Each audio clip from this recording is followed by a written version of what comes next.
Hello, everyone. My name's Taj Mahal. Not really, but I'm the runner of the TEHGJPTDDDO channel, and I'm taking this intro way too seriously because this is not late in life. This is a reaction video. Yes, we're getting into the reaction video game. Video. That's the genre that we're in now, Taj. And I shall introduce myself as well. I am Master of the Lemons, aka Lemmy. Hello, everyone. We're going to react for you today. It's gonna be real. There we go.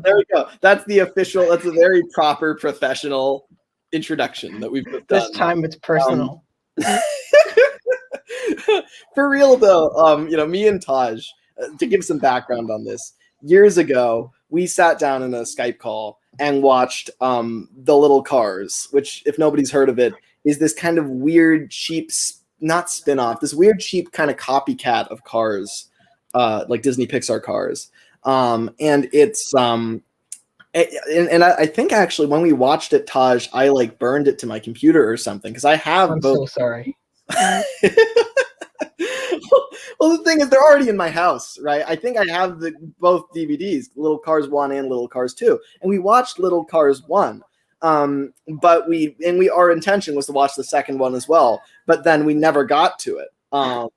And so we've been planning for years now to finally watch the Little Cars 2, and now we've decided to also throw into the mix A Car's Life. I don't know when exactly that entered the equation. I feel like part of it was just us misquoting the name.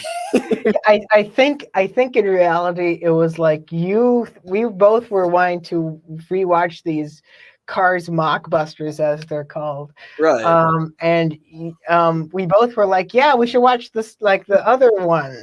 And my idea of the other one was like the other, like okay, that makes sense. Yeah, and so you didn't fully register at first that there's another Little Cars, which we must now subject ourselves to. There's like 9. It's ridiculous. Yeah, I have no clue how many exactly there are. I kind of have the notion that there are a lot of them, but I don't know what the exact number is. Even after watching the first one, I don't know if that one really exists, to be honest. But yeah, so basically, that's the idea, is we're finally going to finish the job, watch the second one, and also A Car's Life. So it should be fun because we're gonna riff the thing the whole time. So I think there's gonna be a lot of interesting comments to be made. We're gonna be stopping for comments. We're gonna be screaming over the movie. It's gonna be like you're going to see like the Rocky Horror Picture Show or The Room, like at like a theater or something. We have a comment in the comment section that says, oh, really? In the comment section. So basically going to be reacting to ripoffs of Cars. Yep, pretty much. That's the idea. 2 of them. Because we like to torture ourselves. And one of them I've never seen before is A Car's Life. Here's the thing. I grew up with Little Cars 1 and 2 because I got those around the time of the first Cars movie. Because as a Cars crazed kid, I wanted more of that, right? So we just, it was at Walmart or something, and we got the Little Cars 1 and 2, thinking that they were attached to it in some way, which was, of course, their entire marketing, kind of plan. It's like, hopefully we'll ride off the success of Cars. And so they successfully did that, and I watched the 2 of them, and I actually there's a part of me that really loves them. I also know they're hilariously bad in some ways. Like I talk about how I love Misty Island Rescue and Day of the Diesels. That's a different situation. Those I genuinely think are produced well, and I think apart from a little bit of rhyming here and there, I think they're good. Like genuinely, I don't apologize. It takes talent to rhyme. Like they didn't do that with the lyrics in Thomas and the Magic Railroad. Remember that? Oh, God. That's true. But so the thing is, this is different. I do look at this and think, oh my God, this is kind of bad. But at the same time, I do still love it. I do have, I have a lot of fond memories of it. So, it's gonna be a love-hate thing. I mean, we're gonna probably riff it quite substantially. but at the same time, I'll probably point out things I like too.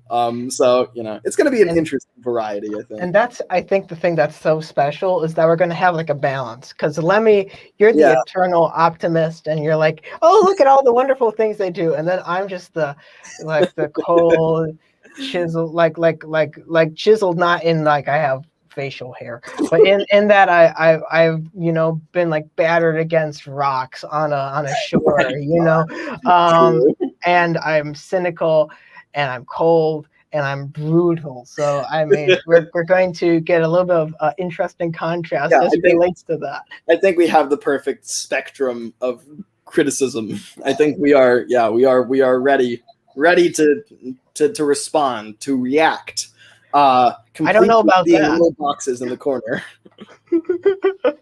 Yeah, and it's interesting because once again we have like 2 of them to watch.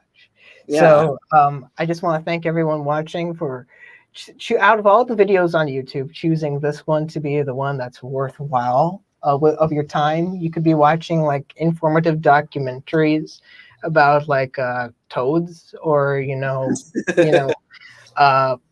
power plants.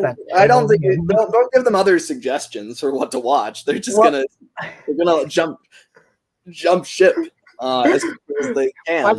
Watch a documentary about jumping ship.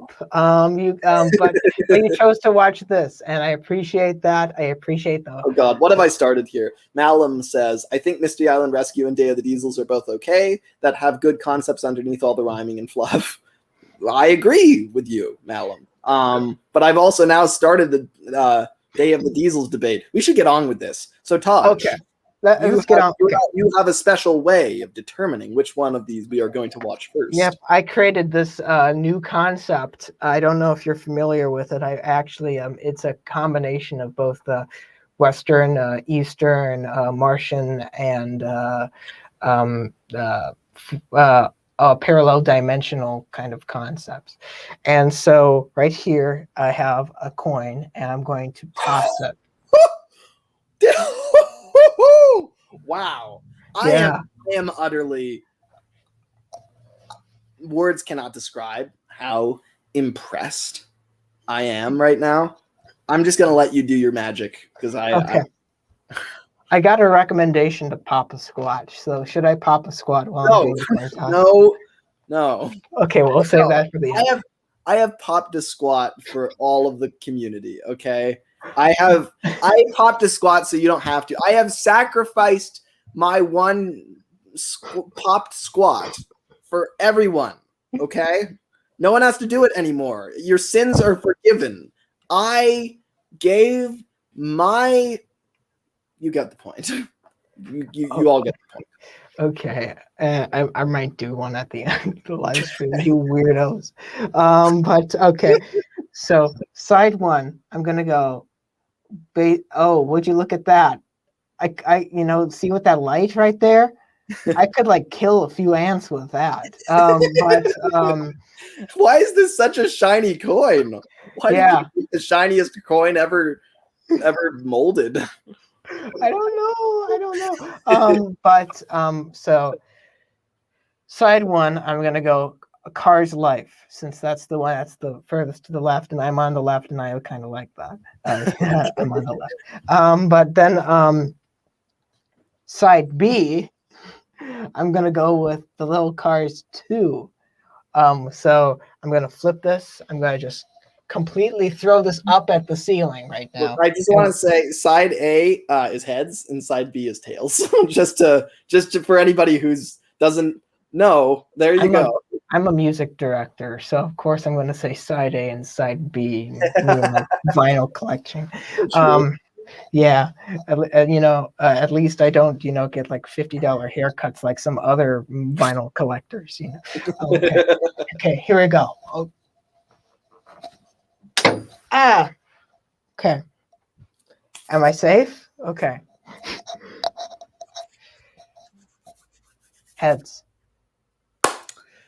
I already forgot which one that is. I know you did. You made a whole big deal about it. Maybe if I made a little deal of it, you'd probably remember. But it's A Car's Life. We're gonna start with A Car's Life, everyone. All right. So I'm interested by this because I've never seen this one. This one is totally new to me. I mean, I know what it entails, but I haven't actually properly watched it through. I know kind of the plot points of it though, because I remember back in 2016, everybody was ripping this thing to shreds. I mean, like, I remember people were like ripping apart like all of these mockbusters, like Ratatouille and Little Panda Fighter and all So these. is a Cars Life the one that's by Video Brinquedo? Is that the one? No. Actually, it isn't. No, Little Cars is the one by Video Brinquedo. Okay. This one's by Sparkplug Productions. That's a fancy title there.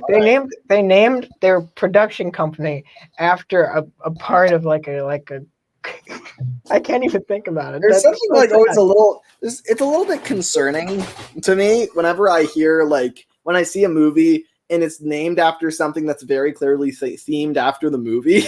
It's like is this your only one? Is this the first one you've done? To be fair, with J.J. Abrams' production company, which is called like Bad Robot, like the first time I saw that, I was like, oh no, now J.J. Abrams, every single movie he makes is going to be about bad robots, And then he made the Star Wars movies, so I was kind of right. Ha ha ha.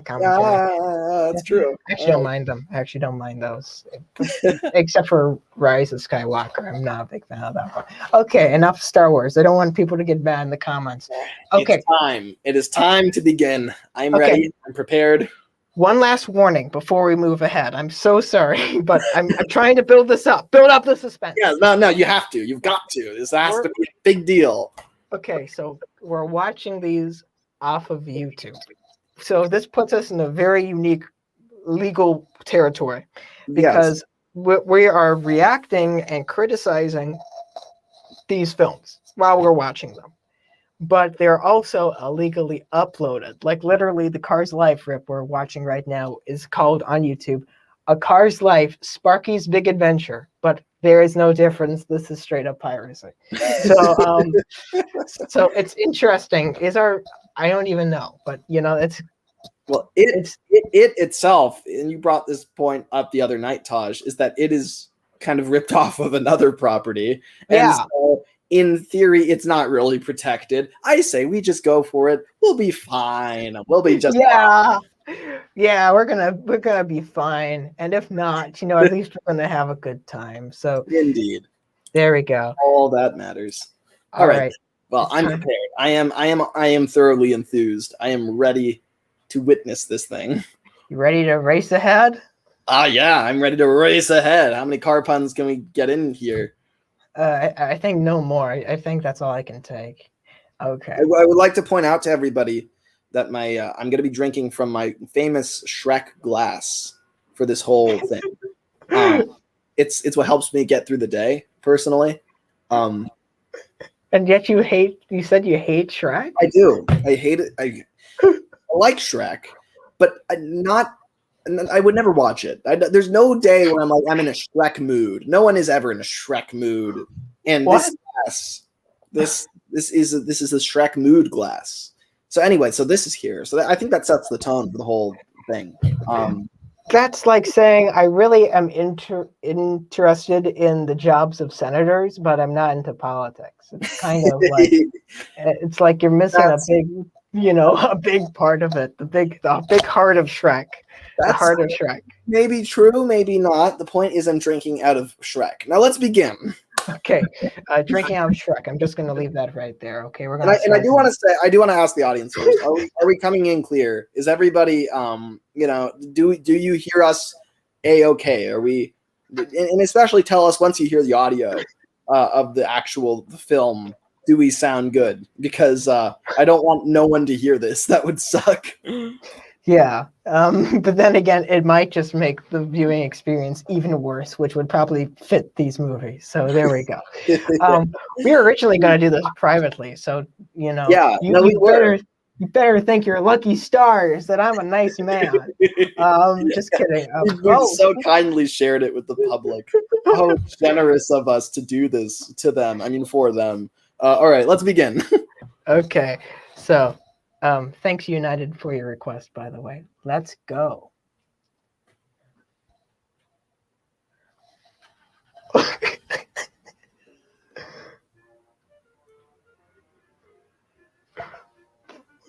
Cars Life, Sparky's Big Adventure. I always forget the tagline. Okay, this is literally just a ripoff of Shrek 2 now. Hold on. Can you turn it up a bit? Actually, I think it's a little low for my liking. Oh, okay, it's on full blast actually, so maybe I might need some reinforcements. I don't know. Yeah, I don't. Let me see. Okay, I'll see what I can do. Wait, we can barely hear it. Okay, okay, this is gonna be an interesting one. Ooh. Let me see what I can do. I'm a very skilled technician. That's not true. What we could do is lower both of our voices, and then everyone could just boost their sound for the Sparky's Big Adventure. Yeah, let's do that actually. Do you know where to do that? Let's see. Oh, I go to my own mic. I think you can actually lower and raise everybody's microphone separately. Like you could go to the ... next to their face, and then you could. I'm explaining this in such simple terms. Bear with me. Then you and then you can I mean basically just go to the ... beside the both of us, and you should be able to like lower their sound. I did that the other day. It was really helpful. Okay, I'm clicking on the cam mic setting. So audio, let me see. Microphone. Okay, let's see. Adjust mic volume. Oh, not automatically adjust mic volume. Okay, there we go. Am I good now? All right, you sound about the same. Oh, now you are. So I do not hear you at all. All right. Yeah. All right, now I hear you again. All right. All right. I have mine down to 50%. All right. So do the same for my phone. So just go down to my my window, and then you should have the ... there where you can. Ooh. I can remove myself from stream if I want to.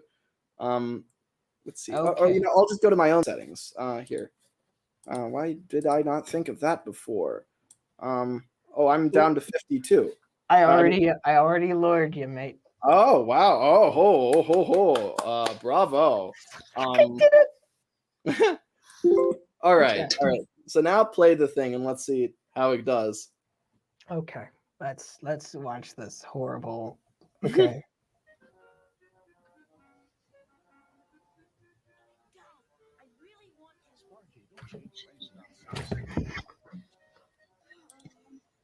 Okay, I think it's still. I think it's still quite quiet. I think here. Let's lower ourselves ridiculously low. I'm gonna lower myself to like 15. You do the same. Okay. See, you're making us lower ourselves. So in a way, we're squatting with our volume. So yes. There you go. I don't agree with that interpretation. I know it's horrible. I apologize profusely. All right, are you down to 15? Yep. All right. Down to 15. There we go. Okay, Roman's here, by the way. I'm so sorry. Hello, Roman. I hear a whiff of noise, but can't understand a word, says Wooden Railway Edward. Well, that's a tragedy. Can you? We should call it Wooden Railway Whiff. There we go. Oh, dang. Yeah, I'm going to lower myself even further. How far can this go? If I take my audio down to 5, do you hear me right now? Like, how quiet am I? You are you are low, like flow right low. So, all right. This we do need to be able to hear it. I will say. Yeah. This does raise the question, though. How will we hear our reactions over this? Well, I think we'll hear our reactions just fine. I mean, for me, I think I hear it the same way that the audience does, where, it's kind of like very, very quiet. Oh, okay. Because on my side, because I'm playing the video, I'm like, ah! Yeah, that's the thing. But let me see. I just muted the tab. I didn't Oh, wait. Can you go to the screen share itself and change, like, the settings on the screen share audio? Is that possible? I mean, I'm clicking on the two buttons right next to each other, so I think it should be fine. I think it should be fine. All right. All right. Let's see. So how low are you? How low is your audio? Like you're talking. I'm 5. All right. I'm 5 as well. So do you hear me fine right now? I'm hearing you fine right now. Yeah. Okay. So when you play the video, how blaring is it to you? Like how? I'll see. I'll see. I hope this is all very entertaining to all of you wonderful Yeah. people out there. Okay, there we go. Oh, and suddenly that hand motion must have been very popular because we jumped up from 7 viewers to 10. There we go. Oh, wow. All right. Got to do more of that business. Anyway, play the thing and let's see how it does. I'll go back to the beginning. Of course. Don't want to miss a second of this. Sounding good? I don't hear anything yet. Okay.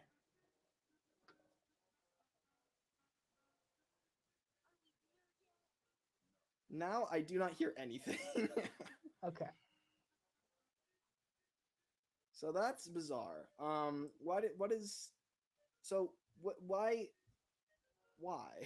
is my question. I do not hear the film.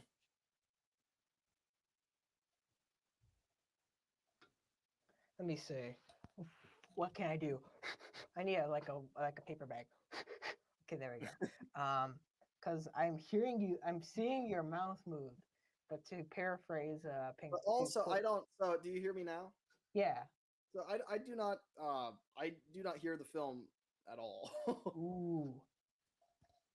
So, Oh, me lowering my volume, lowered the video volume.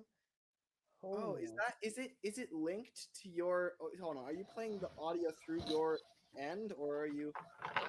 This is interesting. Wait a minute. I have an idea. All right, do the idea. I'm going to go and hack into the internet. Oh, Yeah. that's how you do it. Yeah. I'm going to do that by using an alternate email. Oh. And then I'm going to screen share from there.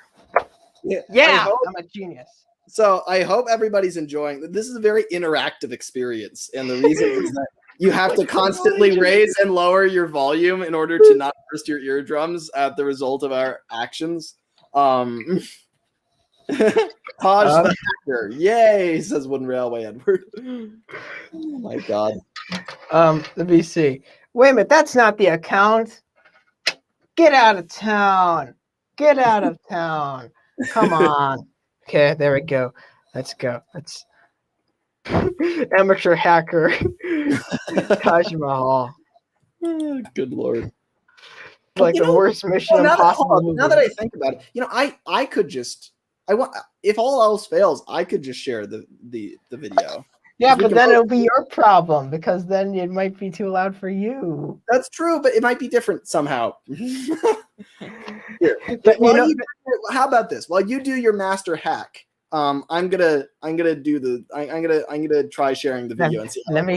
Do you know what the definition of insanity? I don't need to hear it again.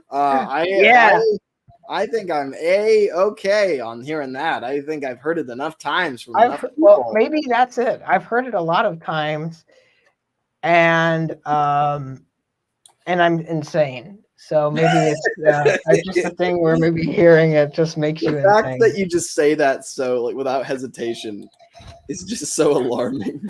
I mean, this is how I chose to spend my night. I chose to spend my night watching Two Cars mockbusters from the 2000s. So that's true. Yeah. I mean, you need to be a little bit of that.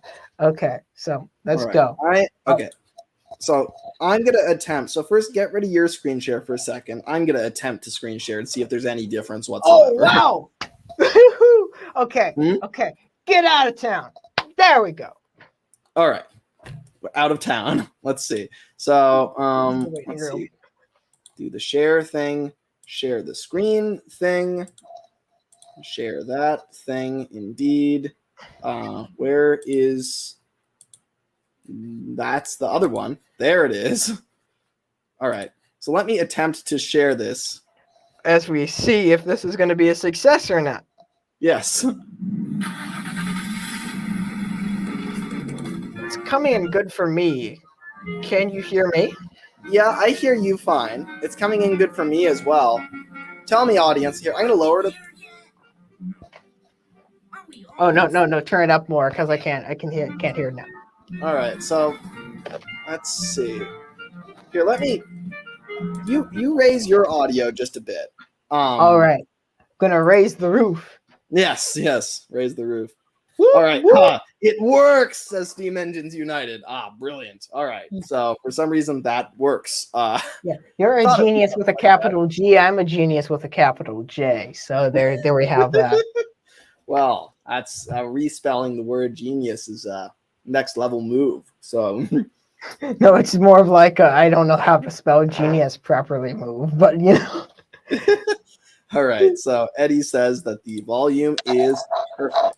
All right, so do we get on with this? Is it time? Is it finally time? Get on with it! All right. I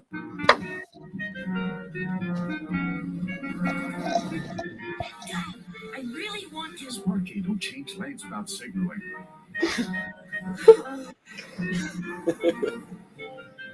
So many cactuses. Some of these cactuses are like a 5-story building in size. Yeah, it's. Sparky, don't you dare!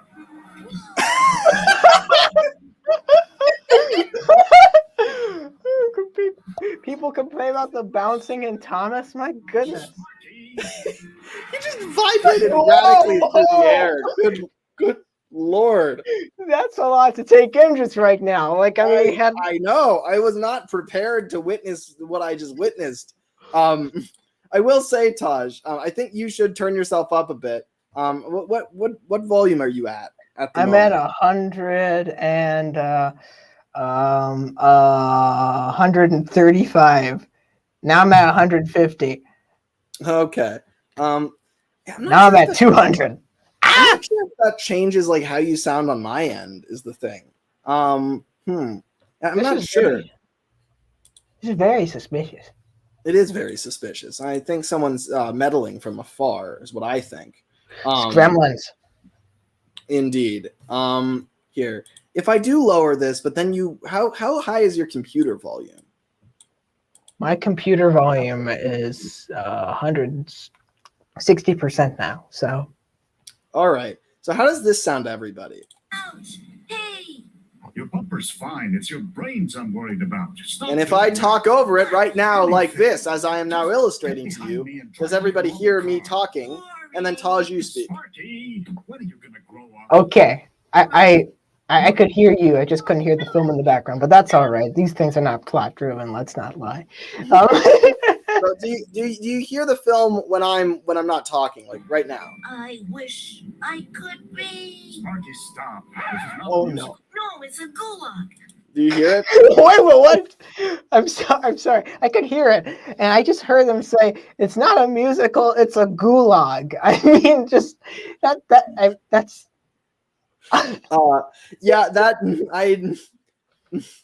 He's a very dissatisfying color. Can we just say that right now? He's like not red.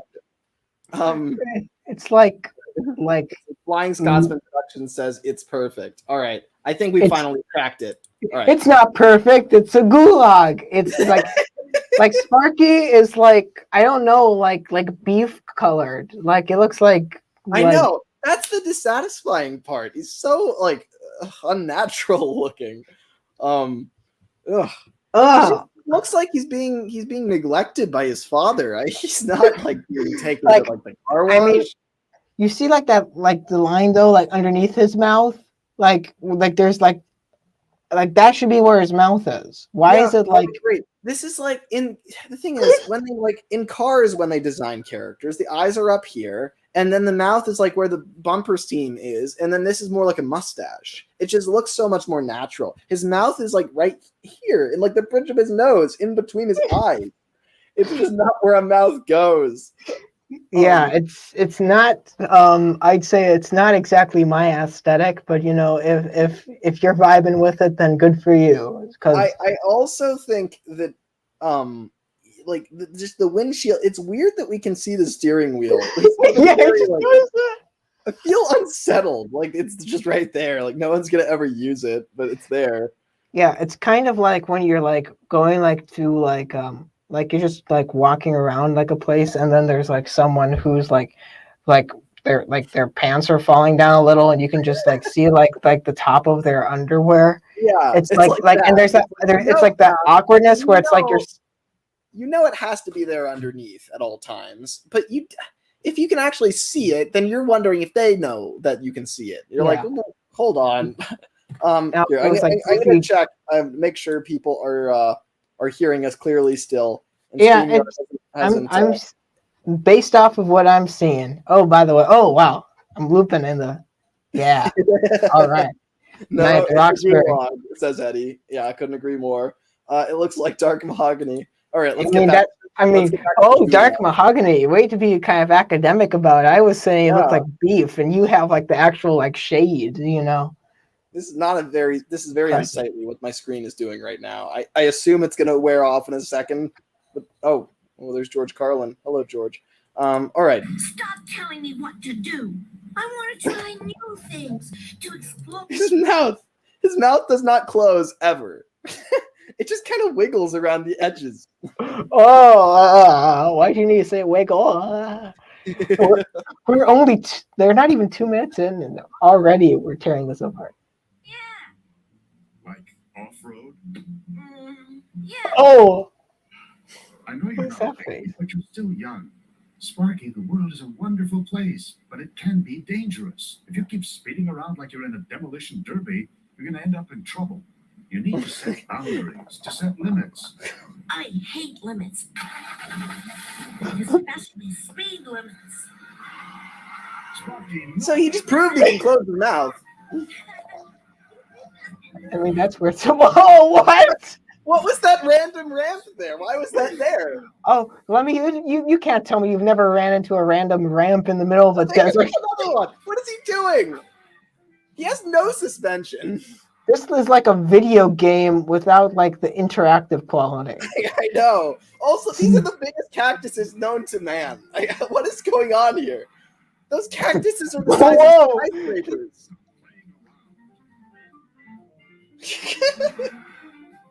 Stop it! It's like that Mario Kart. You know. Is he going in circles? Please don't go over another ramp. Please don't go over another ramp. I can't handle it. No. Take it. Yeah. Stop being so serious. Enjoy the ride. You know, he would be a good Joker. Yeah, sure he would. Ugh.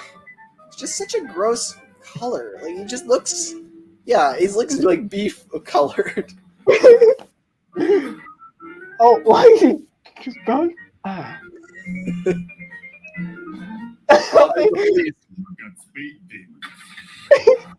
Police is right there in the middle of nowhere. You know, just ramp patrolling, you know? Yeah. Where all the ramps are set up. Well, Sparky looks like he's on something, so I guess, you know, I mean, it's not going to be a good day for him. What's the emergency? There's no excuse, officer. No. He's so depressed. He's a bad liar. Could have said, you know. What?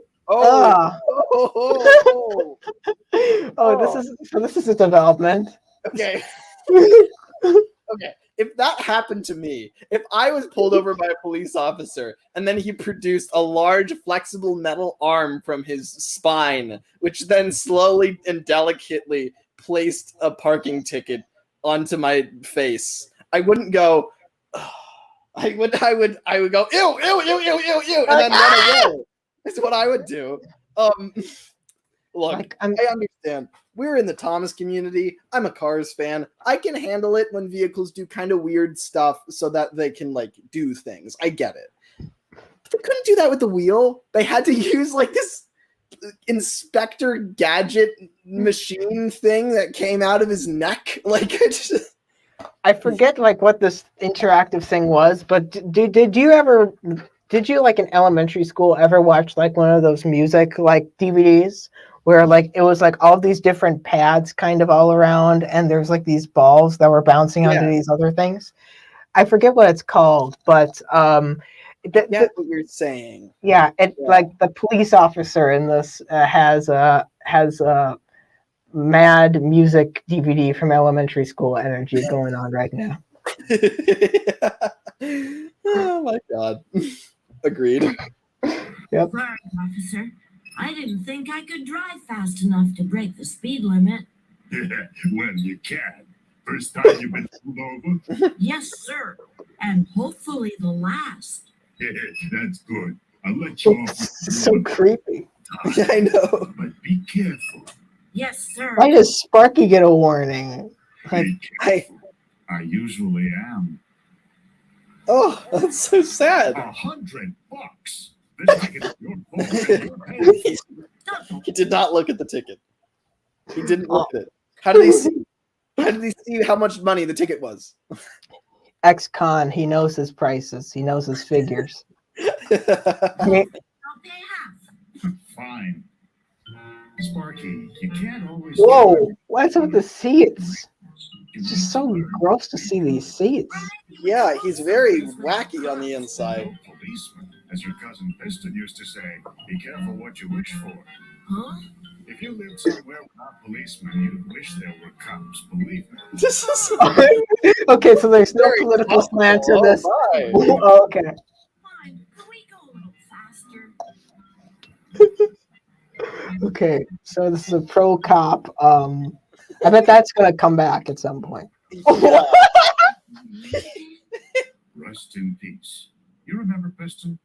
Of course. He yelled a lot. Yes, he did. But it was a good car.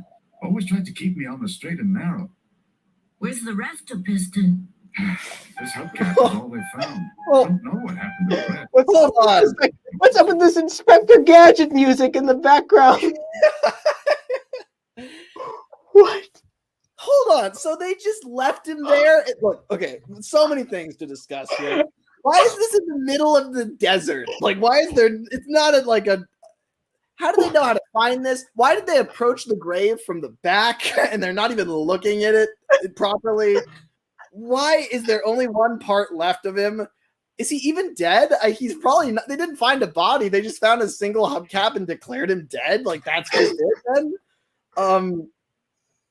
It just this seems like a very poorly engineered trick to make Sparky see sense. You know how all Pixar movies kind of have like the big emotional moment?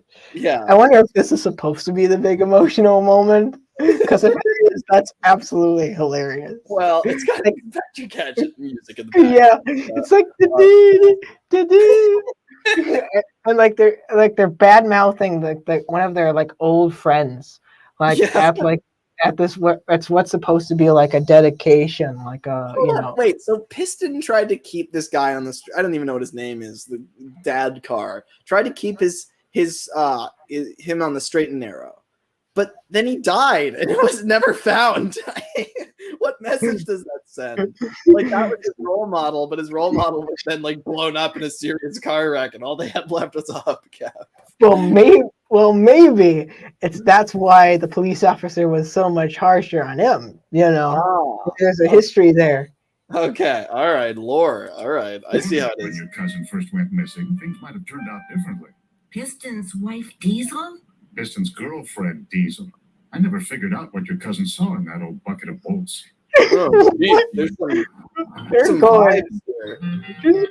and just continue on. Yeah, he's just like, oh, he didn't get married, tisk tisk, and then they just move along. You're like, what the hell? This is like a weirdly conservative. Oh, Whoa. Here Hello. comes the boss. And Sparky. It's making me uncomfortable that this character, they're like dipping into themselves for fun. Like, oh. You okay, Speedy? Yeah, that's weird. Don't I look okay? Oh.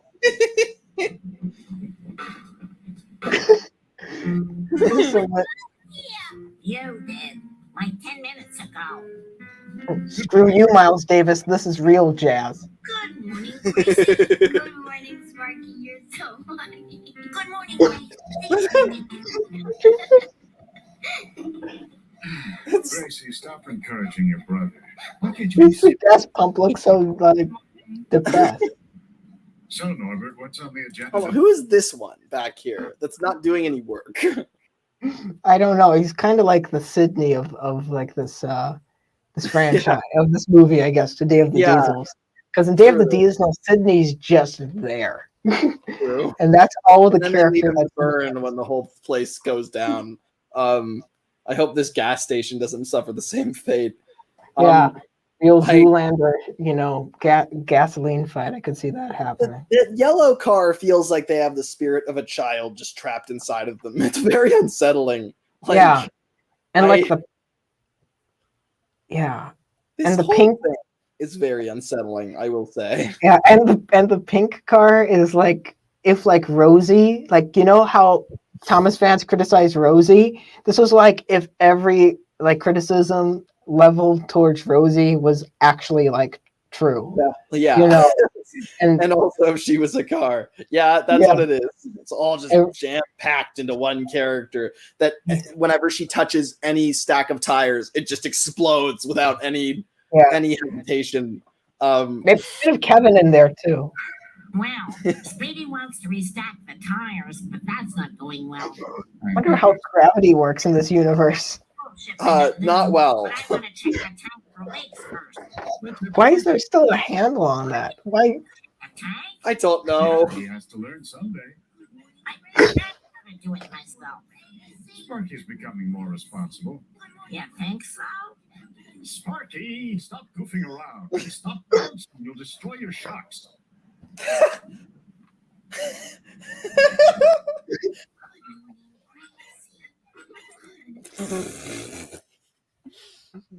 Okay. Character development. He sat there and just went, "Good morning, Gracie." Like why? Why did he sit there for like 10 seconds and say nothing? I'm concerned.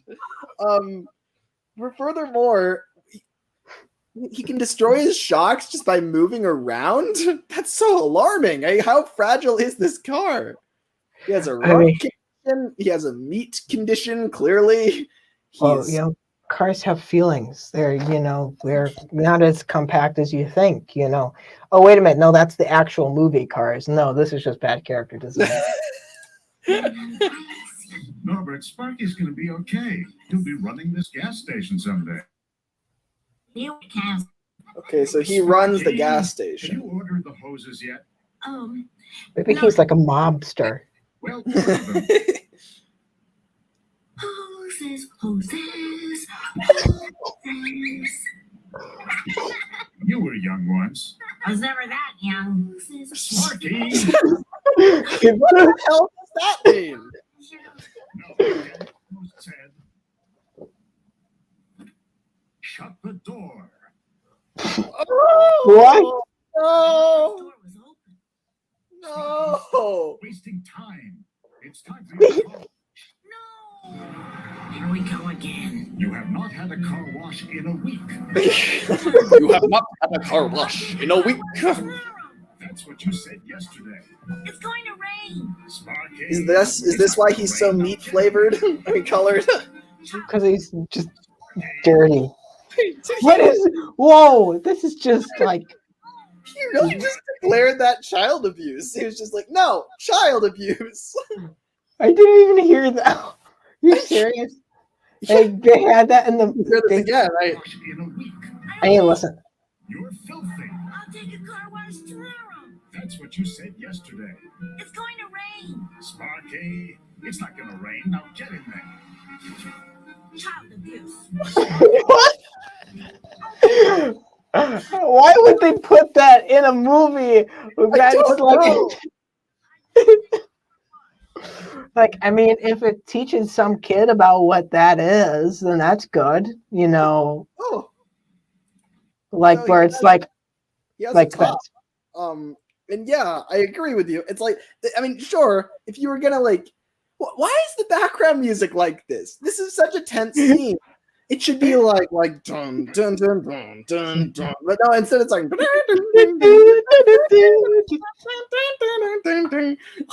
Like Monsters Inc. music. Yeah. But like Monsters Inc. music from like the very beginning intro, except it like extends throughout the entire film. Like it just, what is this? Okay. Yep. Good Lord. This is. And he has a top. He has a top apparently, but he has a what? Yeah. What? How? He pushed it up and now it's there. Oh, well, okay, I understand that. That's terrifying to look at. I see. Huh? Diesel? Wasn't your license revoked? So sue me. Is that a cigar? Is that supposed to be a cigar? It seems like it, yes. I don't know how she actually brings it to her lips. I don't know what to make of this. So she's like an army jeep. Why? So the bad influence on Piston wasn't like an army jeep. That doesn't really go with the like kind of conservative slant of this movie. Oh yeah, so it's pro-police, anti-military. Yeah. I will say Diesel so far is the most interesting character. I want to know her story. She's smoking somehow. The grandpop car doesn't like her. What is his name? I do not even know his name. Who cares? I'll look it up. Yeah, we need to know. I think I have a page on awfulmovies.mirahezi.org, which is like a wiki or something, and it has information on A Car's Life, Sparky's Big Adventure. So let's see. Does it even? Okay, so Fender. That's the car's name. Fender. That's his name, Fender. Yeah. I've not heard that name once. I guess it's because he's his dad. Okay. All right. Like, let's see. Like Leo Fender, Freddie Fender. I've heard some Fender. There's only one gas like thing here. Like everyone goes to the exact same one. It just feels weird to constantly have to pump gas into people. Like with this poor creature. Maybe is this like supposed to be like the equivalent of a bar? If so, then I actually really hope this turns into like the mockbuster version of like Roadhouse or something like that. I'd love that. All right, we can hope for that. Yeah. We didn't expect it, but we can hope for it. Dangerously or die trying. Diesel, move away. How do you die trying to live dangerously but fail at it? If you died, you lived dangerously. He's just going through a rebellious phase. Wow. You really think so? Well, I really hope so. If Sparky goes down the wrong path, I can't even think about it. I can. So judgmental. Just because a car is a little different doesn't mean that car doesn't have feelings. Speedy, we're not talking about you. I know. We're talking about Sparky. That like what's wrong with her mouth? He's my life. I was wondering the same thing. There is no empty space in it. It is just a big brown swath along the front of her. You know, this car, they didn't render this for the movie. This is horrifying. They clearly just took an existing like Porsche or something and rigged it. So like that isn't even a mouth. That's just like the front of a car that they've animated to be like a mouth. And then the eyes are just the one physical addition to this model. They're just spheres that have been plopped into the lights. That's like, yeah. Oh my goodness, I didn't even notice that. Oh, this is so disgusting. And like, and they're not even like level. Did you ever watch Shark Boy and Lava Girl? I mean, who hasn't though? You know that one. There's this one scene where I don't remember what the robot the kid makes is called. It's got a name. Dear. But his eyes and mouth separate from his body and float throughout the cosmos. It's like that. these eyes, like she could just free herself of this carcass, and eyes could just float through the desert ether forever. Yeah, over ramps and it's the one like, thing there is to do in the desert. Yeah, the ramps that were built that have existed for millennia that everybody has relied upon. But do you notice, like with like the eyes, like the left one, all things considered, it looks fine. It's creepy, but it looks fine. But then there's the right eye, which is like at a different angle, and it's like there's just so much space in there. There's like a gap. I don't need to see it. I want to stop seeing it. I'm done seeing it. Oh. My thoughts exactly. Oh, great. What's going on? I'm running on fumes here. Hello? Some service. I need gas. What kind of gas? I'm not paying for high octane. So don't even start. Regular. We're never going to... So, what happened? Yeah, well, it was horrible. I'm driving over the mountains, and there's a sign. Scenic overlook. So I stop. I overlook. Next thing you know, boom! These nasty little things steal my gas and run off. Nasty little things? Gas leeches! Those parasites. That's disturbing. Lucky they didn't kill you. Oh, yeah.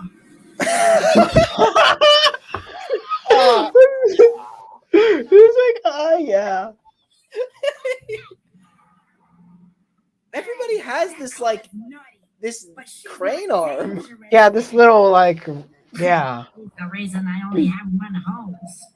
Oh. Seriously, sweetie, you don't need to clean my windshield. I insist. After all you've been through. That appears to be tar or something. Yeah. This is music. I can get down with this music. Yeah. All things, the music in this is actually not as bad as the other, mockbusters I've seen. It's pretty impressive it even has music being a mockbuster. That is true. But we're spending a lot of time on this. We get reaction shots and everything. This is supposed to be like the Toy Story 2, like fixing up Woody scene. It's cloudy now. Rain. Is she looking out the windshield? I don't know, man. I just work here. Oh God. This is like, even though their eyes are on the front, their windshield is where they actually see out. I can't do this. Yeah, Malem comments. It's like they don't make the necessary changes in order to make the faces look natural. My thoughts exactly. Yeah, that's the thing. It's like they just kind of build onto what is there already.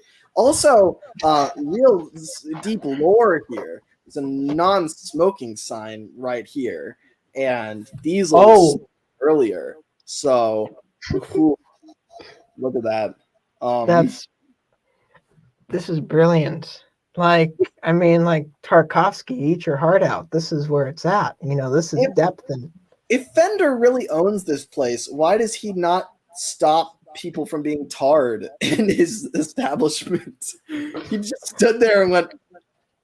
He's a laissez-faire kind of, authoritarian. Of course. Speedy, that's not Viper. She watched intently for like 3 hours. And they just noticed now. Okay, and we're never gonna see that character ever again. My belief. This is how Piston died. Actually, this is my man. Actually, no. This character is gonna come back because it's too expensive to create a render that doesn't appear more than one time. Yeah, create, quote unquote.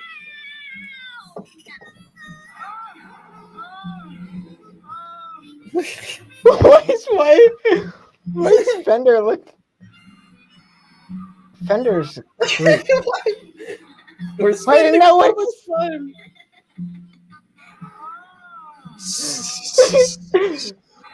This is what the rest of the movie. What is it? This is what the rest of the movie is going to be. Just going around in circles. It really was to get over the 40-minute mark, wasn't it? Like they really. Yeah. This whole thing should have been like 25 minutes, and instead It should have been 0 minutes. It should have just been nothing. Oh, good lord.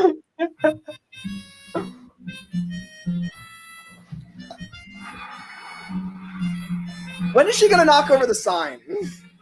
Clearly, she's gonna knock over the sign at some point. Calm down. You just blinded her. What? How is she blinded though? Oh, of course. That was already knocked over. Where you going? Sheesh. In the mornings. He's still in there? Hey, Sparky, get out. You're wasting water. Oh. Now he's less meat colored. Yeah. Now he still looks disgusting though. Yeah, he does. John, I'm not going to need a car wash for weeks. Sparky. But that's just a statement. Don't you look snazzy? Hi, Diesel. Sparky, you look like a hot rod. Really? Sure, all you need are some sporty decals, maybe a few accessories.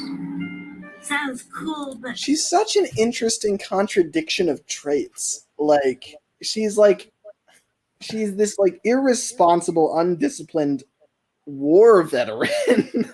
Yeah. She has like a highly seductive voice, but I imagine they're intending to be seductive at least.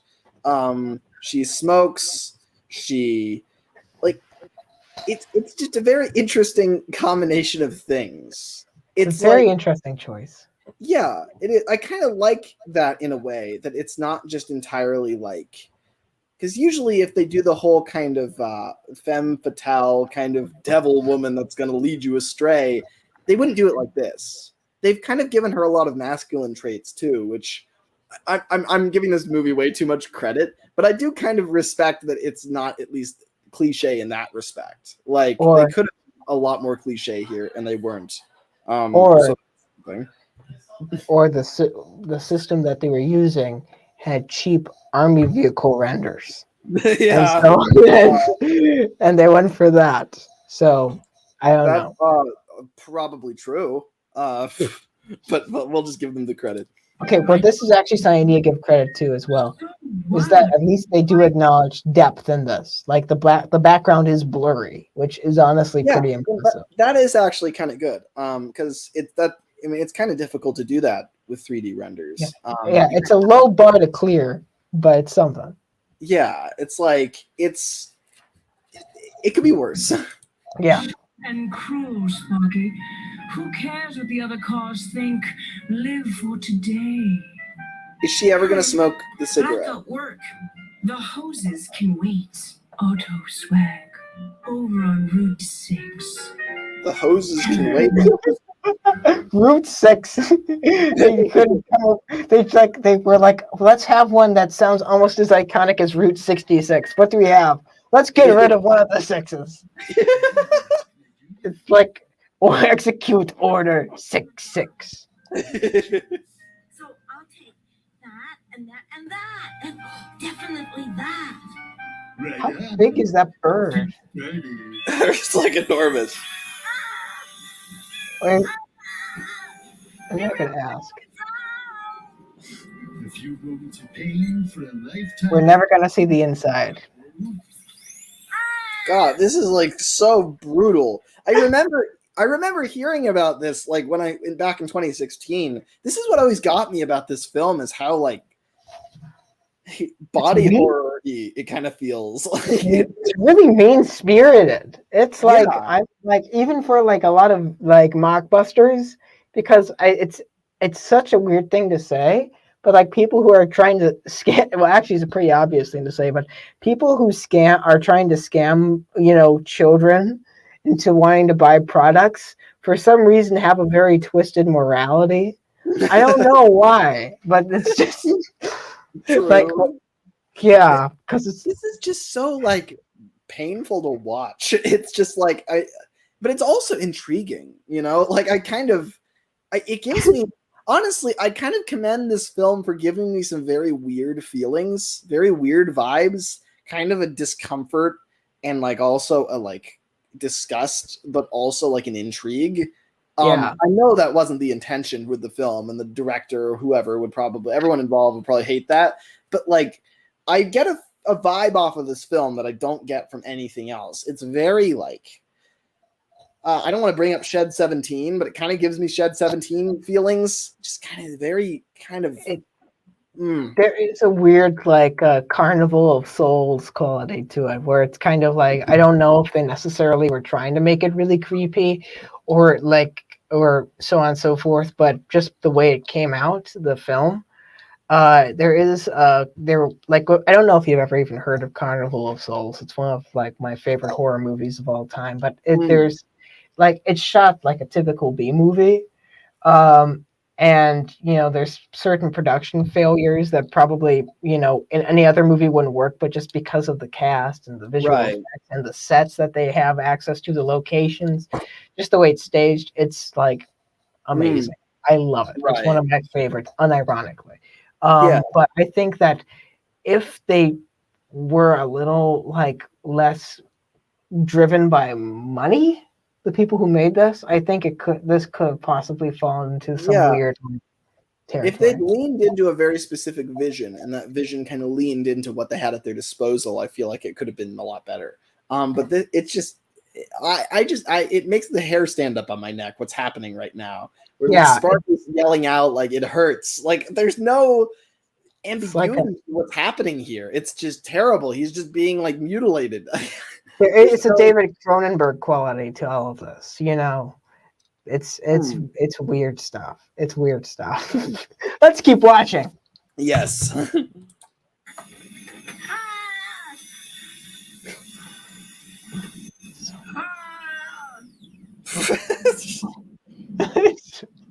The voice acting wasn't that good in that scene too, so it made me worse.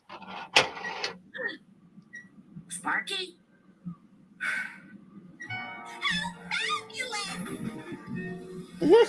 Sparky looks so cool.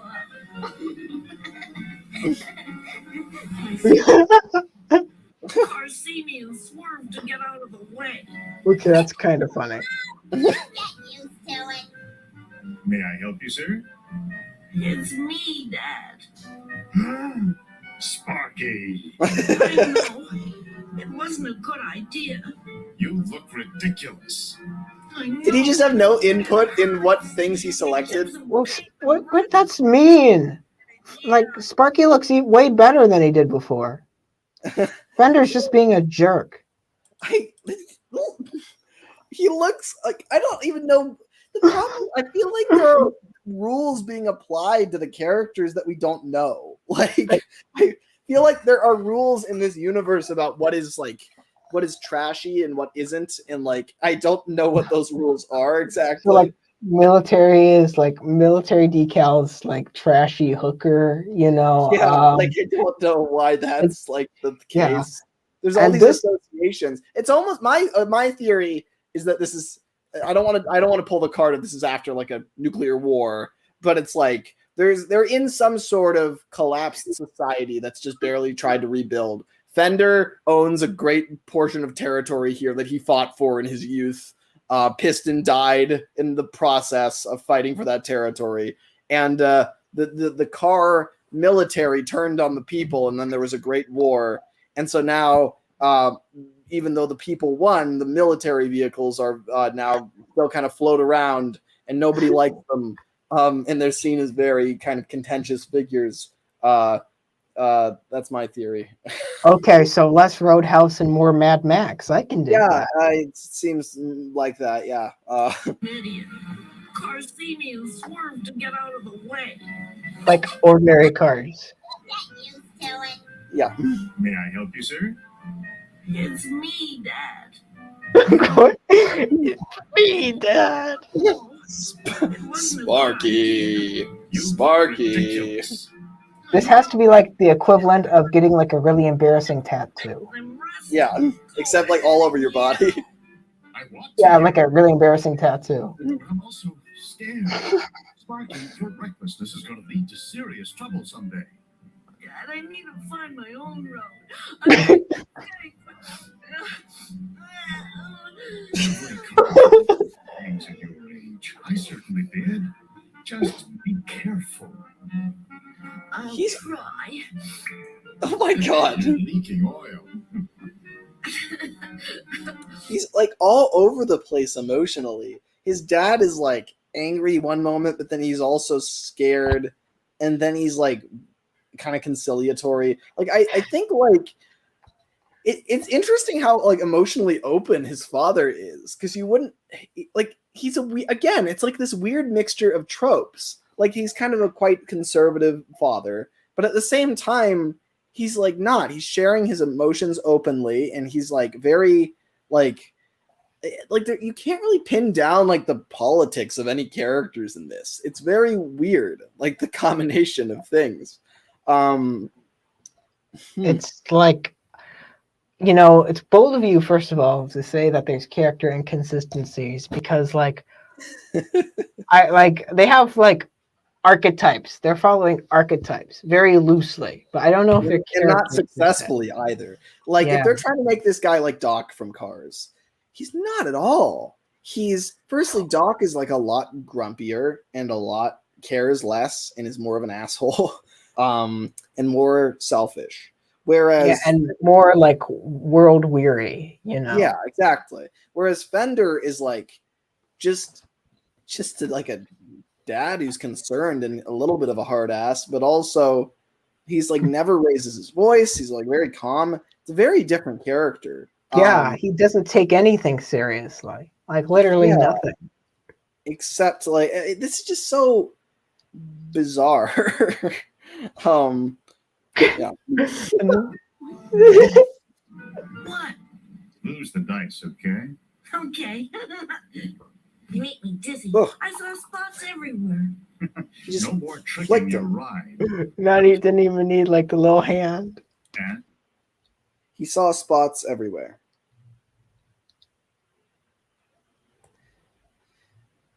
They don't see out of their headlights. Like they see out the windshield and out the mirrors, like the places a car would usually see out of. But for some reason, they refuse to put the eyes there. So that's so weird. What? Just gotta deal with it. You just gotta deal with it. Okay, I'll deal with it. Yeah, it doesn't make any sense, but you just gotta deal with it. but what? Taking those out. Nothing.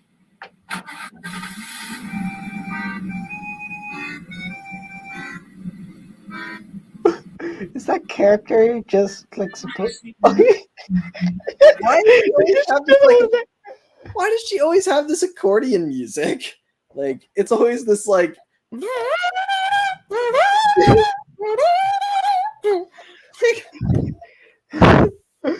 what does that have to do with any other element of her? Like, it's like the music that they play like in like a romantic comedy, like when like someone like walks in on like I don't know what would be like an example,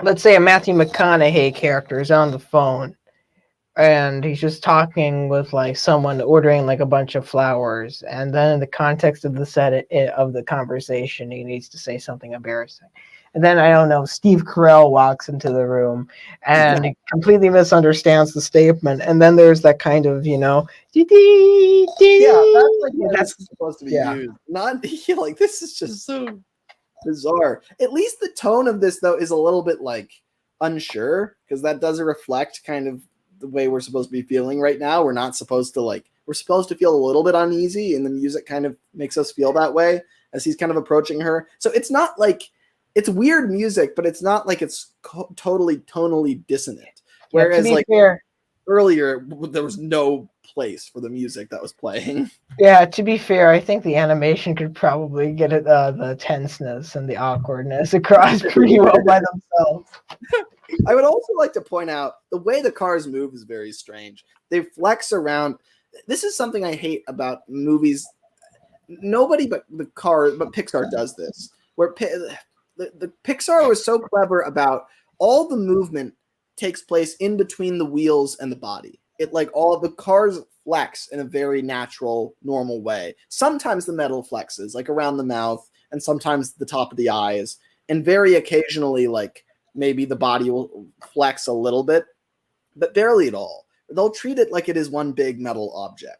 Whereas with these, it just feels like the whole thing's made out of this weird rubbery, fleshy material that can just they're not even fully cognizant of when they're flexing what. Like, why are there like the going forward, look at how Sparky moves. He's cut into like 3 sections, and the middle section like moves up, and then the front moves down, and the back. He's like an inchworm. Like, why? Why does there need to be that many points of articulation? They don't indicate anything.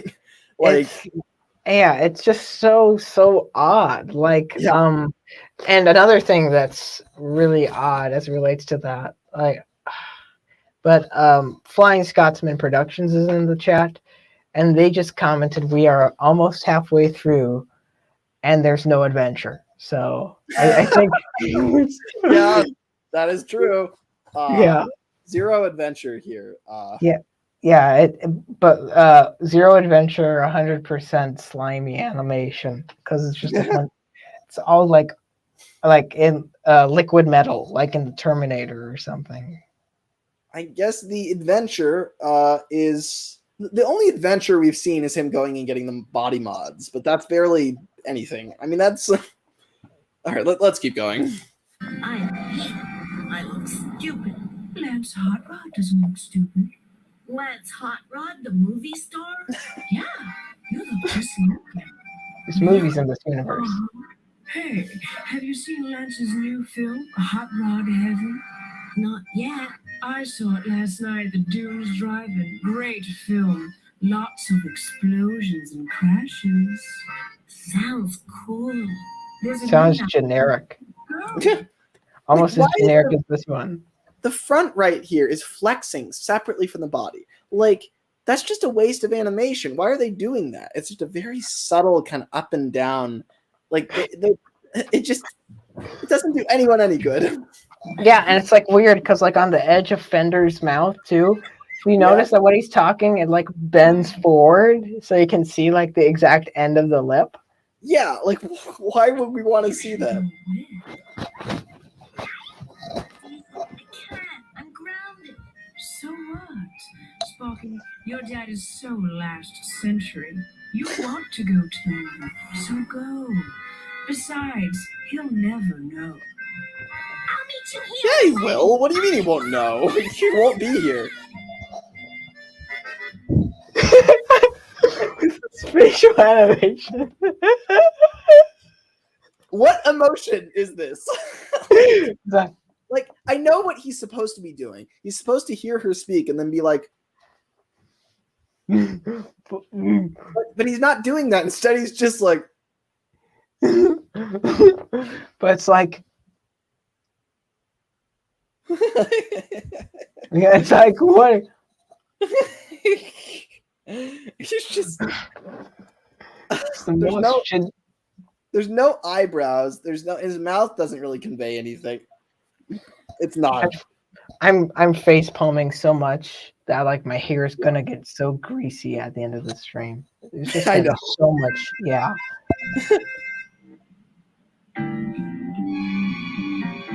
We're going full throttle, Molly. Let's speed. Oh, Lance! Oh, Lance! Go! Make history! Shut up! People are trying to watch the movie. It's like the annoying person in the movie theater. Say what you will about her. She looks like a frog, but at least her mouth is below her eyes. Like, I look at Sparky. I never get used to his like face. Like his awkward there. His awkward like doodle bob face. You know, it's just so weird. Oh, good lord. Also, was there a was she solely the one who said "Go, Lance, go," or was there a woman in the film who also said it? Because I only saw one car, and I hope to God that's a living car and not like a car with people in it.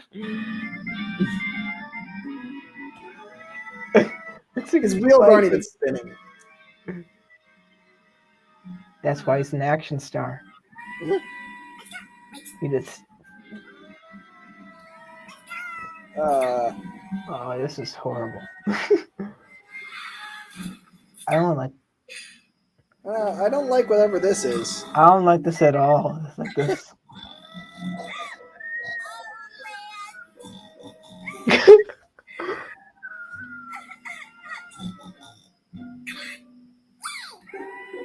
Oh no. She's just doing nothing.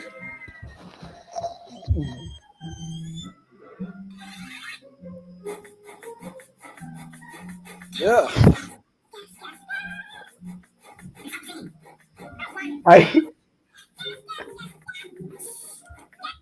Okay, I wasn't really sure what to make of this. I thought this back here was some sort of creature pushing devices, but no, these are that's like a sack that they keep all the gas in.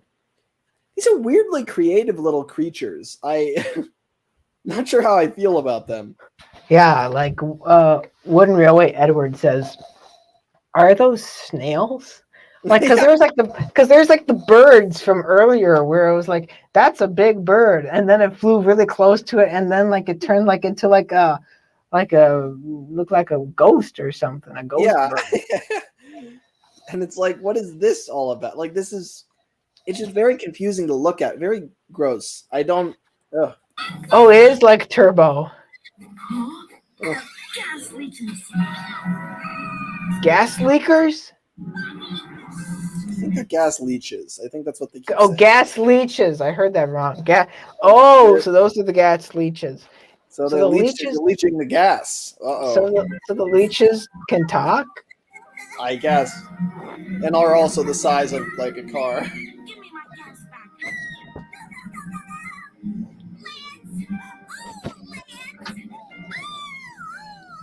How are you supposed to get your gas back? They took it. It's done. Oh no, I need gas. Help. Help. And that's the end. Oh, dang it. I love it. This is a very small nitpick, but when they finally come to a rest on the sky, we can still see his fins back here. Like, it just feels wrong. You know, when you like come to rest outside of the frame, you're not supposed to still see the characters. That's awful. Oh dear.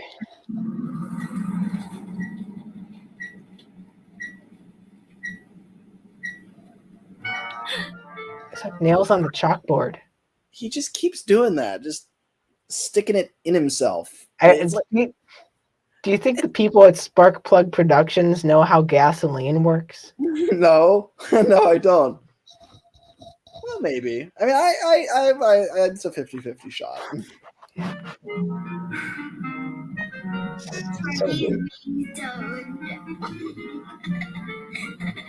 Good morning, Norbert. Good morning, Sparky. Once again, pro police. It was the gas leeches. I didn't ask. Thanks, officer. I like this character. I'll try. Sparky, where have you been? Driving. You went to the movies? You're grounded. What? Where did it go? Fine. You know what? From now on, just ignore me.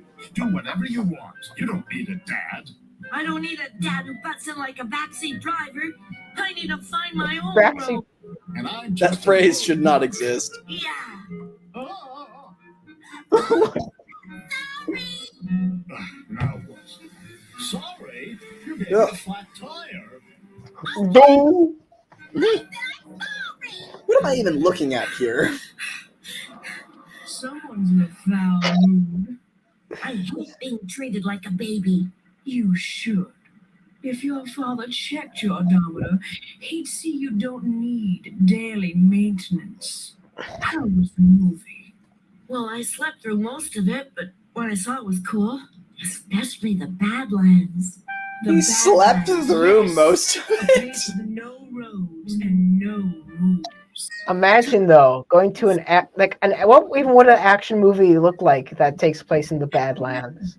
The Badlands. Are I just don't know. a It seemed like the whole movie was just that guy racing through the abyss for 3 hours. Oh, please. Yeah, if that was I haven't been to the Badlands. That ain't the Badlands. More like the bad animation, am I right? It was fine.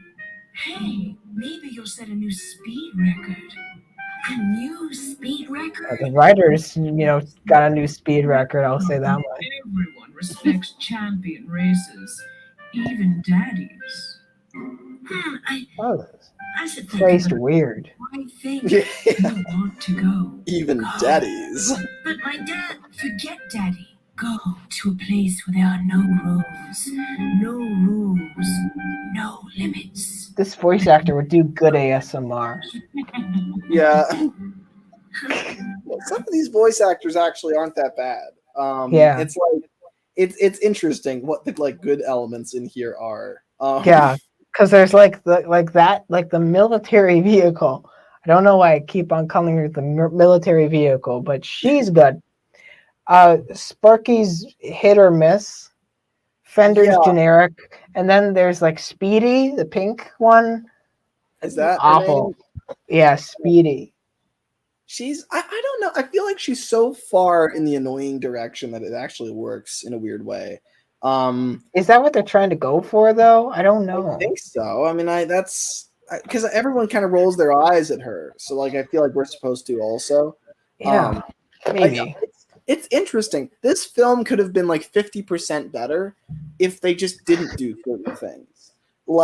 If they didn't put Sparky's mouth where it is, if instead it was lower down, that would have improved the film. Also, if they cut out 10 minutes, I know they're trying to hit the 40-minute mark, but just from a purely making it good standpoint, if you were to just cut out 10 seconds, 10 minutes, not 10 seconds isn't going to do it. 10 seconds wouldn't hurt, I will say that. You're working in the right direction. Yeah, but if you were to just cut out 10 minutes of this film, of all the weird pauses and all the scenes that went on too long, then it would be a lot better. Also, if the dialogue was just tweaked just a little bit, if I could do that, if I just got the script before it was done and I could just make some tweaks, it would be fine. It wouldn't be that bad. But it's just weird. There's some stuff in here that is just very distracting. I'm just shaking my head now.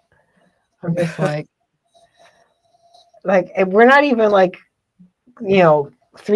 through this movie, and we have another one after this. Yeah, I might cry. we still have a lot more adventure to go. Yeah. Let's do this. Right. Dad, have you been to the Badlands? Well, yeah, but it was a long time ago, and there were a bunch of us. It doesn't sound very dangerous. The Badlands are treacherous, believe me. Calm down! It's the wrong size. If you didn't have a flat in the middle of the desert, You gave me the flat. and I said I'm sorry! They may fence off the Badlands soon. Really? Sparky, stop listening. They can just fence off an entire territory. You'll never understand the thrill of the I like the post-apocalyptic angle. I think it's working out. I said I like the post-apocalyptic angle, Lemmy. I think it's working out in your favor. It just seems that way. It seems like this is just a broken world where there's a lot of empty nothing everywhere. Dispatch. I Diesel. I've seen country young cars like 0.5 seconds of cactus patch. If you want to amount to anything, you better change your ways. Sparky doesn't want to drift through life on cruise control like his dad. Keep that crazy car away. There's only one crazy car around here, and I'm looking at it. That's too much annoying. I'm so sorry, sir. Allow me to change the tire for you. Later! Talk to my exhaust pipe! How rude! That's where the lights are.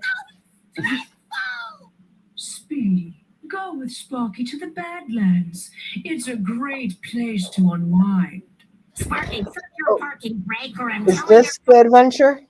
Going to the Badlands? I think so. Yeah, I think we're finally doing the adventure. fire! Oh my god! Oh my god! Yes!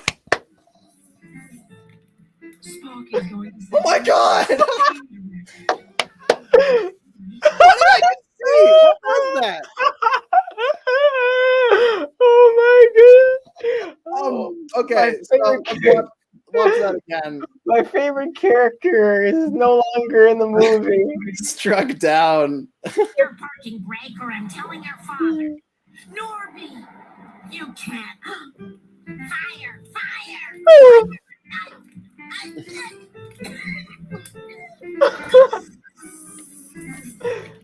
Sparky.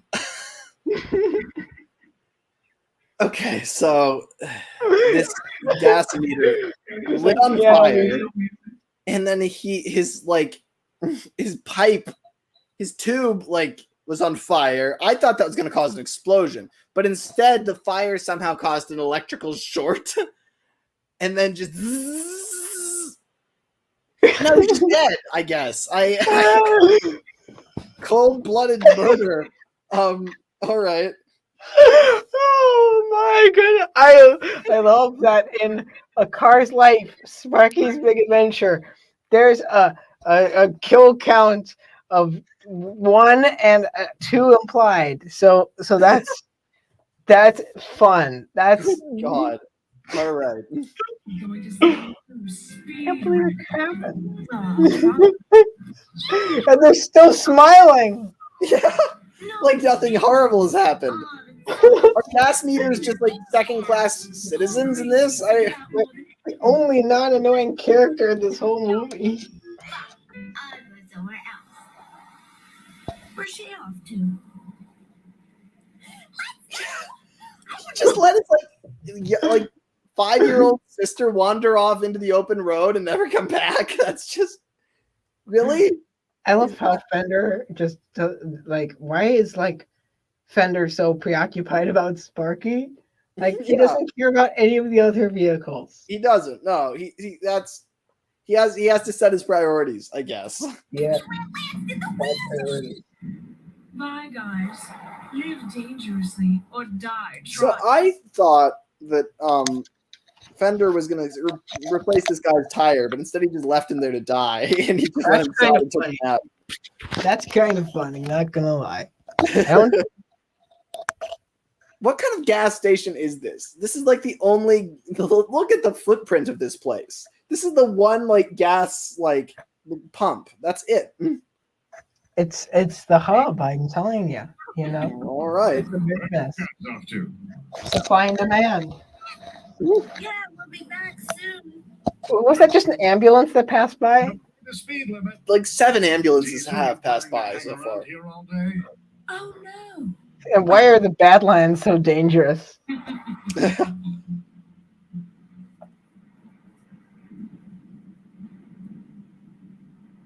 And now it's 2001: A Space Odyssey. Ah. Oh. Never mind.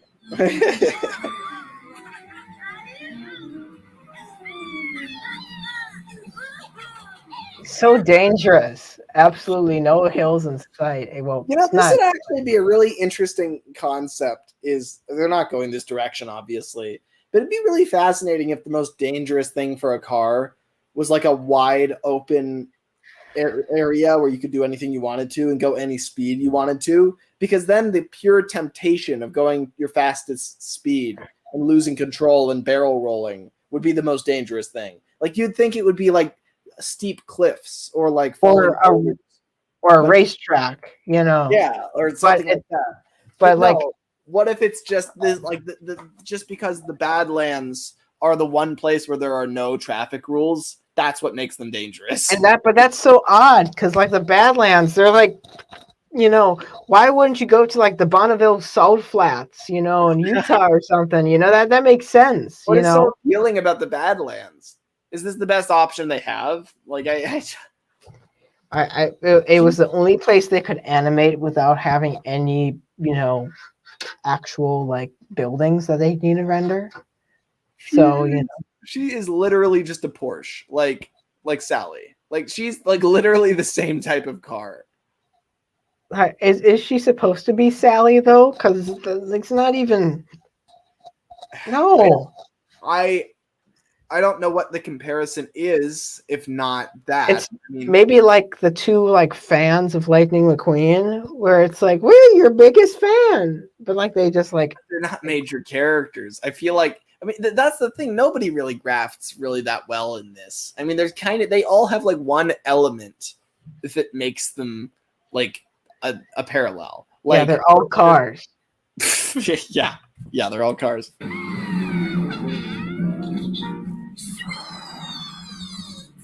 Yeah, Dad is so wrong. This place isn't dangerous. It's awesome. Woo! They keep almost running into each other. Like, oh God, I am nervous. Like based off of this, like they're not like in like forward, they're not in reverse, they're not neutral. They're like in like sideways. Like they're like needing to shift like that. Wow. The Champions Cup. This What? must be the finish line.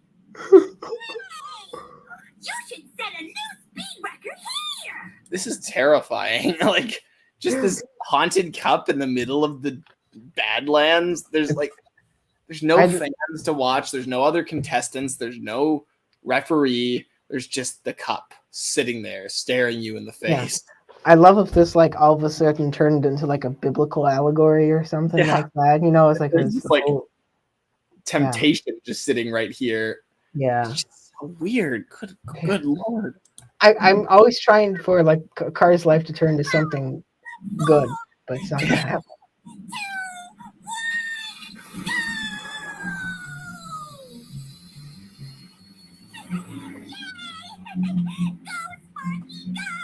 Is Sparky even gonna turn? No. Oh, it's just a straight shoot. Yeah, that makes sense. How are they even gonna judge how fast he went? Like, yeah, a commercial car is gonna beat the speed record. Yeah, sure. Is he a commercial car? What even is he? Oh no, he's going over 88 miles per hour. That was fun, but I'm not ready to set speed records. What type of car is Sparky even supposed to be? He kind of looks like an old Corvette, maybe. That's kind of weird. Is he like one of the only ones they actually rendered themselves? Because he doesn't look like he's based on anything specific. Yeah, I mean, that was their big big, you know, selling character for the merchandise that never came out. Yeah, that definitely exists. 9 in the morning. In the morning, in the morning. Ow! Uh-oh. Better not overdo it. Huh? What's that flashing light? See anything?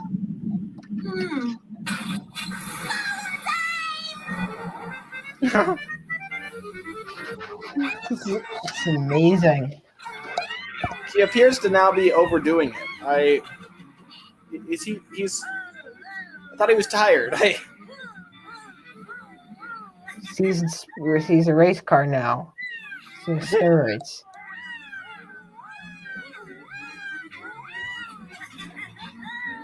Look, I want to know what that flashing light was. Oh God. Okay, now this music's crap. It's just bad. Yeah.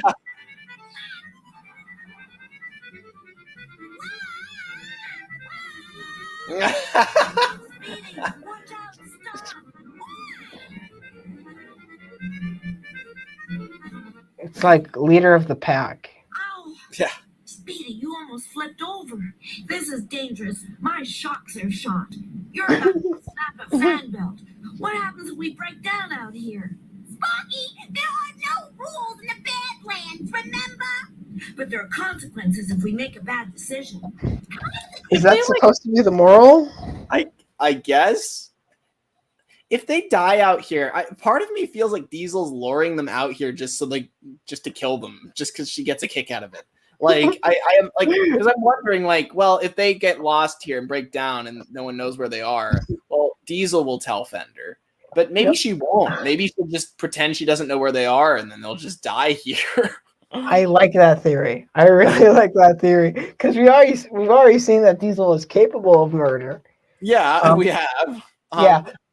This is Diesel. I will say Diesel is probably my favorite character in this. I feel like she would be more interesting in something else. That like there's like a lot of potential there. There's a lot of weird elements that you could do something with. We have people already saying like that this is a ripoff of a few things.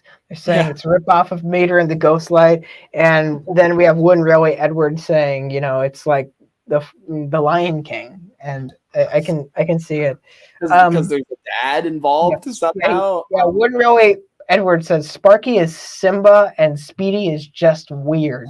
So I don't know exactly. I don't know. I hope. Okay, out of the two, I think Sparky must live because that's their big market character. I don't think we get to. This isn't like a Greek kind of Colosseum competition where we can give thumbs up or thumbs down. This is. It's not up to us who lives and who dies in this story. Yeah, it's up to Sparkplug Productions and their executive marketing team. They trust them to make the right choice. Yeah, please, Speedy, please. Maybe a few more laps.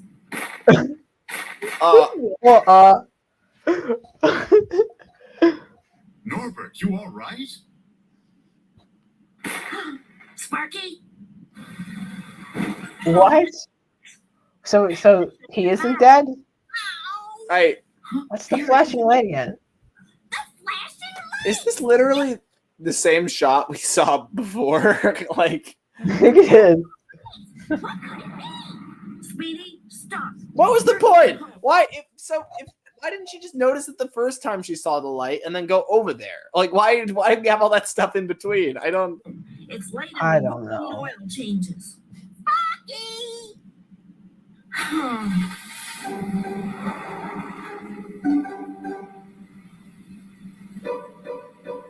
Oh. Looks like there's some. Yeah. Thank goodness you saw my flashing mirror. Yeah, why are you here? I wanted to see. My coin is flashier. Why? That's so sweet. Anyway, my engine overheated. No. Why don't I call a tow truck? No, just give me like the pizzicato. What is at play here? I don't. Yeah, sure. Is something actually going to happen in this movie? Maybe. What? I don't get. What the? Speedy, get out of here! Oh my god! Oh my god! She's actually doing it. She's actually murdering him. We're in trouble. Go now. Well, I mean, I guess there is no bigger adventure than the Great Beyond. Yeah. Sparky, why are you so worked up? Diesel is up to no good. Yeah. Yeah, she was. It took you so long to realize this? Diesel. Especially female. This is not about you, Speedy. Hold on. Let's watch that again. What did I that back again? I just heard especially female. Sparky, why are you so worked up? Diesel is up to no good. That's unfair. Why is the world so judgmental about free-thinking, quirky cars, especially female? But isn't that what Diesel is? Yeah, I think I think she's defending Diesel. She's like, oh, wait a minute. Here's the conservative plot points coming back again. So this is okay. We've got pro police, probably pro anti veteran. I don't think anti military, but I think anti veteran. All right. So because the healthcare is in there as well. There we go. And then anti feminist. There we have all three. They take their annoying kind of car character and they make her defend the concept while having just been murdered by somebody, essentially. Defend ridiculously the notion that women should be taken seriously. That's so weird that they'd really like she's just, any reasonable person would just be like, oh my god, that woman's a murderer. But instead she was like, no, I will defend women even when they try to murder me to my grave. It's like, that's not, no one makes that argument. Don't try to make it look like feminists make that argument. But that's what they're doing. Oh dear. Weirdly conservative. Okay. All right. Really? Diesel suggests this ultra cool adventure. She comes all the way out here to make sure we're having a good time, and you accuse her of being not nice. Gas leeches.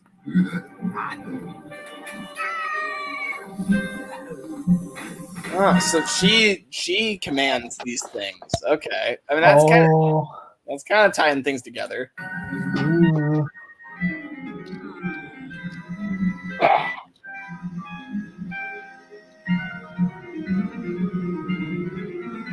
So now we get a good look at these things. Yeah, it is just kind of a sack that they store the oil in.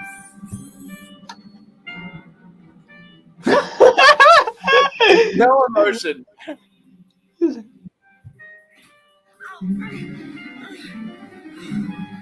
This is terrible.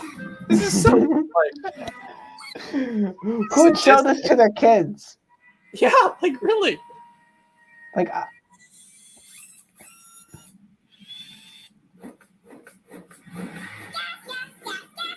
Diesel, we need help! These leeches are bothering us! Yeah, they're bothering us. Minions, you fool. Who you call a fool? Hurry up, Igor. Start with the annoying chatterbox. Annoying! It's See? kind of annoying, Diesel. Look at he's got eyes up here as well. oh dude. Oh, maybe he was Well then. What's weirdly clever. He's kind of unsettling in the right ways. His eyes aren't in houses at all. Lemmy, I think you're giving this film a little too much credit. Looking at this guy, right? He is unsettling. At least there's that. Look, that's fair. Well, I think Diesel looks more unsettling than this big nut, kind of like the orange car with all these hands. It's like, I just want to hug you. You know, it's not threatening to me. That's fair. I like the implementation of the eye lights up here, because that's if this design was different, it would be I think it would be better. Like, I mean, the concepts are good. Yeah, I mean, like, it does look, disturbing, but then again, so do all the other vehicles in this film. So I mean, there's that as well. This at least looks disturbing in a different way. Credit where credit's due. I don't know, Speedy. That Speedy looked like I don't even know how to phrase it. Just like the mouth with no bottom. Yeah. That's a whole nother level of creepy for me personally. That's true. Oh! Holy shit! Oh my god!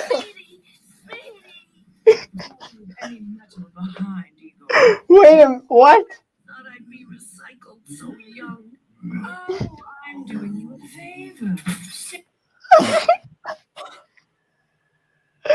Wow. Okay, I'm looking up who directed this piece of crap. Okay, Michael Shelp. That's the guy's name. Michael Shelp. Let's see what other films this guy's made. Okay, so look, I gotta say, I'm kind of impressed that they actually killed off a character that was like a major character in this. I mean, They chose the right one. I definitely wasn't. I'll say I'm definitely not bored. You know, and that's the worst thing a film can be is boring. That's true. It's not boring, you know. Oh no, they made 4 Cars Life movies. It's just never gonna end. It's just never gonna end. Good lord. Yeah. Also directed Spider's Web, A Pig's Tale, which is obviously a ripoff of Charlotte's Web. Plan B, a ripoff of B Movie, and probably A Bug's Life as well. Piper Penguin and his Fantastic Flying Machines. Let me see what exactly this one is. I'm going to take a close look. Is this going to be... Oh, yep, this is a Penguins of Madagascar. What's the one with the dancing penguins? Happy Feet. It's like a ripoff of that. You know, why make ripoffs of stuff when it's like this, like I understand making something in the same genre, right? Like if you see a really successful Madagascar movie, then you go and make an animal movie. But like, say, looking at this, right? This isn't really a Cars ripoff. I mean, it has some very surface level similarities, but it's like totally different. The tone of it is different. The message is different. Everything is so different. So like, at least it is quite original. Yeah, I'd say that. It's also bad. It's bad, but it's bad in its own unique way. Yeah, I gotta say, it does transport me to like another world that is very interesting. Like, I think the character designs are very off-putting, but like, if I were to redesign all these characters into like a more aesthetically pleasing style, and then I were to like rewrite the thing, but still keep the characters intact, where Sparky's kind of this young idiot, kind of like who doesn't really know what to do with his life, and Fender is kind of the overbearing dad, and then like Diesel is kind of this like kind of manipulative kind of sociopath. Like, I feel like those all would work really well. Like, there's a lot of stuff here that is salvageable and good that you could actually like make a really cool thing with. And yeah, I agree with that. So yeah, that's the thing. It's like, I feel like there's some good stuff here. Now it's presented in just a hilariously bad. Yeah, like with this like comedy music once again. But I'll say this, from my memory of watching the Little Cars, the first one. Okay, and to be fair, this is like 5 years ago, so my memory is fuzzy at best. Yeah. But this is way better. I'm way more entertained because there's just so many baffling decisions that are made. Interesting, because I would say that like A Little Cars is dramatically better in the sense that it's like it's produced better, it's more competent. But this is more thought-provoking for sure. It's more, because A Little Cars could probably just take place in the Cars universe if it looked different. It's not really all that different, but this here is weird. It messes with my mind. Anyway. Yeah, the actual like designs, I can tell they put a little bit more thought of it because like thought into them, because like in like the Little Cars, from what I recall, it was just like the same, designs, and then they just kind of changed the characters for like the colors for the background characters and so on. While here it seems. But at least they rendered everything from scratch. I'd say, like, with the Little Cars, it looks better. It's made better, but it's also not nearly as surprising, right? I mean, it is very cut and dry kids show material, whereas this here is like a weird piece of. It's like a Return to Oz kind of thing. Yeah. Okay. So Speedy's just been murdered. We have 5 minutes left to wrap this up. Yeah, I did not expect that in the slightest. You predicted it. I'm glad we waited so long for this, because I now remember this is what happens, because I knew the whole plot. I watched all these videos about it in 2016, but I forgot that this happens. I was shocked. I was like, oh my God, holy shit. My first thought was when the roof got caved in, I was like, how are they going to fix that? And then I was like, oh, they're not. Oh shit. And then all of a sudden, like, she went, you know, and then on top of that, the one again, a second time. Yeah, and now it's going to keep happening in the background. Decades of heartbreak and pain. Sparky, the world is a cruel, wretched place. No, it's not. It's big and wonderful and full of possibilities. You just have to be careful. Why didn't I listen to my dad? My God! Oh, Good Lord! don't cry. Die with dignity, like your cousin, Piston. You killed Piston? Oh, yeah. Oh, who could have guessed it? I came here for a picnic, but Igor cut it short. Then why was Fender so silent? Fender's the real villain. Maybe he knows that if he reveals the true story, then he'll be. Maybe they've got some sort of arrangement. Good So he's a Lord. mobster. Yeah. This is why I love this one now. I love this movie now. They've got these two turf wars going on, where you've got Fender who's got has this whole kind of gas station ring, and then you've got Diesel who has this kind of kidnapping and murder and sell parts on the side ring. All the parts that Sparky's wearing are probably from dead cars that have been resold. This is Diesel's cycle. She makes these people go and buy parts at that chop shop and then kills them and then resells the parts. That's her cycle. Oh, this is brilliant. I love this. Good Lord. Society frowns on that kind of thing, but whatever. Igor chop up, slice up the Sparky, and Society frowns on murder. You say slice up the Sparky? Yeah. Okay, yeah, that is creepy. Oh, and they're not even looking at in the same place. That's kind of... That's horrifying. a little pain, then it's all over.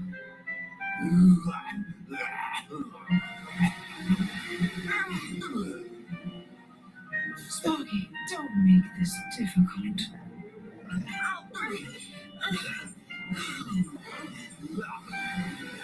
Oh, my shots. Igor, I'll hold him down. Yeah, let's draw this out even more. Oh my God. Goodbye, Sparky. Oh my God. Oh, I know what's gonna happen now. We all know what's gonna happen now.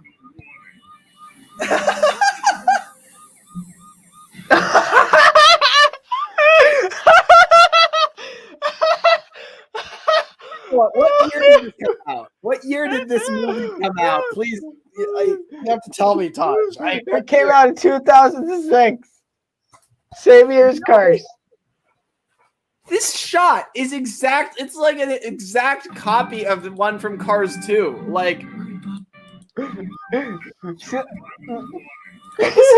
When Graham goes down the tarmac and he shoots out the missile, the shot is identical. Did Cars 2 rip off a Cars life?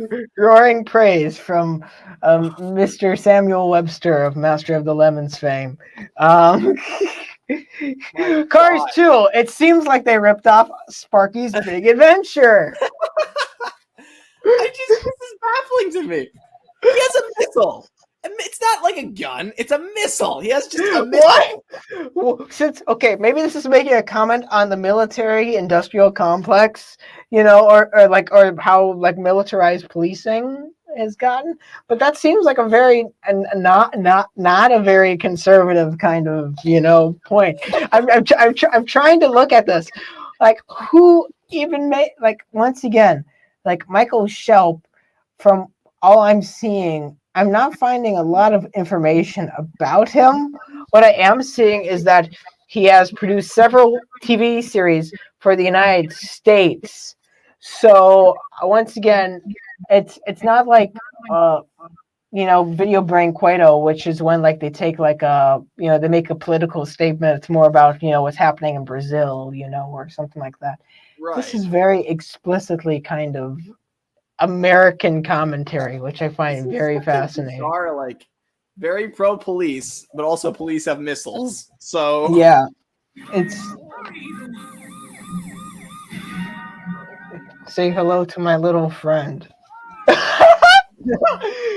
It didn't even blow up. It just pushed Diesel off. Thanks, officer. Fill her up. He literally brought this. He brought him with him. That's kind of nice that can happen. Like, yeah, it's not every day where you can both be killed and brought to the rescue of your friend on the same day.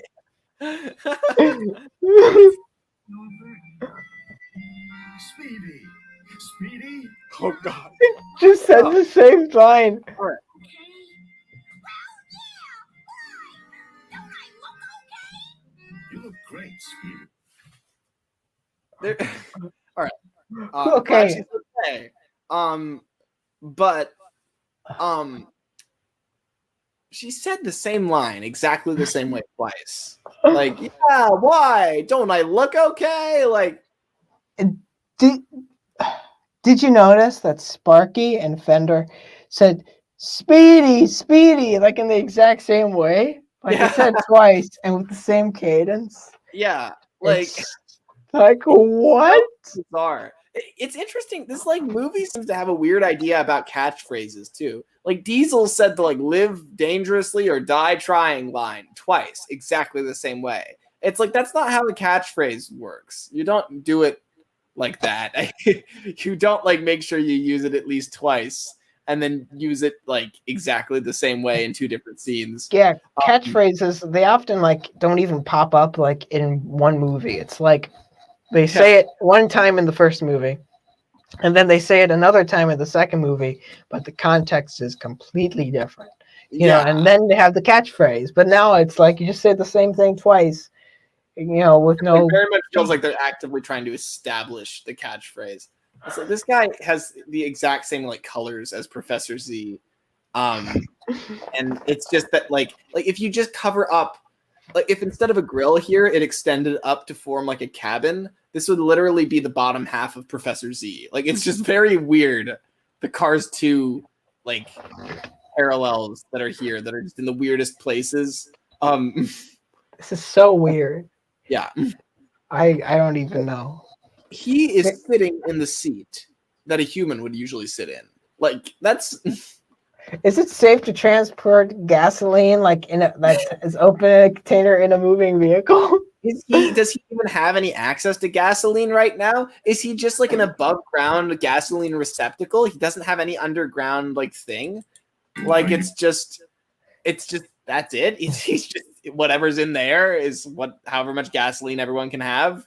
Yeah, that's what they always say is, when moving gasoline, move it in a very shaky vehicle.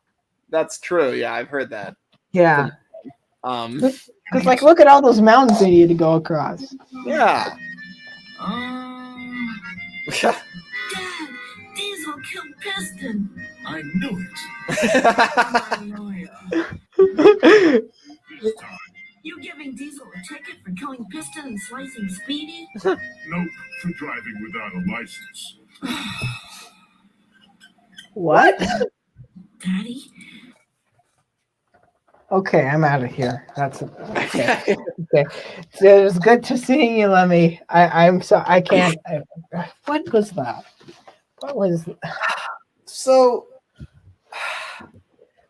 driving without a light. Is this a commentary? That seems anti-police to me now. It's oh, they're more concerned with upholding arbitrary laws than stopping real crime.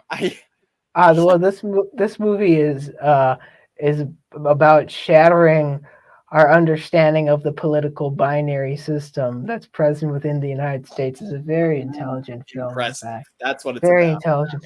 Oscar bait. Oh, who said that? Let's finish this thing. Thank you for saving my life.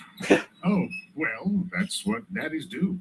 Yeah, that's what daddies do. rules are really important. That's a catchphrase. Never get lost again. Never. And I won't leave the main highway. Sparky. Hi. Grace. No more ramps for you. I took my ride. Oh no. We're going back to Auto Swag right now and getting rid of this junk. We have to stop fooling around. It's time to grow up.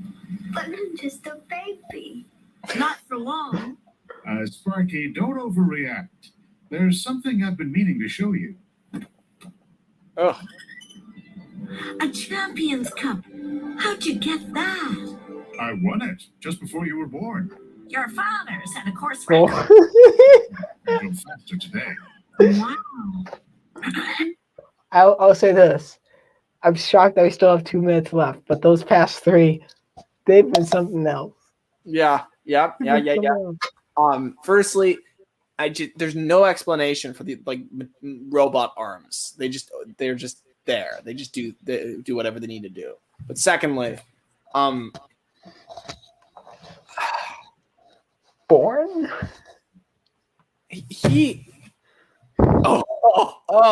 Okay, yeah, there's that. But also thirdly, so this is another weird Doc parallel. It's like that he's like a championship car, but no one knew. But it's at the end of the film. It's just And it has weird. absolutely nothing to do with the plot. Yeah, that's Like Sparky erases one time.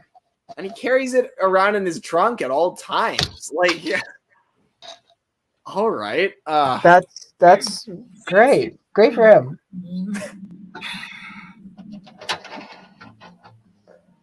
Okay. Wow. Surprised he doesn't have a mouth in there. Tell my fenders, but your grandpa would have busted a gasket. The point is, Ooh. I didn't always drive between the solid yellow lines. Whoa. I turned out okay. I know you will too. I'll take Speedy to the garage and these two to jail. You guys are free to go. Thanks. Officer, there are no speed limits out here, right? Nope. Great. Who wants to race to the highway? I do. Let's The go. moral of the story is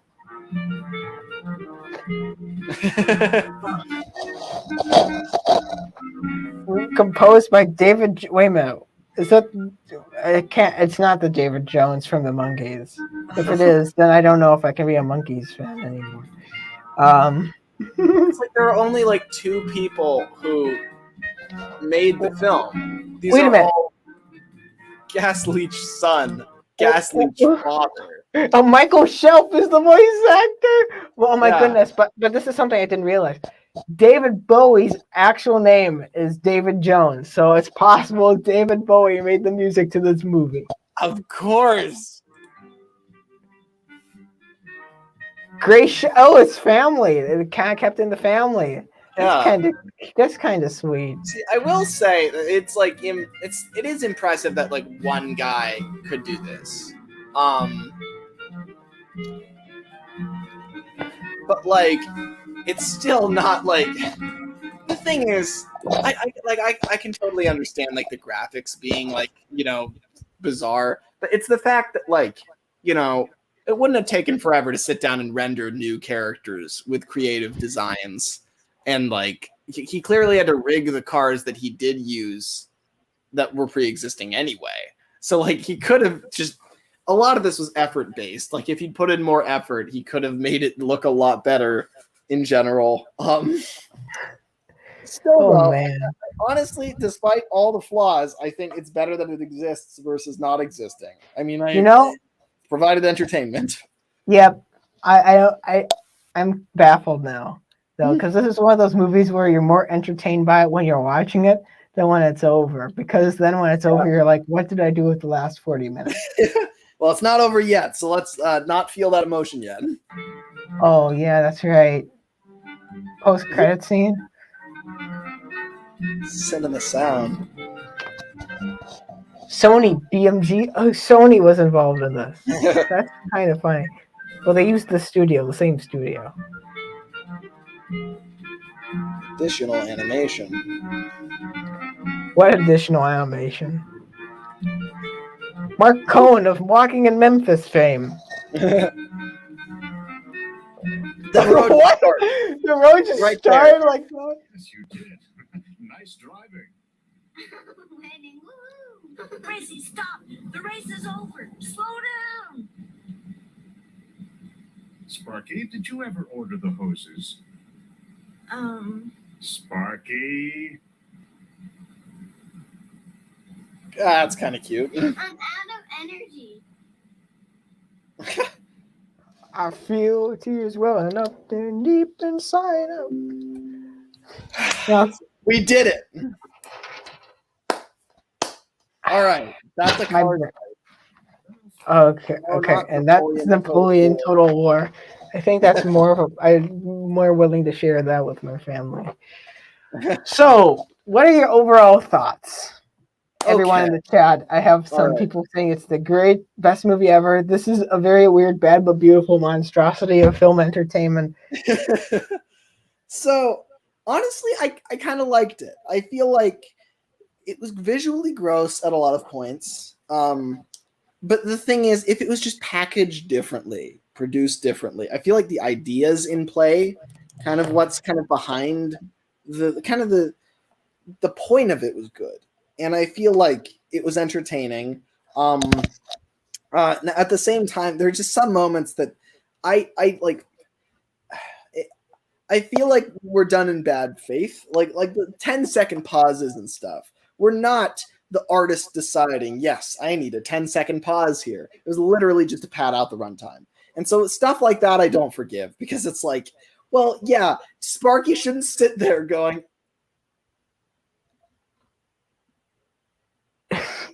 for like 7 minutes.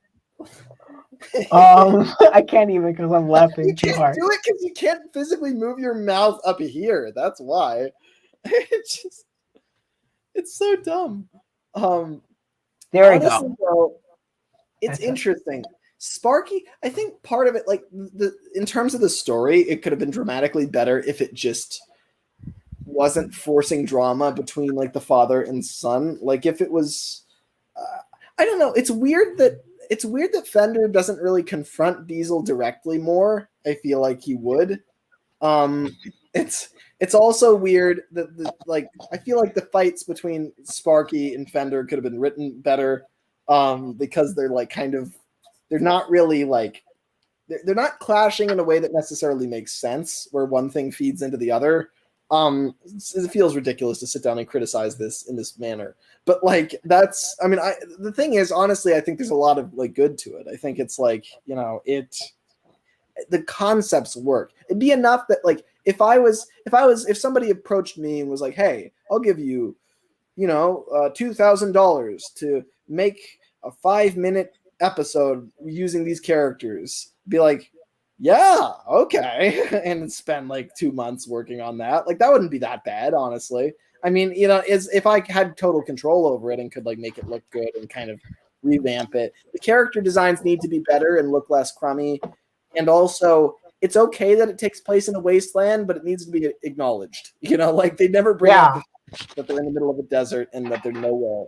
Yeah, I don't even know why like the Badlands. That's not what the Badlands look like at all. That's like I don't know why they clearly took inspiration from Cars and put it in like the desert. Yeah, Route 6. Have a purpose for it. Yeah, like because lightning gets lost in the middle of nowhere. That's the whole point. But like Sparky is just here from the get-go, and why do they have to be here in this like? These are the things that I think the Little Cars does a lot better because they are in kind of a context that makes sense. They're in more of a city. You kind of understand the way everything works and how and why the decisions have been made. It seems a lot more deliberate. Whereas this one is just kind of working with what you have, and it turns out as this really weird amalgamation of things. But I have to say, it was still entertaining. I was very entertained.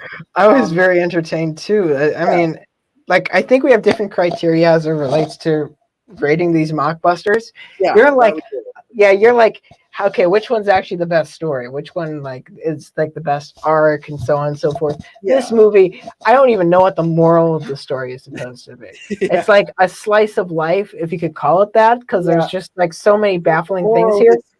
The moral is stop messing around. That's the moral. Stop messing around. I thought it was until like they were like, well, it's a while until we get back to the highway. Let's mess around. It's like I don't know. I think the moral is listen to Fender when he says stop messing around, and then when he says you can mess around, it's fine. Even though Sparky, Sparky looked way better after going to that weird, auto, place, You're like really souped up. I guess they tried to make it look really like cliche looking, like all the gross stuff you can do to a car, but it gave him a lot more defining features. Yeah, so it's like, because before it was just like red car, go beep beep. It's also weird the types of car they chose. Like, I feel like Sparky shouldn't look so much like a hot rod race car. He should be more of like a civilian car at first. Like, it's Yeah. kind of weird the cars that they chose. Yeah. What was up with the leeches too? I don't know what that was. That was weird. Like they were kind of like this. I don't know.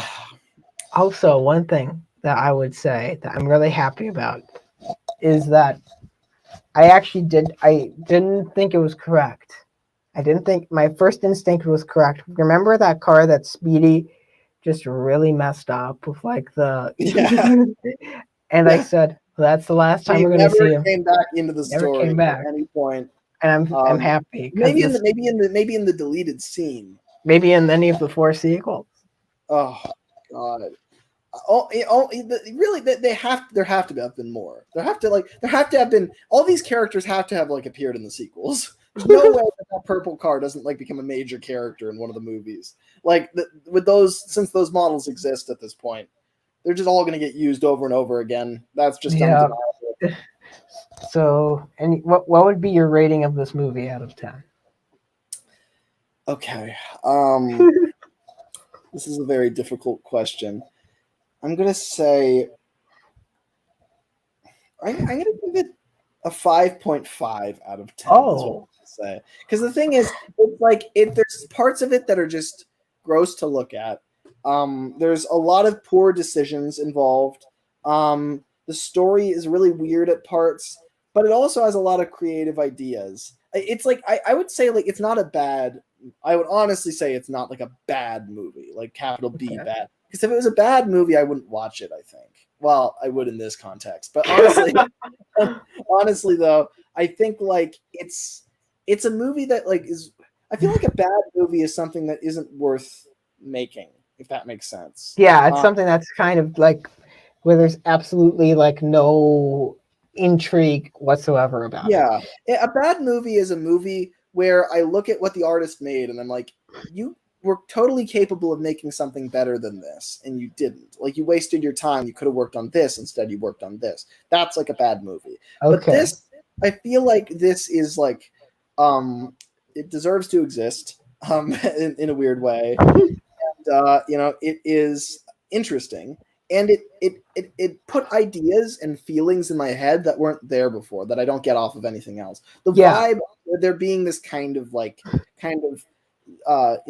random, edgy, kind of smoker Jeep character that kind of plays seductress and drags cars into the middle of the Badlands and kills them off. That's like really, that gives me a weird feeling. That's like kind of like a scary villain, like a villain I haven't really seen before. It's interesting. It's like very gritty, very raw, it almost seems like out of a slasher movie almost. Yeah, it's kind of interesting, and an interesting combination of things. It's really shocking to realize how bad Diesel is, that she's literally like a sociopath. That's like, all right, yeah.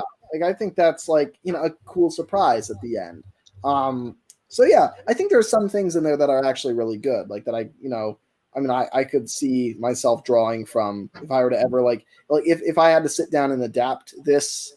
I feel like there'd be a lot to work with. Like, I feel like it wouldn't just be there's nothing there. Okay, I'm gonna put my reviewing glasses on. I'm pretentious because I'm wearing sunglasses at night. Well, it's actually the evening where I'm at, but it works. You can see the reflection. Hi, it's you. But overall, I would give this movie, from a legitimate rating, probably a 2 out of 10. And that's not that bad. It's honestly not that bad, because I've given lots of movies 0.5s and even below. I can honestly see how 2 out of 10 would be when you're factoring all the movies ever made in. A 2 is fair. Yeah, because it's like here like, first of all, there's a lot of entertaining stuff here. Mm. I mean, just all of the things. And when you're watching it, I think it's a movie that I think I'd recommend every person who loves bad movies or wants to see movies that are kind of just rough around the edges, kind of, Mm. those types. I think they should go and see this movie at least one time in their life, because when we were watching it, there's just so many weird, baffling things that just pop up, like the weird Yeah. tire gags, and like In the I same can't. way that when you watch a comedy and it's just joke after joke after joke every 30 seconds, and those are that's really entertaining. This one is kind of like that for unintentional reasons, where there's Yeah, something to comment on every once in a while. Where yeah, it's you really, you don't ever. It's not really ever a dull moment. like I'm not. This is not even funny, but I can't believe that they actually said child abuse in this movie. I Like know. in that context, it's just And like, that's the thing. This movie, I appreciate how it surprises me at several points. yeah, It's not easy to do that, They build up an expectation of what to expect from the movie, but then it goes a lot darker than you would ever anticipate. And I yeah. like that. I like that, there's a lot of scenes that have upbeat music that's totally out of place. It creates an interesting dissonance that I kind of like the feeling of. It's weird, it's bad, but it's also kind of interesting. It's Yeah. I don't know how to feel. And if you have that cheery music all the time, it's almost like the music is reflecting what the movie is expected to be and supposed to be. But then what you're seeing on screen, you're forced to pay attention to it because it's just jars so much with the music. You're like, okay, I know I can't trust the music anymore, so I have to pay attention. And what you see is very interesting. You look closer and you're like, God, what is this? Yeah, it's weird. One thing I'd say is that the surprises I got were typically things where it was clear to me, where it was like, where are we taking this character? Like Speedy, I don't think Speedy has a character arc in this. Diesel doesn't have a character arc in this. Probably if anyone does, Sparky does in some weird way, but it's not really that full form. But just going on the adventure, it's one of those great kind of sit down, watch, and and it goes in some really unexpected directions. And so just from a creativity perspective, it deserves it too. I might even rank it a little higher well, my enjoyment factor, I'd give it a 10 out of 10, a 20 out of 10. It's great. And off go the pretentious reviewing glasses. Yeah, I would say if I were gonna in this context, right, it's 10 out of 10 because we've built an atmosphere in which it is fun to watch. But if I were to just based on how likely I'd be to sit down and watch it on my own time for fun, that's kind of where the 5.5 comes from. It's I mean, I'd probably never choose it because I'd choose a 7 or an 8 or a 9. But this is, it's not out of the question that I might sit down and feel like watching it on my own, which is that's great. Yeah, I mean, it's much more than you would expect from this film. So yeah, and it's certainly one to add to my lengthy roster of bad movie nights, selections, because just there's so many moments. Once again, the sound mixing and the music and the weird jazzy stuff. Anyway, we probably should get to our next movie, our next selection. It took us over 2 hours to get through that one. So I know. I am surprised. I've got time. Do you have time? Are you in any I have hurry? time. Yeah. Okay, Yeah. good. I'm gonna get another water, I will say, and also refill my my deeply loathed Shrek glass. Yeah. Okay. Yeah. You entertain the crowd. Okay. I'm gonna do some really entertaining stuff. See this, kid? See this? I didn't say that. Okay, it's me alone. It's me alone. Taj alone. So, I guess, what exactly? Let me see what is going on Twitter. This is gonna age very well. I promise you. I promise you. I promise you. As it relates to, Okay. Okay. Howard the Duck is trending on Twitter, which seems to make a bit of sense given the live stream we're having right now. But yeah, it really, I'm surprised it went on for 2 hours. I thought it was we had a lot to say though. We had a lot to say. I believe the next one's a bit shorter. I think 34 minutes roughly. And then there's some behind the scenes stuff, which is kind of cool. I'd love to see that as well. In case you're hearing a noise. That's I don't own a cat. That's my computer's fan, and maybe even Lemmy's fan. I'm not sure. Okay. What was that?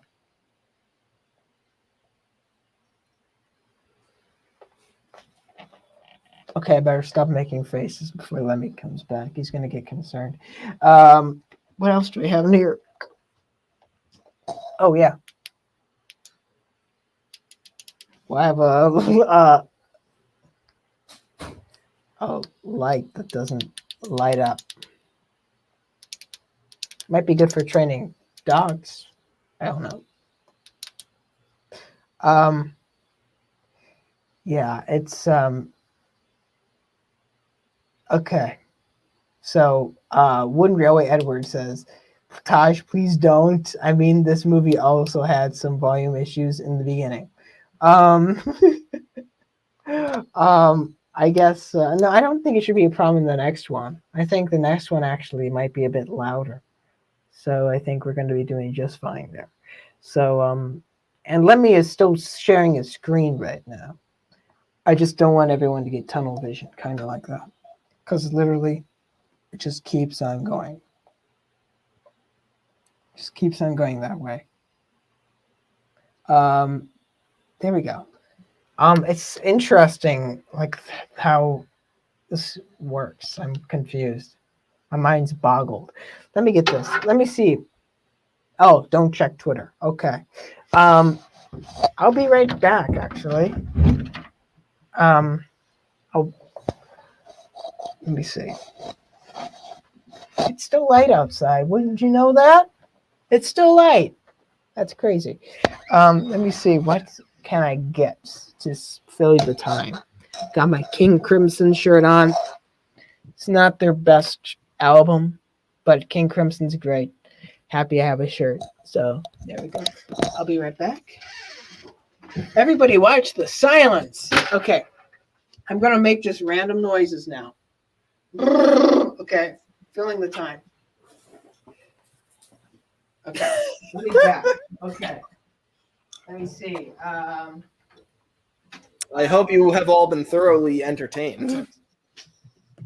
Okay, let me see if I can do some of this. I'm not that great at this, but I want to see if I can get a little bit of the energy from the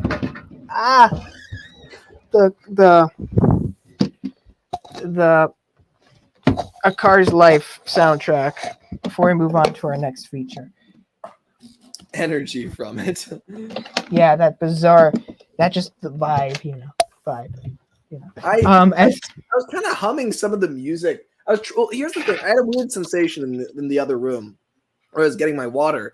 I was like thinking to myself, like I feel like humming the kind of like upbeat kind of whatever it is. But then I realized I have no idea what the melody was. I can't remember it. But like I know it would be catchy to hum if I remembered it, but I don't remember it. It's like well, I don't know. I don't know what it was. I have no memory whatsoever. So it's like with that there's this great kind of I don't know. Let me get this. Okay. All right, let's go. Here we go. I put this on backwards. I'm an idiot. Okay. It is worth the wait. I don't know about that because I'm crap at this. I'm better at mandolin. Okay. Here we go.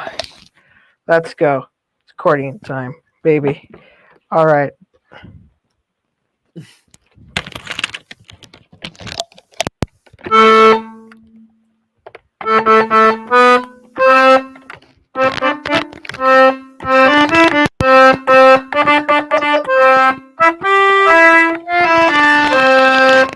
Speedy! Speedy!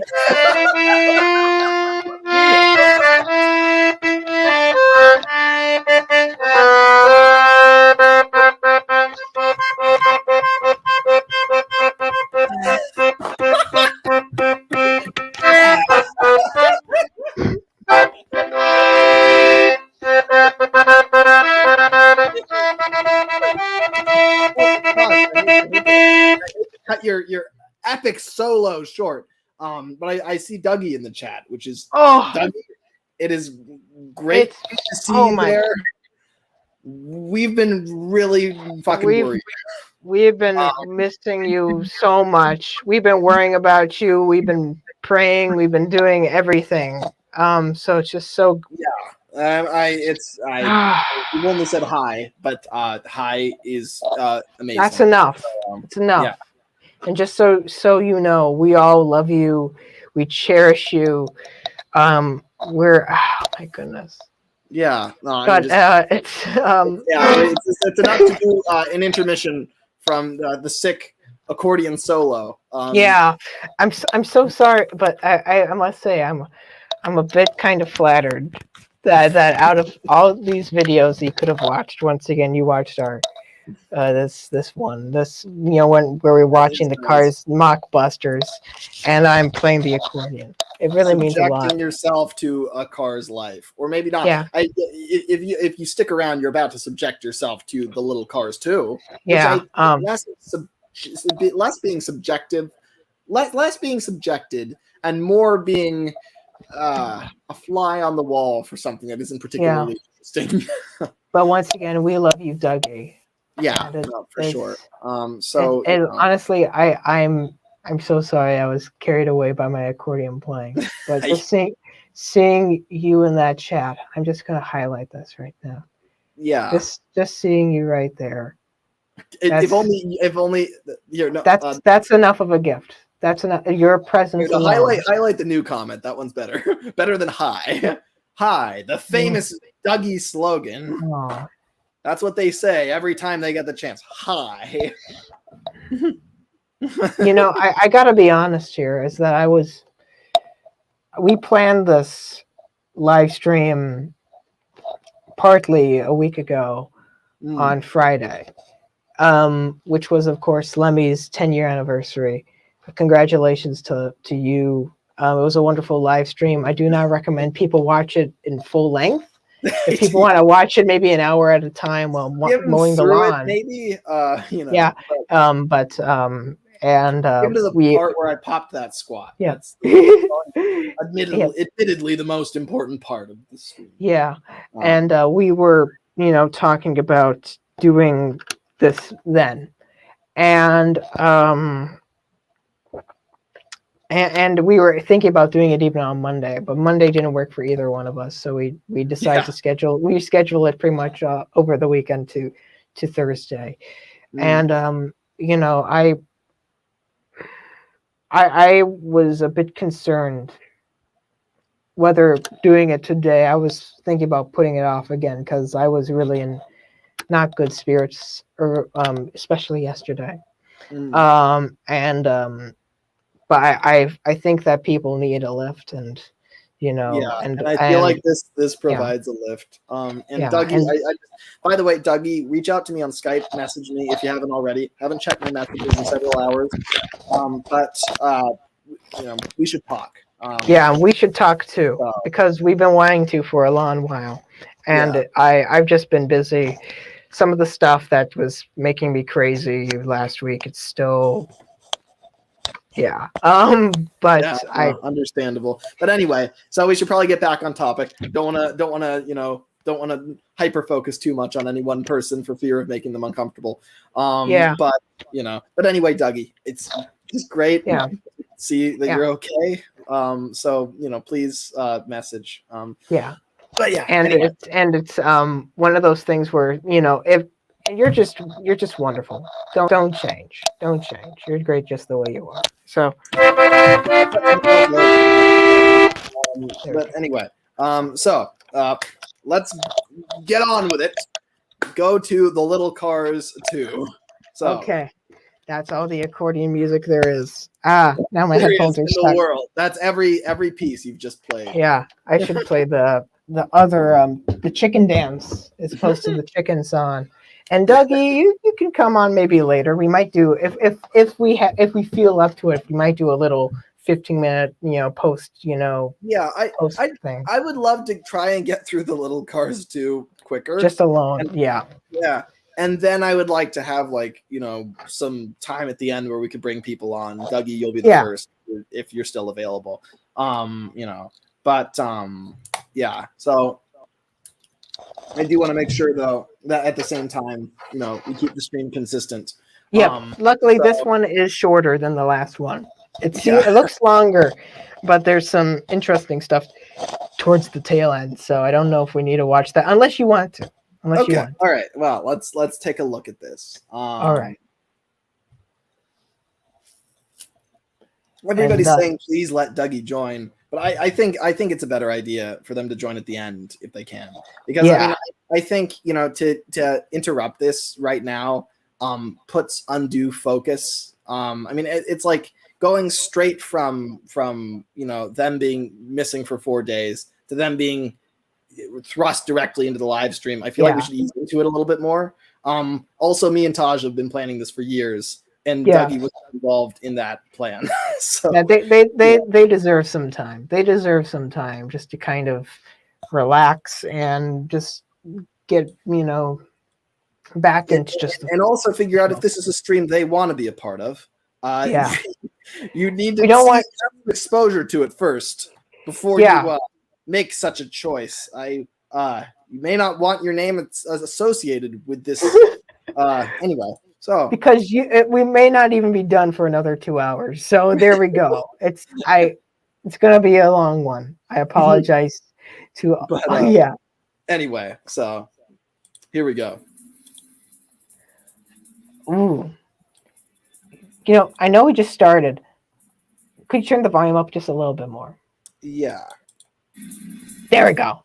Is it just me, or does this movie look like that game Turbo Math Facts, like from like when you were like a kid trying to learn math? I have no clue. Oh, look at that! Look at their. The quality is horrific. What is going on? I think this is supposed to be like an effect that they put on top of it. Okay.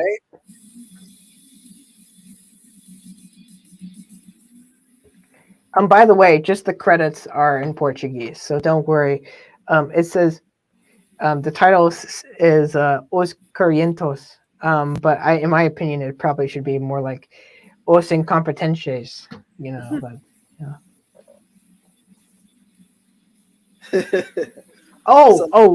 Here. I need to put this on pause right now. This is another funny thing that I did not realize, but there's an American and an English dub for this, and for some reason in like the American dub they changed all the names. So like because like in the US dub Cruz, like no, in the US dub the character that's named Cruz, no, I need to say it.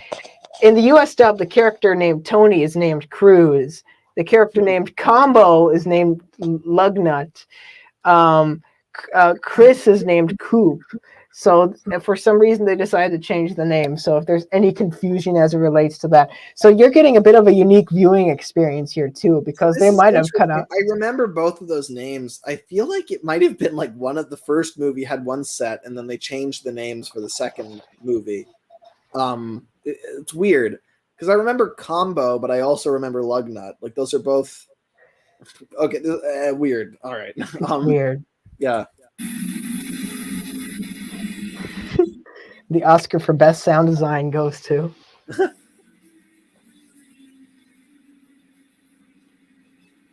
How does he have any clearance whatsoever? Like, he's just dragging on the ground. They look so bored. I know. They look concerned. They look like,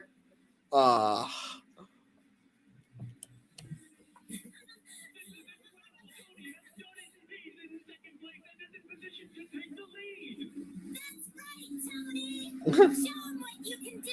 I know that you've got the moves and the drive to win this one. This is my single biggest pet peeve about this series of movies is the way they animate like the movements. They take like the snout of the car and move it around like a head. That doesn't make any sense.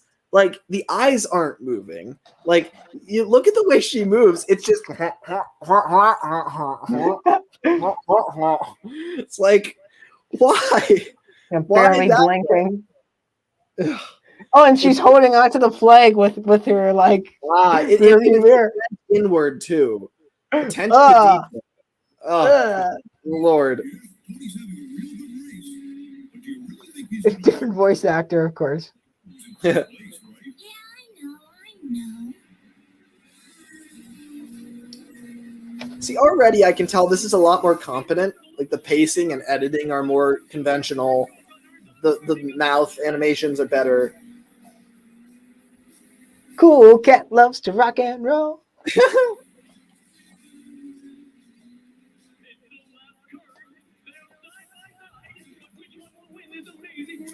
Tony, you have to win this race. You're gonna take that trophy home. It's I love how interesting how similar they like, look. they're racing together now because this guy was like the king in the first movie.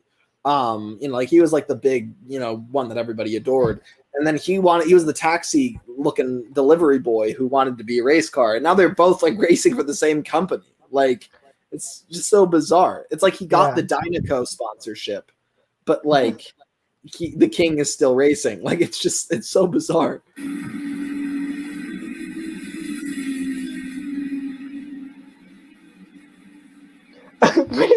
Why is the animation in slow motion now? I don't know.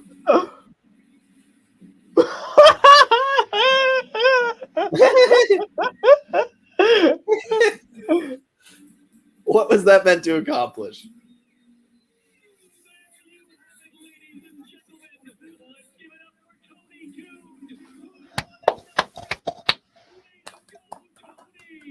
Way to go, Tony!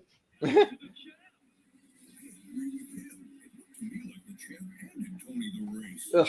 He's like connected to his like. This is the thing when they animate Mater, when Pixar animates Mater, they have a very clear division between the front kind of cab and the back bed, so it looks a lot more natural. But with this, you just see the area where it flexes. Like it's just so weird. Combo, I can't believe you're serious. Why would the champion do something stupid like that? The champion. Tony Toons beat him because he rules. I guess that love really is blind.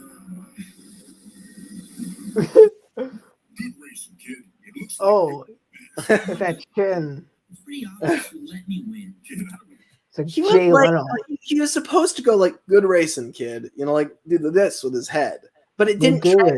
It didn't carry at all because good racing, kid. He just like flops his nose and mouth just flop upwards. I'm talking about the way you slammed on your brakes. Dude, I swear I didn't mean it. Dude. The brakes just malfunctioned all by Yeah. themselves. Anyway. That was His amazing. brakes malfunctioned and he's not concerned. You look so cute. Do you have any idea how cool you are? This is great dialogue.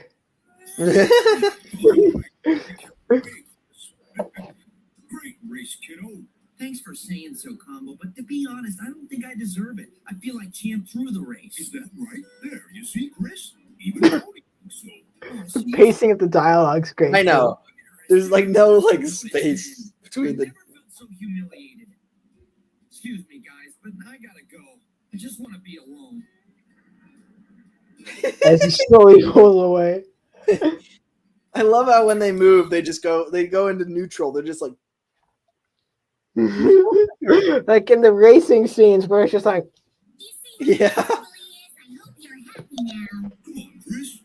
You heard what Tony said. He thinks the champ helped him out. He's the only one who's like kind of probably her too, like that is animated properly, where his whole front moves, so it like his head gestures actually transfer. You heard what Tony said. He thinks the champ helped him out too. That's interesting. Even Tony's. Why do they both have buck teeth? I don't know. We think he won it fair and square. So there. Tony Toon is the best racer in Raceopolis. That's why he beat Champ. Is she? Yeah. Handsome. Tony won that race without the champ's help.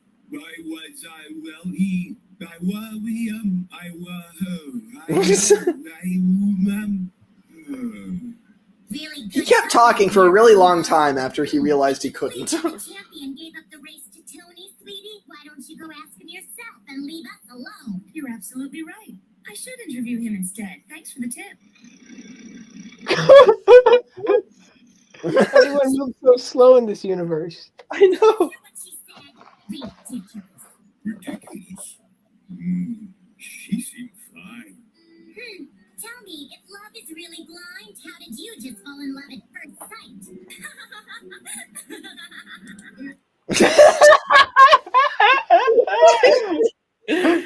Dialogue so bad, though. Okay, so here's an interesting thing: is the characters.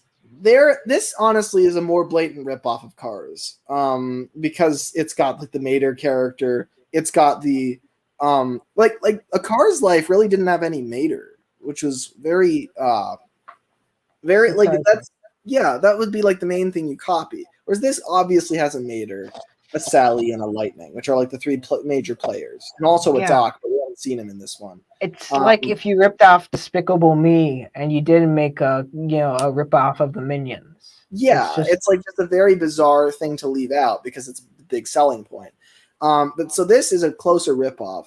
But also the what's her name? Chris. She's like not really written like Sally. It's interesting because the dynamic is very different here. Sally oftentimes is very snarky and she kind of acts indifferently to Lightning. She doesn't really like. She's obviously she'll support him, but she also isn't like his biggest fan.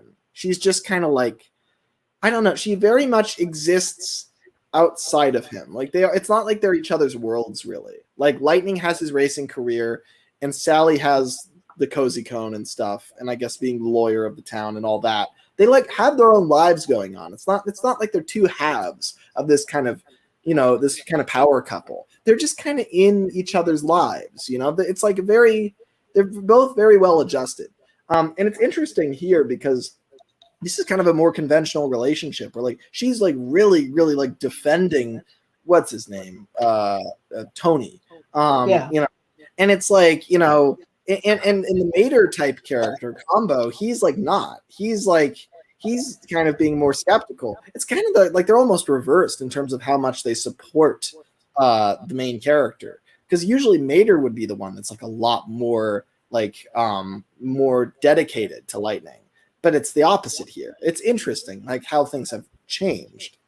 That's something. It is something.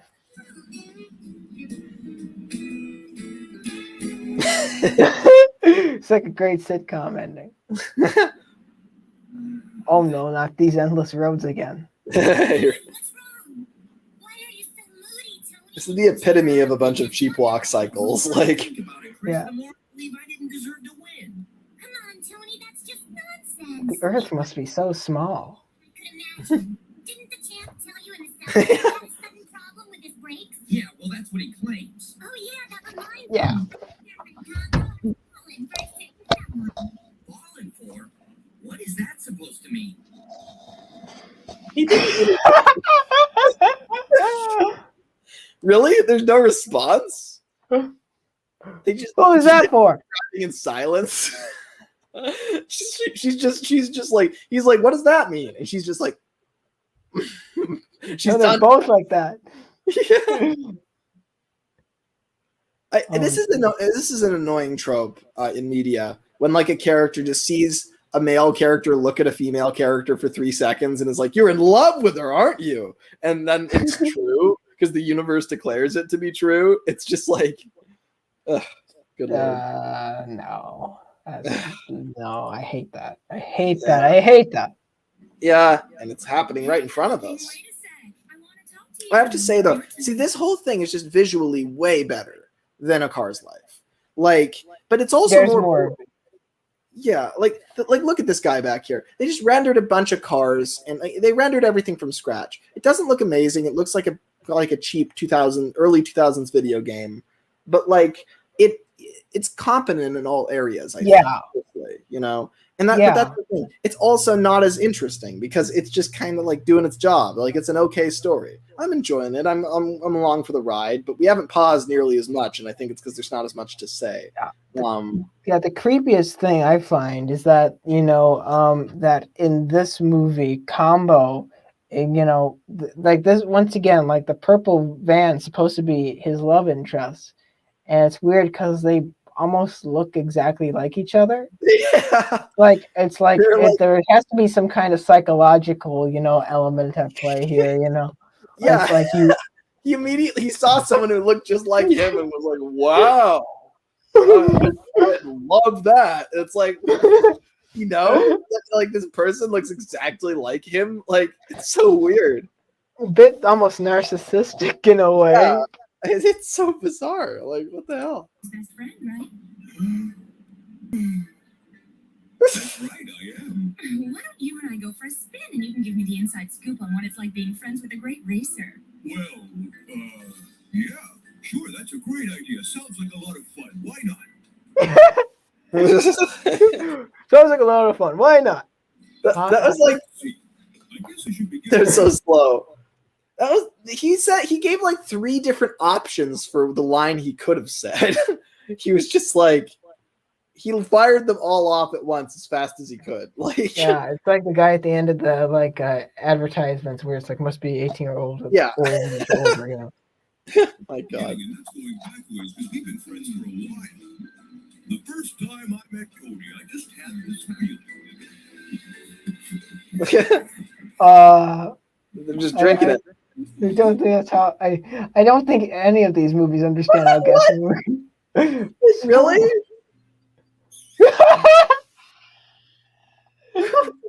What the hell? So, how did they get in that situation where they were on like a barren Sahara, just kind of wasteland, and then they like were slowly approaching each other, ready to kiss?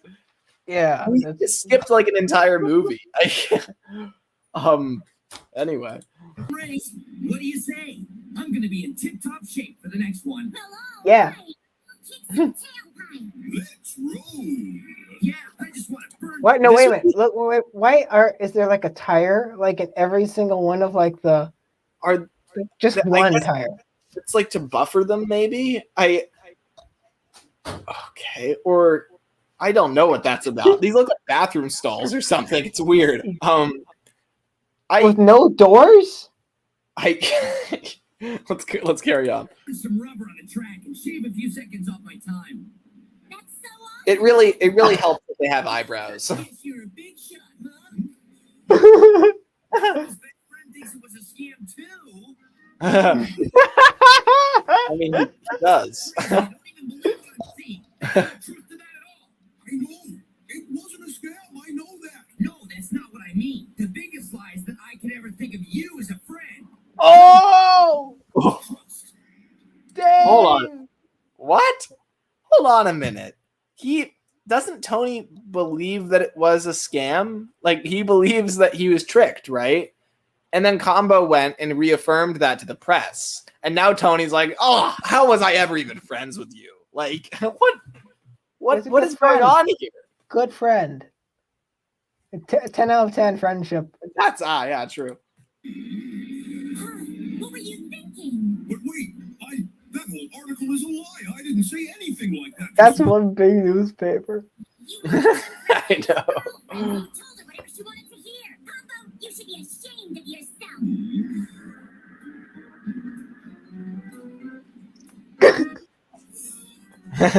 Why are these segments so brief? Like it's like I don't know. Didn't even do it the service of calling it a shot, just a segment, or not segment. Like, yeah, like that was like a scene right there. But yeah, it didn't exactly. feel like it. It felt like it was just like a. It felt like it was just like a segment. Like it's just like but we're seeing a weird because every time it fades to black and then fades back in. Every time they do things very by the books. They figure out the way they want to do something and then they do it that way in every single context. Yeah, Like- it's weird to me because like a lot of the time when you fade to black, it's like supposed to indicate, oh yeah, this was kind of made for potential being syndicated on TV. Like for example, lots of these kind of either that or something important has happened. Like it fades to black because we need to ruminate on it. And it's like it needs to just abruptly, you know. Yeah, it's interesting because a lot of these mockbusters, especially the early ones that started coming out in the 80s and 90s, actually were picked up for syndication in the United States on, you know, lots of, you know, basic cable channels, like even like Christian networks and so on and so forth. Right. And so I understand why they would fade to black. So then you could go to an advertisement or something like that, or a different segment at the very least. But like you're getting like, it's like a really bad pledge drive, like a TV pledge drive that they do on PBS, where they show like 1 minute of a video that they're advertising, and then they'd go to like a 20-minute ad break. You know, like that'd be the equivalent thing. Yeah, that's kind of the vibe it gives off. Good lord. Look, kid, I read the morning paper. That story was total garbage. You didn't let that get to you, right? Well, actually, I did. But I didn't let it all go. Good. Who cares what they say? I don't even think Simone wrote that story. She's always been an honest reporter.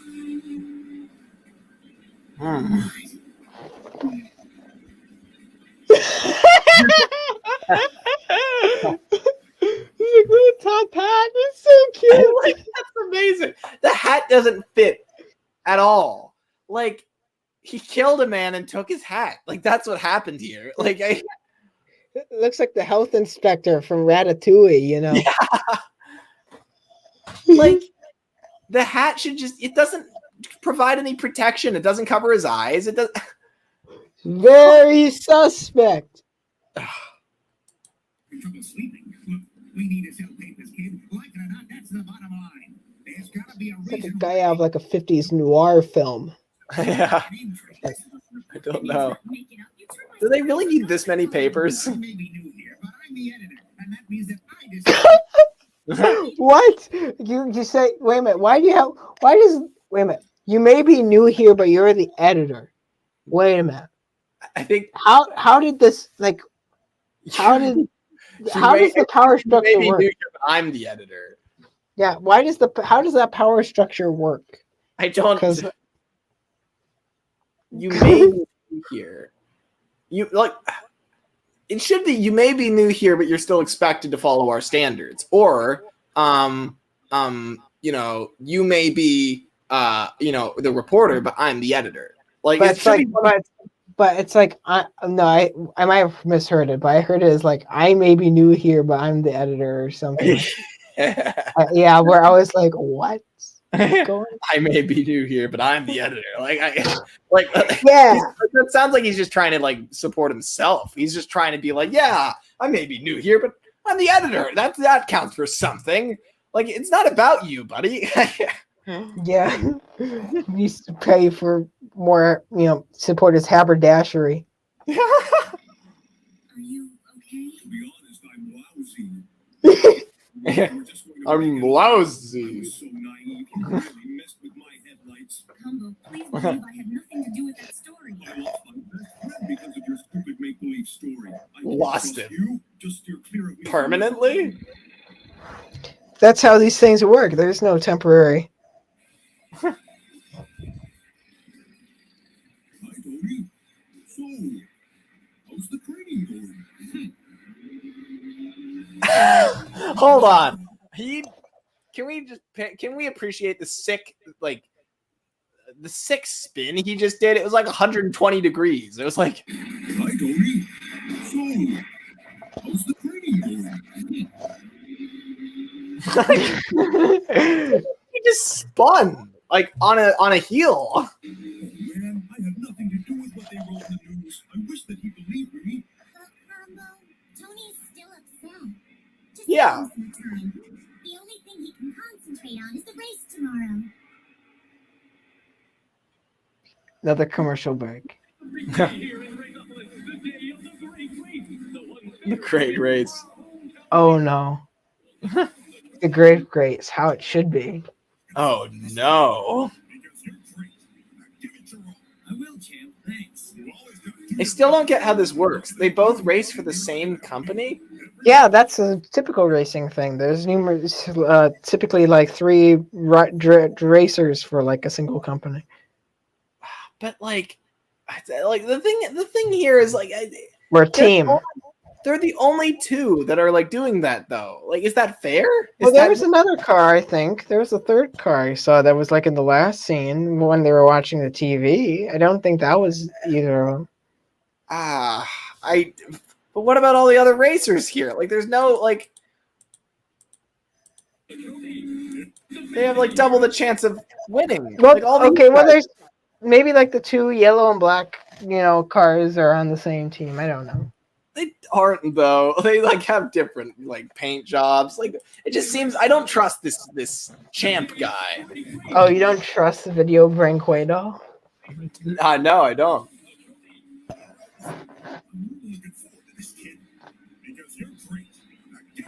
I'm looking forward because you're great. I hope you don't scrape your chin on the asphalt. That would really be painful.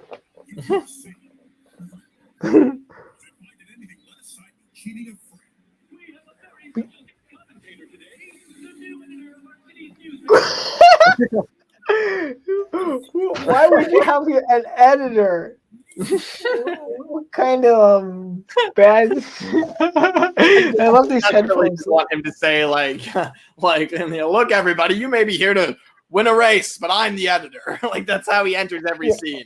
Yeah, like even like, why is that what they'd say? Like when like the president shows up to like a NASCAR event, they typically don't even announce it. But the newspaper editor, oh my goodness!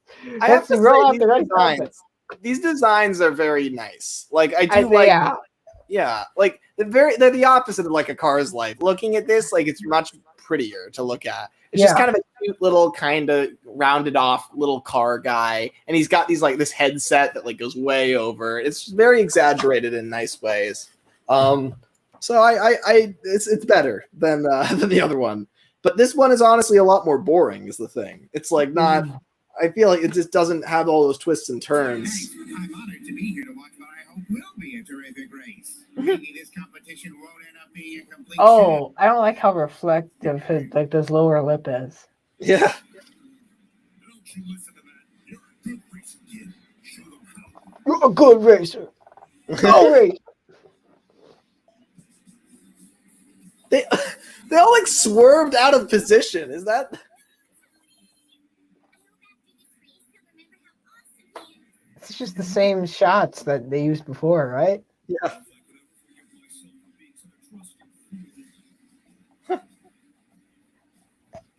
Cool cat loves to learn and sing.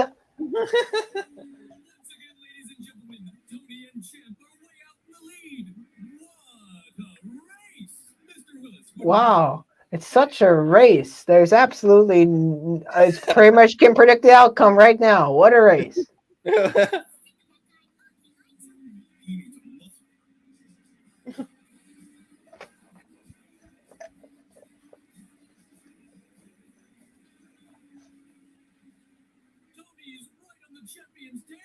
It's a tight race. Is the champion gonna keep it together and win? Well, I don't know. Even if he could, he made it time to throw this race too. You know what I mean? Nobody's blinking. Yeah. Oh, hey kid, what's up? Mr. Willis, the race. It's only fair to inform you I won't be reporting on this competition. Come on, kid. I can't believe you're being so difficult. Are you still upset about the last thing you wrote? Sir? Yes. Oh. Do you realize how much better I made your story? Oh, is he? Oh! I hate this plot point. They're all gonna hear it because he's saying it into the microphone. Oh, I hate this. Oh, the whole liar reveal. Via. This is so played out because this is like I like the idea of getting the villain to reveal themselves. That's cool. But there's like a million different ways to do it, and they always do it this way. Like, it's such a direct, literally just recording their voice and showing it to people when they didn't realize. Like, that's so played out, Couldn't you do it through implication? It worked for Richard Nixon. Well, all right, that's fair. It doesn't matter if it's all lies. What matters is that it sells. Excuse me. Excuse me.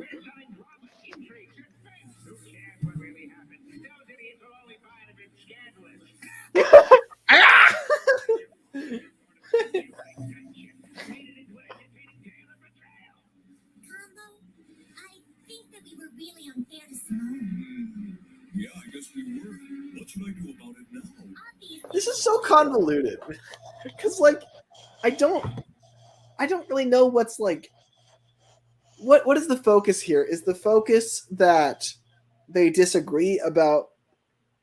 I mean, it's kind of weird that like there's the Simone story where like they're not sure if she's like a dirty journalist or not, is kind of happening at the same time as us wondering, is the champ actually cheating? Like it's not.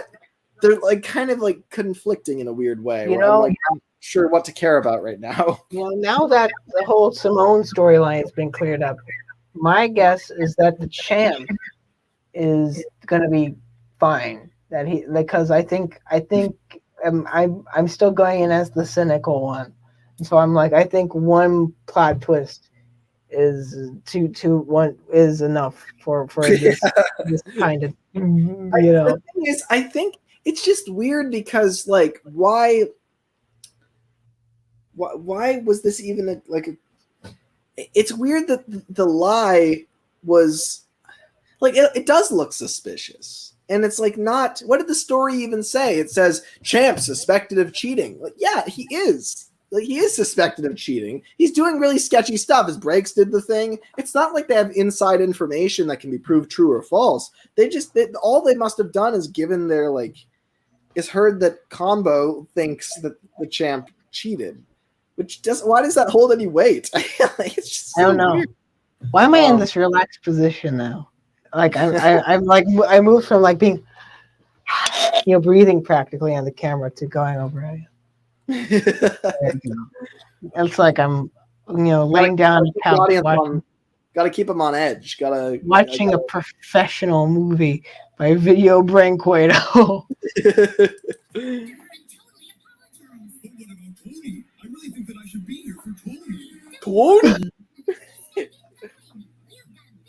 task. What? I love how they just stay on certain shots way longer than they. What is up with this racing? Like, It's so like, ooh.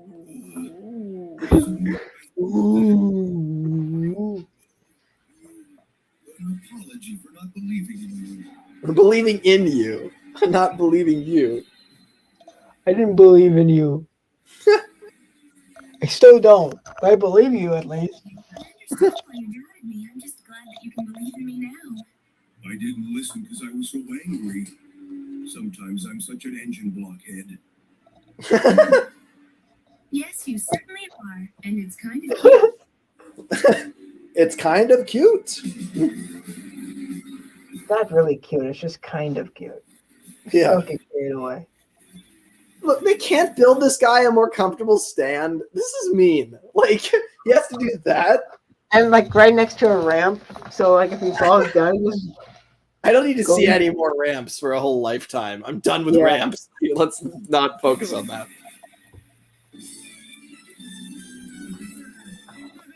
I have no idea who this is, but I'm sure he's pretty good at racing.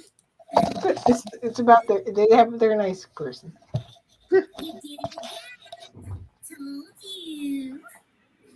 Oh no, he's holding the. I'm glad everyone saw you win fair and square, because the next time it's gonna be me that wins.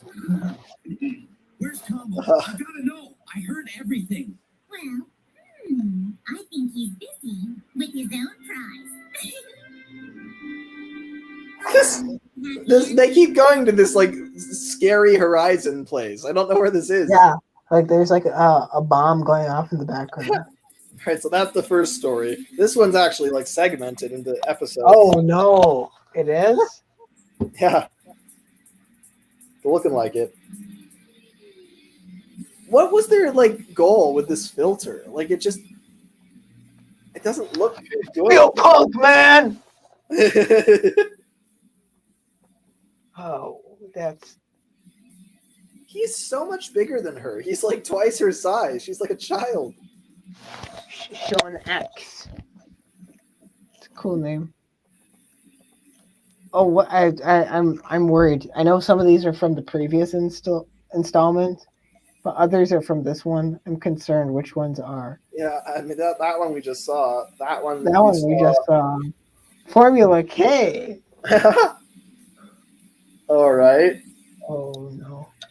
And my guess is that Combo is going to play in this. Formula Combo. Oh. Why does the racing animation look better in this one already? Like, well, nice to know some things stay the same. Now this is literally, now that's literally just footage from the last one. Oh, so we're just continuing from where the last story was? I guess. I'm so proud of him, and once again, he's proved that he's the best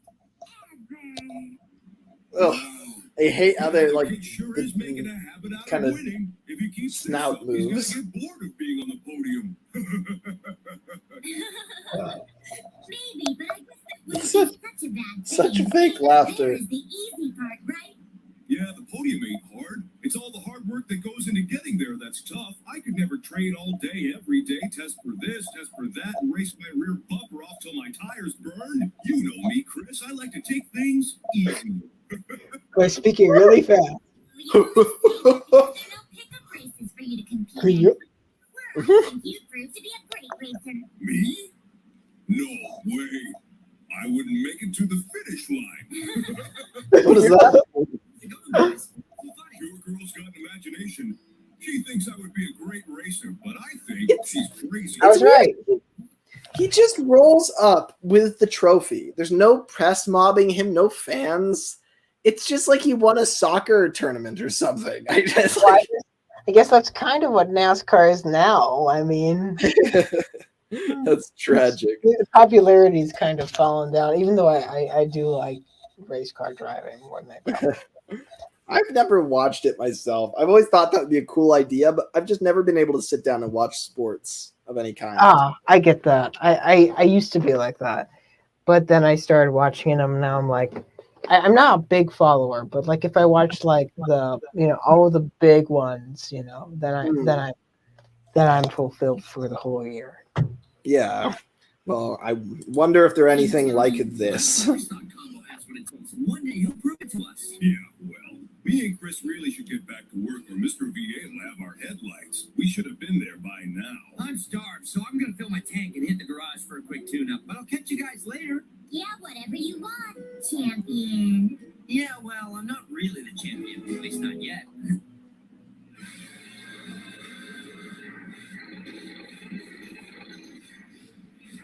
Listen up. We have to do our best to improve the company image. I've been looking over the findings of several recent market surveys, and it looks like our clients think that we're slow with our large deliveries. Huh?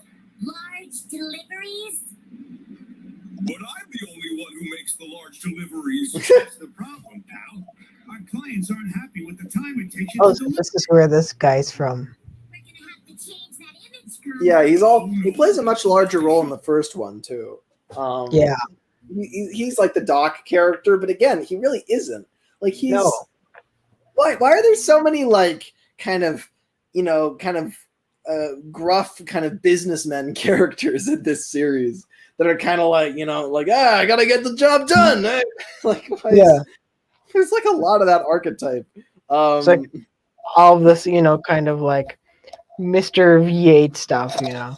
You know I can't stand all that look in your best stuff. No, I'm What? not talking about the way that you look. We have to change All that the looking your best stuff. You know? How do we transform you from a slow vehicle into a fast one? in a fast car. New kind of race in Raceopolis. Hang on. If there was There's racing in Raceopolis. I guess, yeah. It's all right here. Sign up for the Raceopolis. Did he have that? Like, is he holding that? Yeah, this must have been so confusing to like English speaking kids when this came out. Yeah. You know, just be like, what? That's not what it says. It doesn't matter. We're talking business here. No, Tony. You know I'm built for heavy lifting in the long haul, not to go rocketing around the track. I just don't have it in me, pal. I'm no racer. You're crazy. He's right. Yeah. I just kind of thought Tony was wacko. No, I mean, Tony has just found the perfect way for us to prove that we have the fastest delivery truck in Raceopolis. Why would he think Tony was wacko? What about his personality is the least bit like unusual? He's a race car, you know. That makes him wacko. Like, I don't know, you know, cause some of those adrenaline junkies, you know, as they are called, you know. I guess. All right, that's the only thing. He's just such a like plain guy. He's such a plain character. And then like Mr. V8 thinks he's like, it's just so weird. Like I don't get it. This is the thing about about both of these movies. Really, that's the biggest failure. Is that really? I think that what they try to do is they try to really hypercharge the side characters and make them really kind of bubbling with personality. Yeah, because their central main character has the character in the process. Yeah, so it's like, oh, we don't need to focus on Tony. You know, he really should be the best character. The main character, it should have kind of. I mean, there's probably exceptions, but usually the main character should be the best character. Yeah, or at least the most fleshed out. You know. Yeah. You know, I mean, it's like you may not enjoy them the most, but you definitely understand why we're focusing on them. But it's interesting. Tony is just kind of not. Yeah, I mean, it's interesting. I mean, I feel like it would make more sense to focus on somebody else. He's just kind of boring. And sure enough, everyone will see him do so well, they'll realize he's the best there is. Great. Well, we gotta get this bucket of bolts into shape first. My team will be happy to help. We'll start trading combo right away. I can't wait, pal. This will be awesome. He like expected him to say something and he didn't, so he's like, I can't wait, pal. This music strikes back. Yeah. I can't do this. Not even 1 meter more. Meter. You're doing great, and you've got real strength. With a little more training, you can compete with the best there is. You can outrun any champion. I don't want to be a champion. I don't even like competition. I must have been delirious when I agreed to do this. Stop your griping, Combo, and tough it up. This is about more than you. The company is at stake. You're going to keep it up. No. Give it your all, and you're going to Two other racers. These are such good motions, like the way that the characters are animated, but it's all lost by the fact that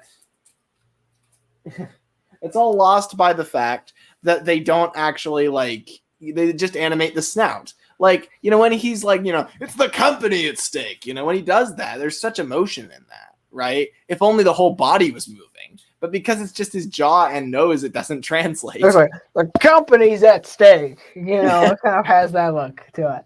Yeah, like it just not, it doesn't carry, you know, which is a shame. The only characters it carries with are like Combo and like the truck characters because they have the whole head moving at once. Yeah, it works better because, you know, yeah. Maybe if the whole front, like if the cab, it's not so much the flexing as is, it's the fact the eyes don't move with the mouth and nose hood. I mean, if the front, if it kind of started in the middle, that'd be different. But anyway, you know, this is one of the biggest visual flaws to me about this series. It's like I don't like that part.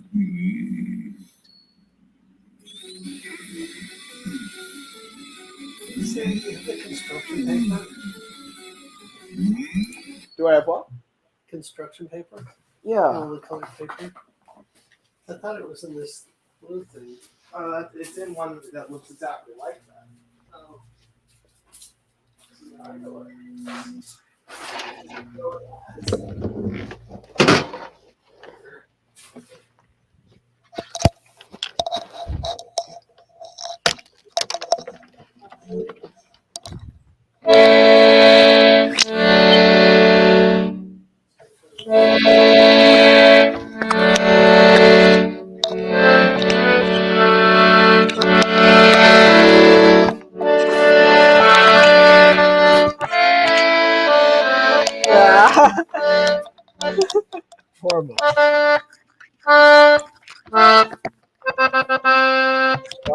listen to that. Came in with a solo, huh? I ran out there. Match what we're seeing on screen at all. Like, Yeah. combo lifting weights.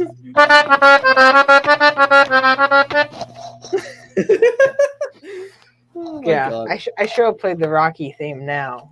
I should have played "Gonna Fly" now. Guess it's not. I guess it's not too late.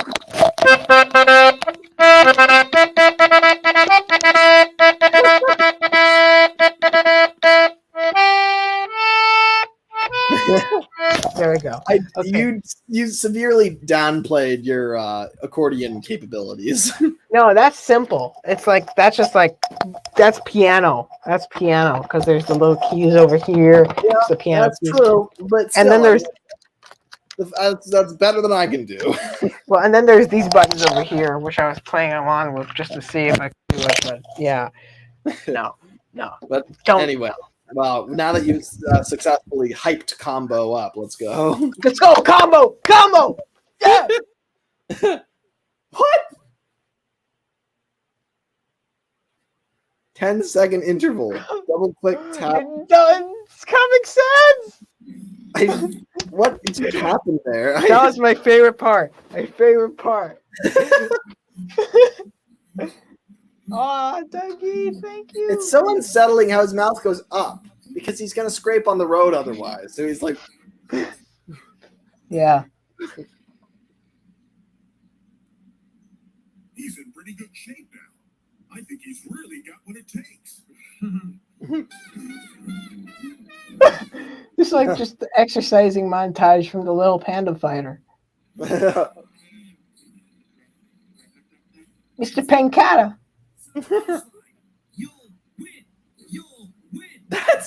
That's it. That's your phrase. You'll win. Like that's better than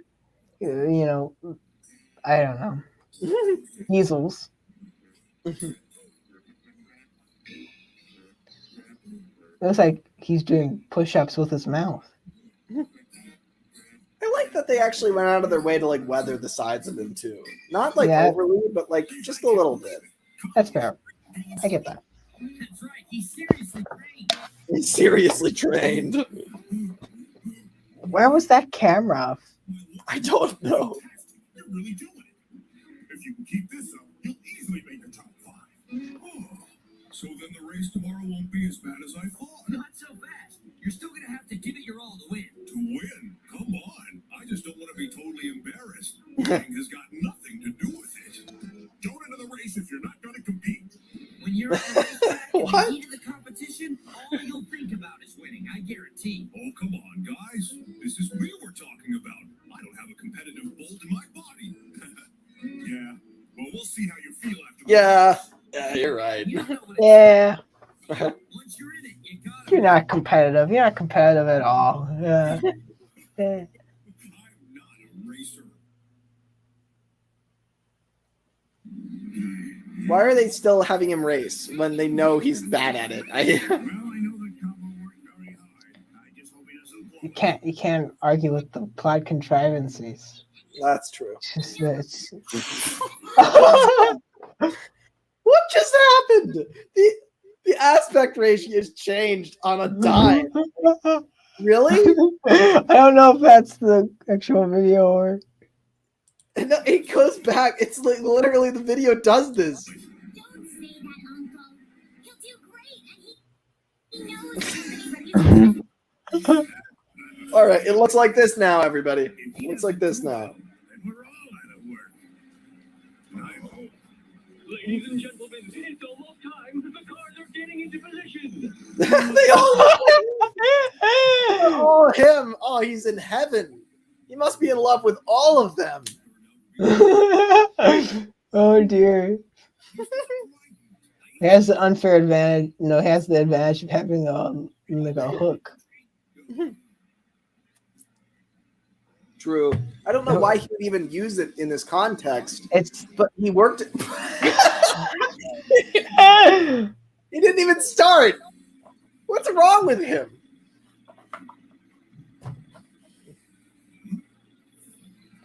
what? don't know. It looks like somebody wants to prove himself. Yeah, a bit late for that. Oh. He's turning up the heat. Oh. Yeah, sure. But the guy's still in last place. Excuse me, guys. I'm coming through.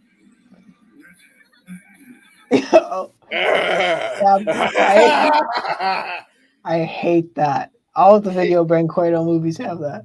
Where it's just like awkward laughing. Yeah.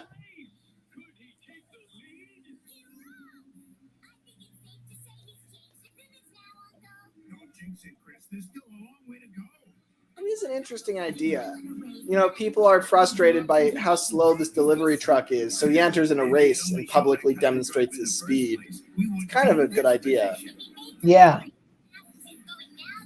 It would be a good idea if it was like done by the people who did Cars. But we're not that lucky. Are those their eyelashes like turning red? I don't know. Looked like it. No, he's not. You weren't saying that 5 minutes ago. Wow,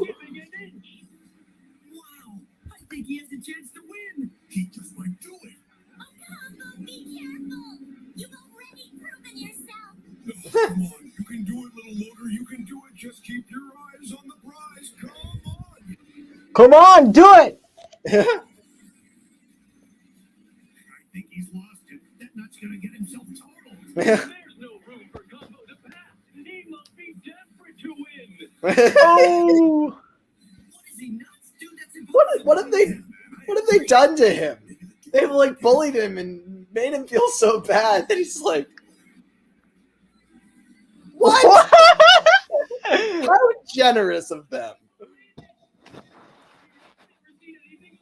Neither have I. That has to be the bravest and the craziest moment in the history of Raceopolis. Oh, really? Oh, I bet Raceopolis sure is an exciting place then. Not even like the history of racing in Raceopolis. The history of the city. Like its founding has just been outshadowed. By Combo. Oh, excuse me, Lugnut. Excuse me, Combo. Then I accelerated and gave it everything I had. It was easy. No, It was easy. dude. Fabulous. I can't imagine my uncle expecting. Hold on a minute. Wasn't the primary plot point of the last story that like the guy who was in the lead held back on purpose and that was like a huge deal? But then the guys in first and second place pull aside very intentionally to let the third guy pass, and that isn't. No one's even discussing it. Like, Yeah, I imagine actually this would be a hilarious twist. Is if Mr. V8 hired all of those other racers to try to make Combo win. fair. Because that's the only reason why that double standard doesn't make sense. Like that's the only way it would make sense. I agree. This whole thing is a scam. It's a frame up. It's a fraud. It's a fraud. It's just a disgrace. Nothing short of it. It's just all of Combo's extended family painted in different colors. Yeah, he loves all of them. Oh, good Lord. Why are they all him? Let's not dwell on this too much. What? Bohemian Rhapsody, everyone. What the hell? Why? Why would it? I want to see that again. Let's see that again. You couldn't even like. Fabulous. I can't imagine my uncle expecting a better result than that. Let's go. It's like we weren't even supposed to see him. Like they showed us for a second. Like maybe they won't notice. Like, Yeah, and he had just the biggest smile. It was like, it's like a newspaper. God damn it. All right. They just came in. Oh, that's right. That wasn't great either. That was. No, now everyone agrees that Combo is definitely very fast. That's awesome. Mission accomplished. Combo improved the company image. Oh, it's worse.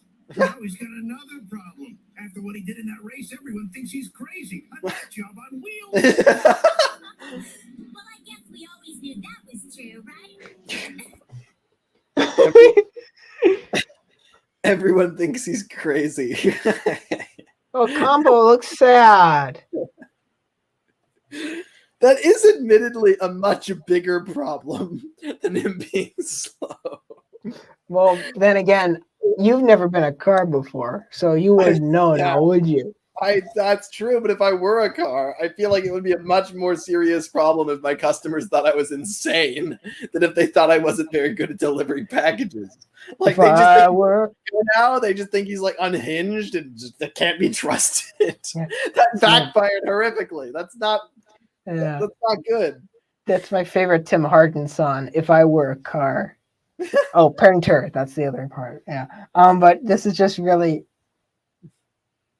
I love the logic of these movies. Yeah.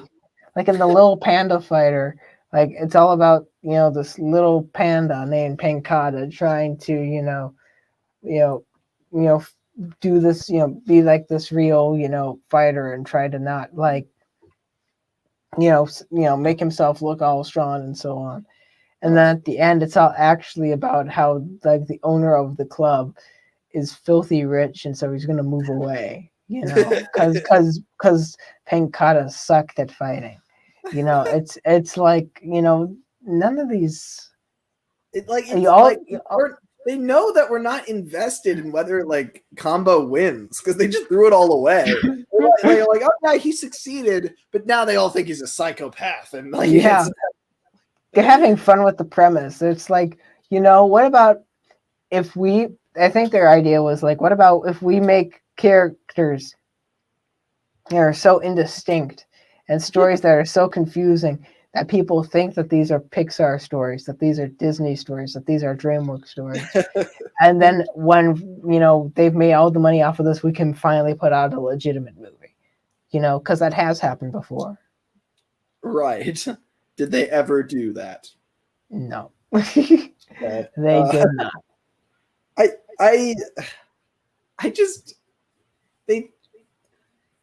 What was crazy about what he did? He saw an enormous opening and he went through it. Why would he not? What racer would not do that? It's not that shocking. It's so shocking. It's like my mouth is like a gate, His certainly because isn't. he did a logical thing. He doesn't look sad. He looks like he's posing for like a painting as like the King of England from like. Well, now, but like just like the with the side eyes, maybe. Yeah. Now he's sad. Volko is sad. Oh, that combo. Really?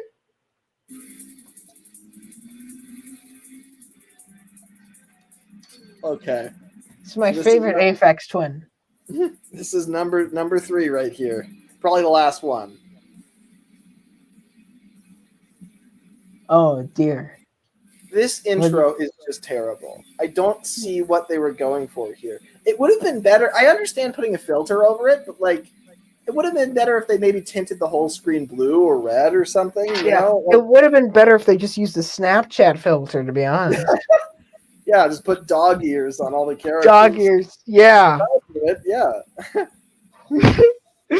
Dog Ears, the movie, that's coming out soon.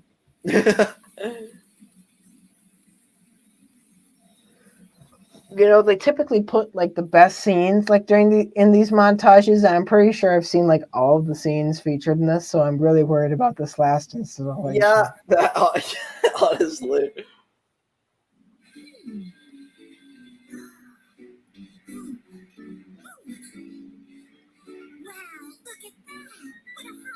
Job she has, and those tires she's sporting are simply gorgeous. Those treads have got to be Italian. Why are women so obsessed with fashion? Oh no. Oh no. Conservatives at it again. Uh-oh. All right, Combo. Combo, don't talk this way, Combo. Come on, you're better than this. No, he's not. He's not. So this is interesting. This has the potential to go in a very good direction about body image and all that. It's not going to, but because of that comment about women. Yeah. But this universe, at least, this is what I appreciate. Like visually, I much prefer this series because I like how they designed the supermodel. Like that's the equivalent of like a model being like taller and way more chiseled and they did it in very interesting ways. Like she's kind of got tail fins and she's like got this kind of supercar structure. Like that's a very clever way of conveying like what a supermodel looks like in a car world. And then, meanwhile, Chris looks like a lot more like just a kind of like what an average person would look like. So she's like smaller, more rounded. She's just, more average. She's not this ridiculous supercar. And it's like, it's interesting. It's like, that's kind of cool. Like the universe, like the world building of it. But then Combo, who I'm now realizing is right here. Like he's just right here. I didn't even realize, he's I don't know what he's gonna say next. Who knows? We're all here for what Combo's gonna say next. What is wacky old Combo gonna say? Look at that! What a hot paint job she has! And those tires she's sporting are simply gorgeous! Those treads have got to be Italian. Why are women so obsessed with fashion? What difference does it make where the tires come from? Geez, Combo, don't you want to go partying through the night with the in-crowd surrounded by a bunch of beautiful models? It'd be the awesomest ever! Check this babe out and tell me honestly to die for. She wants to be surrounded by beautiful models. That to me doesn't sound like she admires them and wants to be like them. That to me sounds like she's attracted to them. That's not. I know that's not what they're going for, but that is what it seems like. Yeah, it's like I don't know. It's just like all the characters in this. Like every single one of these installations, they're like slightly different than the other one. It's not because the characters developed. It's because they just forgot how to write for the character. Like it was interesting from the first one to the second one. Combo, like I feel like the reason he raced so hard that he went insane and like busted his like radiator or whatever is because he felt so bad about what Tony unnecessarily shamed him for in the first one, where he talked to a reporter once and then he said, "You're not my friend anymore." So now in the second story, Combo's desperately trying to prove himself to the point of driving so hard and running himself into the ground to the point where the public thinks he's a literal lunatic now. I mean, that's some sort of development, but no one is talking about it. No one's like confirming that that's why, but it seems like it. And then, so why is what is Chris's journey here going to be? Why is she developing in the way that she is? Well, one could only wonder. I don't know. I'd die of shame next to those beauties. For me, I'd rather hide in a trash compactor than go to that kind of. Oh my god!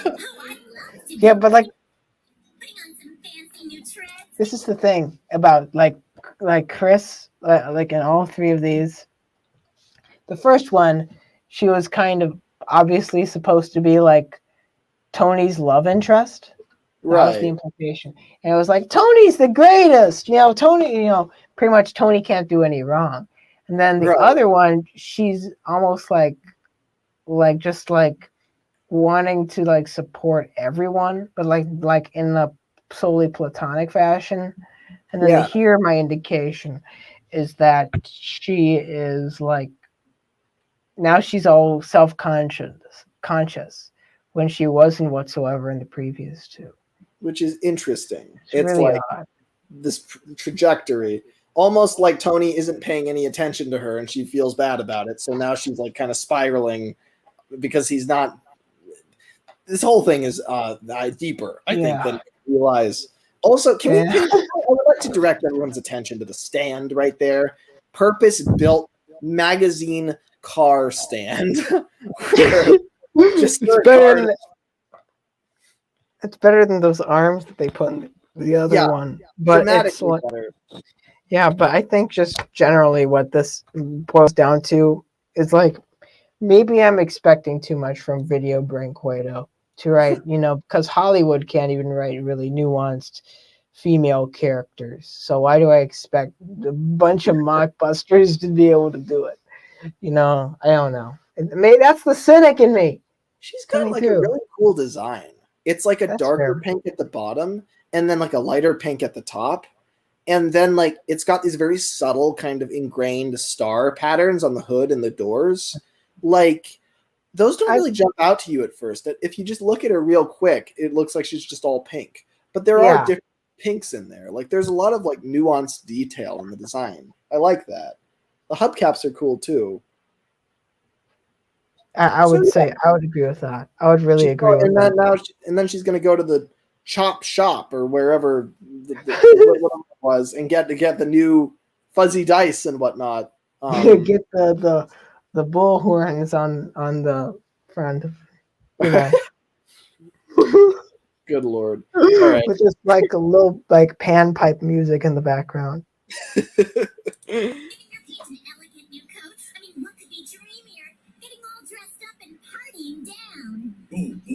Oh boy! Just partying down? I really just don't get it.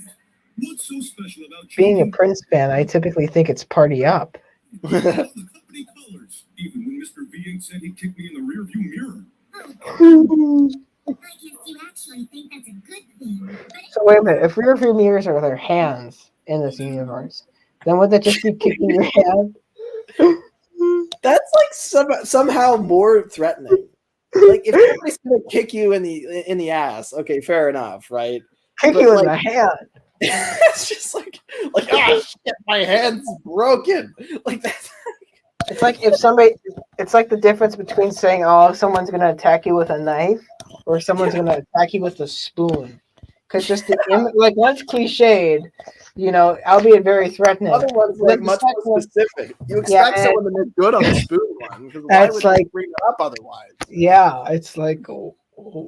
That's also, can we talk? If Mr. V8, if that really is his tendency, he's the one who's crazy. Look at him. Like this is the crazy one here in this crowd. He's like I don't know. Forget the name of the guy. Did you ever see that movie Surf's Up? I don't even. I played the demo of the video game for it for years. Oh, okay. I never watched the movie. I forget. Like there's like the spiky-haired guy who was in charge of like the whole surfing competition. He was very cynical, and he kind of had a bit of this, V8 energy. Yeah. The thing about this guy, I mean, this is a guy I could imagine kicking you in the hand. Like, yeah, all right. Kick you in the eyeball, forget the hand.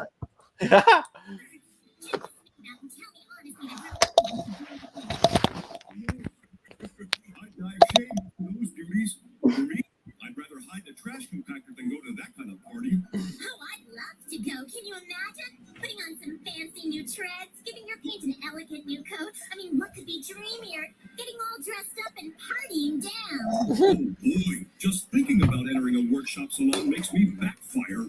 I really just don't. What's so special about changing paint jobs? I've had this paint job since I didn't even put on the company colors. When Mr. V8 said he'd kick me in the rearview mirror. Oh, combo. I guess you actually think that's a good thing. That's very condescending. But also, it doesn't seem like she's necessarily insecure about this. It just seems like she's like, this is an interest of hers. Yeah. And also, she seems to be putting combo down for it. Yeah, it's like it's like, yeah, it's like I don't even know. Hold on, just a sec, Taj. Do you have a glue stick or any type of glue? I'm making a card. Yeah, I know. I got the glue stick from Heather, but it's pretty much out. like Elmer's glue is kind of just If like all my stuff wasn't thrown all over the place, I probably would know where it is, but I don't. I've got Mod Podge. That's probably what I'm going to use for mine. I guess I'll just use Elmer's glue. I'll just have to do kind of real thin. Yeah, that's what I would do. I'm sorry. I wish technology was more advanced, else I'd hand you glue right through the screen. I have tons of glue. Just go out and get it from the state. Maybe that's what I should do. That's true. It's like, what is that? Like Wonka Vision? Like where like you grab into the TV and you get the whoa, that was a cool effect. Woo! Yeah, That's awesome. Providing pro glue tips. This is the part of the stream where we provide pro glue tips. Anyway, Chris, what does she have to say? But every girl loves looking pretty, and there's no better excuse to take what you make it Not every. society party. Well, I've never really cared about what's on the outside, and those flashy parties and those trendy paint jobs are just silly. Oh, This is horrible. Like both of these people, like one is being absolutely like completely sexist, and the other one is just being really like, well, this is how everybody is, and it's like, no. I hope the answer to this is that by the end they both realize they're wrong and that they should just be themselves or something. No, most likely it's that they're both right. It's but most likely, this is what I'm guessing, is that it's going to be that Chris, gets because they've made like 7 others, sequels to this. My guess is that they wouldn't change up Chris's appearance, so most likely. I'm not going to finish that sentence, but I think you know where I'm going. Yeah, I think you know where I'm going. I'm going to fill in the blanks. I hope I'm wrong. she looks great for a simple reason. She takes great care of how she looks. And famous cars get the best treatment and the best of everything because they always look She looks good because she looks good. What was that? Hey guys, what are you blowing your horns about? That's a pretty good phrase. How great the world of high society is. I'll take you out somewhere if you're free. Well, sure. You doing some training or maybe even a race? No, there's this party to... Have this guy. What was that? We're wide again. Hold on. When did we stop being wide? I didn't even notice that we went back to what is it, standard definition? Yeah. Like the aspect ratio. It's like a Christopher Nolan movie. Yeah. Oh my god. Training or maybe even a race? No, there's this party to... They win. All right, guys, I gotta get back to the autodrome and burn some rubber, but I'll pick you up at your place tomorrow night. Autodrome. That's Videodrome. That's like a really cool name. Why haven't I heard it until now? All right. See you soon.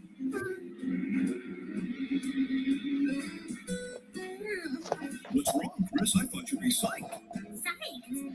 Well, what do you mean? Gosh, Chris, what do you mean? What do I mean? I thought this was like a lifelong dream come true for you. Well, yes, of course it is. But tomorrow night, I haven't been painted in months. My tires are all saggy. My Hold brakes on. are leaking. What's the big wait? Is this the first time he's ever asked her out? Is this the big deal? Has she been pining after him for a long time, or is it the specific place that they're going to go to? I don't think he's mentioned anywhere specific. This is. Don't ask me what he made. I don't know. I've been watching Cars rip-offs for the past 4 hours now. I'm And you've learned nothing, and neither have Yeah. I. I could have watched like Lawrence of Arabia. Oh, good lord! I'm sad. I could have watched Lawrence of Arabia. If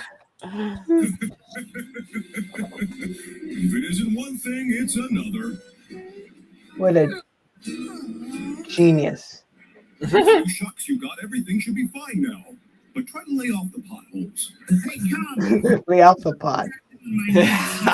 She's got a load of messages waiting for her at the office. She left early, Mr. V8.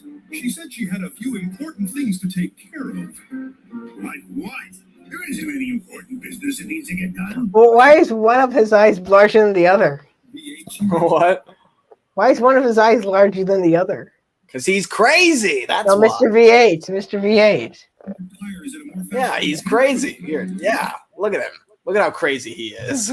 Yeah, he's crazy because his eyes look different. Yeah, that's why. Nice and moral to teach kids. Yeah, I mean, If someone doesn't look like you, they're crazy. that's right. Crazy. I think like they're I don't know what it is exactly. Like, why did they? I guess it makes him look more. It probably makes him look older, a little bit more haggard, because they couldn't give him like a kind of, you know, poorly buttoned collar shirt and like ruffled up hair and like a cigar. So they like, you know, they're like, okay, well maybe we'll like have some sort of other thing that could have given him a cigar. That's true. They could have. They could have given. Probably made the point just fine. But yeah, he looks like he got kicked in the rearview mirror a few times. She's got to be doing something to help the company or the community or the world. Taking a day off to go shopping. That's a good one.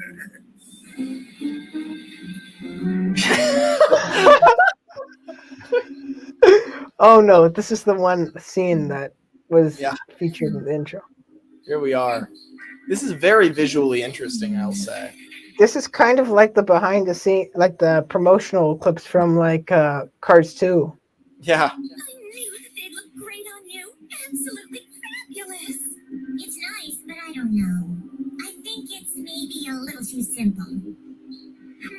Italian is more my style. Italian what? See, in this universe, these crane things are reserved for like stationary like devices in a parlor. Imagine if this malfunctioned and it just like started like applying this eyeliner directly onto your like cornea. Yeah, be terrible. I know black is always in, but I think I need something a little more me.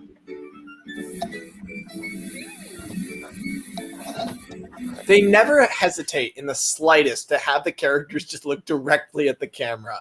Like it's not like a thing they try to avoid. Like they just sometimes directly towards us. Or it looks like they're looking right deep into your soul. Yeah. I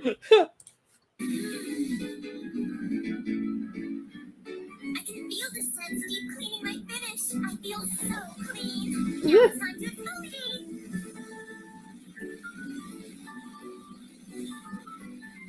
Is she okay? Is she? I didn't even see her go through there. Everything here is just so beautiful. It's hard to choose. I love the red. So romantic. That looks just like a real car. Like, is that a mannequin? Because that just, I feel like there shouldn't be eyes on it. Yeah, it's, oh my. Oh dear. I don't even know what to comment anymore. It's just like, I get more and more disappointed as time goes on. Lovely pink. It's so me, only better. I feel like you know Homer's Odyssey. I feel like I'm going through Homer's Odyssey. I feel like This is just so like. This one is definitely like I have a lot of nostalgia for it, and it's very visually, it's very well designed, and it's all competent pretty much.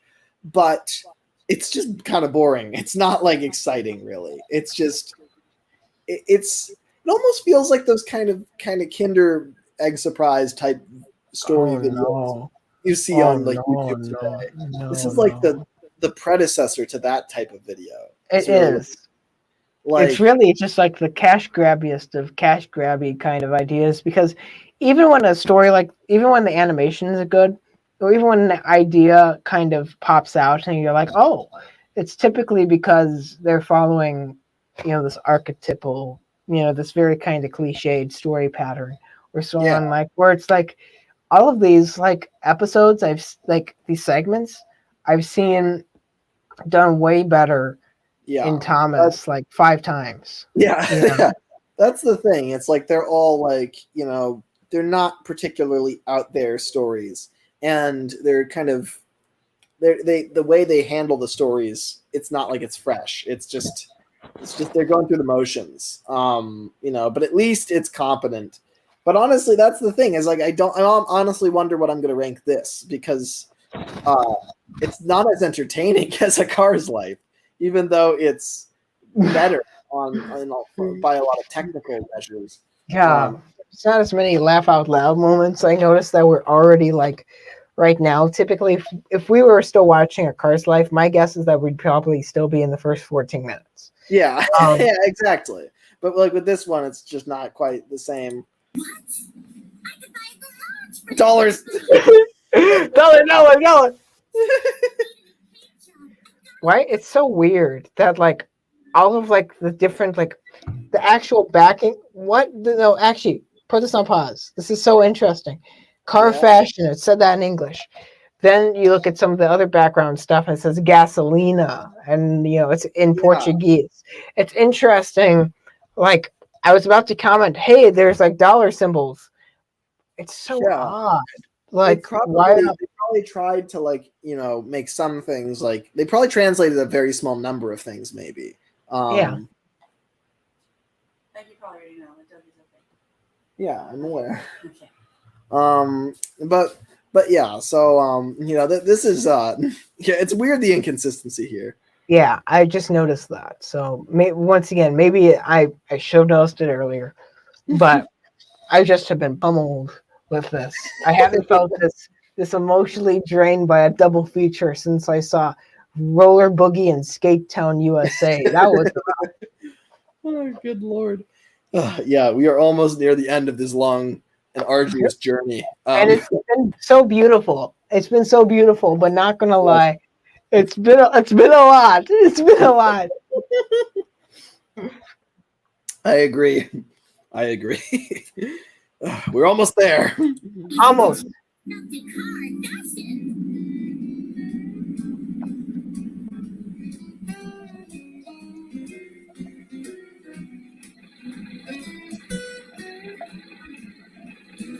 Hi, Combo. Is Chris ready? We need to get rolling. Whoa, what happened? You wouldn't mind waiting. She said she'd be down in just a bit.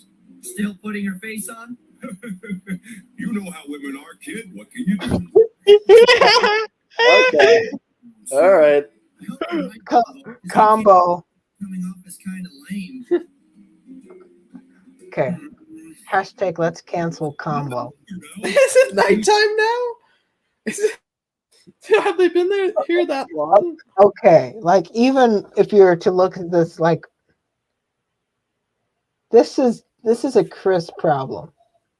This is a very specific problem for Chris, because like they've been waiting. I'm gonna assume for at least 3 hours, probably. Yeah. That's unique. It's not like the way the story was structured in the beginning. It looked like it was going to be like a kind of, collision of worlds between Combo and Chris, but the Combo stopped being relevant a long time ago. Yeah, but I bet so. Yeah, so I'm guessing that it's probably not going to be a conflict story. It's going to be a Combo chastises Chris for wanting to be herself at the end of the story. Yeah, what a lovely moral. Let's see if that's true. I'm not stripping your gears, but what on earth is Chris doing? Giving herself an overhaul? Stripping your gears is also a good phrase. Yeah. I'm coming. I'm almost ready. I could have sworn she said the exact same thing an hour ago. Oh my god. I'm so sorry I'm late, guys. How do I look? I relate to Chris here. I'm often late for things. I honestly don't blame her at all here. Like, I feel bad. I hope they're not frustrated, because like the way that she says like I'm coming, and then she like giggles and she's like she's clearly like happy about what she's doing. Like at the beginning of the story, it looked like it might be like a body issue story, but it's really not. It's just the whole a positive way of looking at yourself and being like, hey, I just want to have some fun, Yeah, and that's the thing. And so apart from Combo's weird comments every few minutes, it's like kind of the whole story's kind of boring. It's just her going around and experimenting with fashion. There's no real conflict. It's just I don't know how it progresses. It's just her having a good time and maybe taking a little bit too long, but like I'm hoping that these male characters are going to need to, give some, do some contemplation themselves. But once again, my expectations are high. I don't know that Tony has expressed any opinions that are kind of problematic. Well, I don't think he's expressed any opinions in general. Like, let's give him a second now, shall we? Okay. I mean, you look fantastic. Well, let's get going. I agree. Let's hit the road, Tony. We don't want to keep them waiting. No, of course we don't. It's passive aggressive. Be sure to have a good time, kids. Don't stay out too late. Well, why does he keep saying kids? He's like, is he dramatically older than Tony is? Like, also, what is this very interesting building? Oh my god. They went to Memphis, Tennessee, by the looks of it. Home of Elvis and the ancient Greeks. Oh my gosh, it's Tony too. He's a hottie. Oh, Tony, Tony, Tony, Tony, Tony. This is great. Oh no, I'm getting roller boogie flashbacks. This is your world now. You've made it.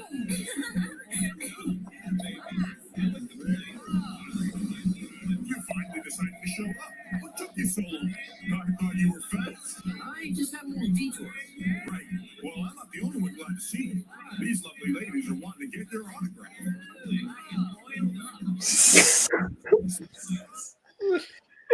You should have the designs. This is the thing. I know this is the thing. Is I don't know if these designs are supposed to be bad intentionally or unintentionally. Because if they're supposed to be bad intentionally, like they're supposed to be bad looking cars, that's really mean spirited. But if it's unintentional, then it's funny because they are not good looking cars. They would be if they were like, I get what they're going for. They're more of a caricature of like supercars. Though I'm just focused on the fact that like she looks like a lizard, like just the mouth and like it's just kind of like a kind of look. It's just like squished, like sometimes like she looks like flattened. Like when a teacher puts a meme in a presentation and they don't know how to make it smaller by going from one of the corners, so they just go from the top and they just kind of she has like teacher meme the appearance. Yeah, agreed. Well, I'm not the only one glad to see you. These lovely ladies are wanting to get their autograph. So, I gotta make a pit stop. What? I don't know. You're cute on the racetrack, but you're even better close up. That's right. You're more muscular than we thought. Sure. They did it! They did the thing! They did the... Here, audience, let's enjoy this. So they take their mirrors and they slide the paper. Like, keep in mind, their mirrors are right here. So for them to do that, picture what's going on off screen. I love your new comment, by the way, Dougie. Muscular than we thought. Can we get your autograph? Sure. Hold on a minute. Wait, so on top of that, he just autographed them instantly. Like he was so... Like he didn't even roll over him. Look, go back in slow-mo. He just... It's like... Yeah, that's a good idea. Let's make the movie even longer.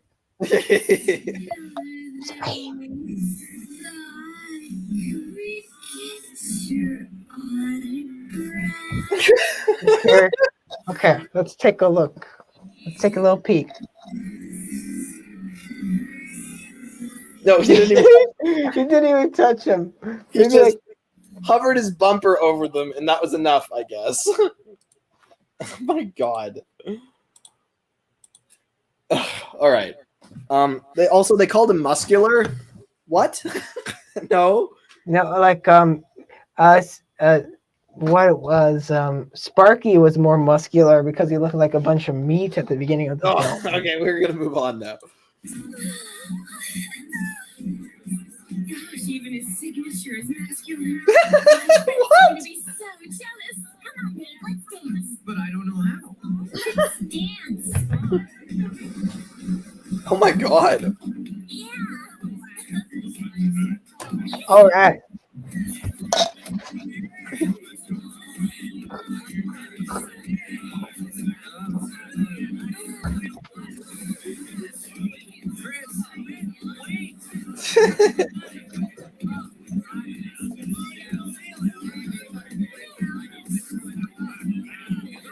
Is that the same shot? Did they just loop that? Please don't loop it again. Yeah. Okay, good. She looks so traumatized. Like she's just not. Wait! Please slow down. What's going on? You don't own me. At the party, so I went for some air. Some air? You're driving away at 70 miles an hour. You're not going back to that party. Good God. I know, I thought it was too, but I guess I was wrong. It was totally lame. Okay, That- you left without letting me know. Why's that? You were busy doing the whole socializing thing, and I didn't want to keep you from your friends, that's all. Oh, now I get it. You're jealous. Oh. I am way too mature for that. I don't care how they blinked and fawned and batted their white Blinked. Their facial expressions are so limited that that's all that they can do. Just like Yeah, it's funny because like in the first short at least, or the first two, I noticed in this one they're actually blinking more often, but typically these cats don't blink. yeah. You know, they just kind of go. Yeah. When they blink No. very fast. Yeah. You're jealous and totally clueless. You gotta know you're the only girl I care about, Chris. I don't need all the crowds, prestige, fashion, and attention because the place I wanted to be most was next to you. What? No, that's the moral. That's not a good. That's a bad moral. Why did this story become about Tony all of a sudden? Like he wasn't even Tony's such involved in this part. This is what I was saying about talking about at the beginning of like this installation is that Tony is such a bad character because he has no character, and all of the people. It's like when someone is a really crappy, like I don't know, like just not a really considerate friend, and you just kind of need to like do all the heavy lifting, and it's like it's where it's like okay, I need my car towed, I need to need my groceries picked up, my cat's not feeling well, could you move, and and all in one day, and then they're not like I can't even talk to you. It's like they're doing it's like all of the people around you are doing all the effort for you. Yeah, and yet you're getting all the attention in the story. Like he's like polite, but that's all he is. Everybody else is just carrying the narrative for him. And and Tony's the protagonist. So it's just so bizarre. But like it's just weird. Like Chris is like what she should realize. It shouldn't be like, oh, I didn't realize other people were gonna flirt with my boyfriend. Now I don't like fashion anymore. That's so horrible. It's kind of like there's some weird morals like that in the Railway series. Like Thomas Goes Fishing, where like Thomas always wanted to fish, but then once he had a live fish brutally crammed into his tank, then he's like, oh, never mind, I don't like fishing. As if he's had the experience now. As if like, oh yeah, when humans fish, naturally they take a fish and jam it down their throat and almost die. That's what humans do when they fish. No, they sit and they enjoy the lake and they cast a line. That's what they do. And Thomas didn't get to do that, but he for some reason associates that experience with it and acts as if he's just had it and realizes it's not all that. It's like it's the same thing here. I mean, it's kind of I get that though, because I forget what the thing was. I like once cut myself with a rock, like my foot with a rock, while going fishing or while at my lake, and so I needed to go home and I had it wrapped up with bandages. And I've noticed ever since then I've really been less inclined to go fishing. That's fair, but that's more like the problem there is the moral. Like like that's basically Thomas endured trauma and then doesn't want to do it anymore. But like the beginning of this story wasn't that like it wasn't like, you know, oh, Thomas is I don't know. The whole story is just kind of bizarre. It's not played as a tragedy. It's not played like Thomas wanted to do something, but now the experience has been taken away from him because he had a bad experience and we should feel bad for him. And it's a sad ending. No, it's like, good thing he learned his lesson. You shouldn't fish. It's like, well, there's no reason. It's just that he had a bad experience that was unrelated to fishing that like you have to have. And it's the same thing here where like Chris, she goes to the party. And she wanted to show off her fashion and also meet other fashionable people. And if Tony wasn't involved, she probably would have succeeded. She probably would have made some good friends and like got new fashion tips and stuff. But instead, Tony was here, and like she's like, I hate this. Not for any of the reasons I cared about in the beginning, but just because Tony's being flirted with. And it's like this is like, I mean, and I hate to say this. This is an awful thing. This shouldn't have been the moral of the story. But I know some people who dress up and kind of get a little more fashionable, you know, while going on a date because they want their, you know, partner to look better because they think that, you know, if I, you know, and maybe that's not the right way of looking at it because I think that in a proper relationship, things like that really shouldn't matter. Yeah. You know, but, you know, still it's like, you know, if someone's like, I want to really, you know, I want to be extra sure that I look as best as I possibly can, you know, given the situation, because it will make my partner more comfortable, or it will just make the, you know, that's the key thing. The key thing is you need a baseline first. You need to know that if you didn't do that, things would be totally fine, and that, you know, the love would be totally reciprocated anyway. Yeah. But then it's a nice thing on top. Like, yeah, obviously you want your partner to look good on a date. That's cool. That makes it better. But that's not the point of it, and that's certainly not a necessity. It's just kind of nice to top if they want to do it. And so I'm saying that even though that would be a crappy moral in my opinion, you know, it'd be a little closer to the mark than, I guess I should look, you know, I should make you look better by, you know, me not being seen. That's it's just not good. This is not good moral. And Combo's not going to apologize for any of his sexist, you know, comments either, I imagine. No, you never will. We could be watching The Secret of Nim, too. It's on YouTube for free. I'm so sorry, Taj.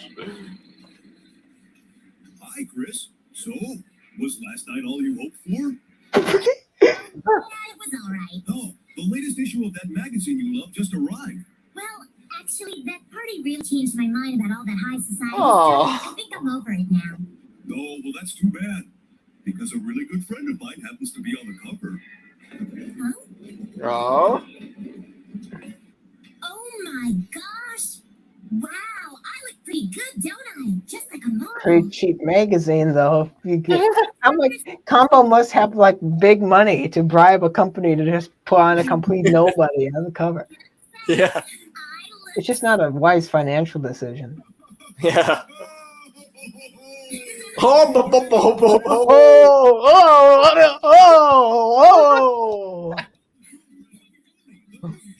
And then we're back in the Spanish and then a Portuguese. All right. Well, that was a little bit better of an ending. Is that the implication is that she'll now get over having felt bad about the flirting thing and has a little. Sean Axe worked on this too. Oh yeah. Oh, look at that. The artists behind the torture.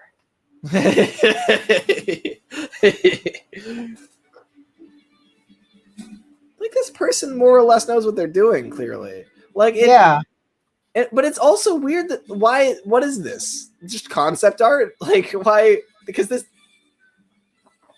I mean, it's not like the whole thing is drawn. I mean it's this is kind of, I don't know what to take away. This is kind of like both inspiring and like kind of a little bit disgusting, because it's like, it's like, anyone can do this. Anyone can be an artist for a corporate group that makes their money by scamming young children. Yeah. You can do that too. But at the same time, I don't know if there is anything all that disgusting about what these people have done. I mean, I think, because the thing is, I knew, I mean, you're scamming parents, but you're not scamming kids, because kids know immediately that it's not the thing they were looking for. They can tell by the cover. I mean, I knew, when we got these, that maybe my parents didn't, but I knew it wasn't Cars, but it was more stuff. It was cool, it was, because, the next Cars movie came out a full 5 years later. So what's your appetite, Yeah, exactly. And so, I liked this stuff, and I'm not really too focused on, what's best for like the big companies either, because they'll be fine. This isn't going to go into their like bottom line. Why are his pupils so small? He's so like, it's almost like this is a side of Combo I haven't seen before. Yeah, more timid side. Smile looks nicer though. It's a nice smile in this. It's like, look at that. It's nice. These designs. This is what I mean about like there's definitely no concept art for A Car's Life. But this, I can see why they would need concept art, because they rendered everything from scratch. They had a very clear, kind of cute little stylized look to everything. And they brought it to life pretty effectively. So like I think this is competent. I like this style. I like the characters to a degree. It's not bad, it's good. But it's like it's very much kind of bottom of the barrel kind of kids TV show media type stuff. But it's look at that. All right. My lips.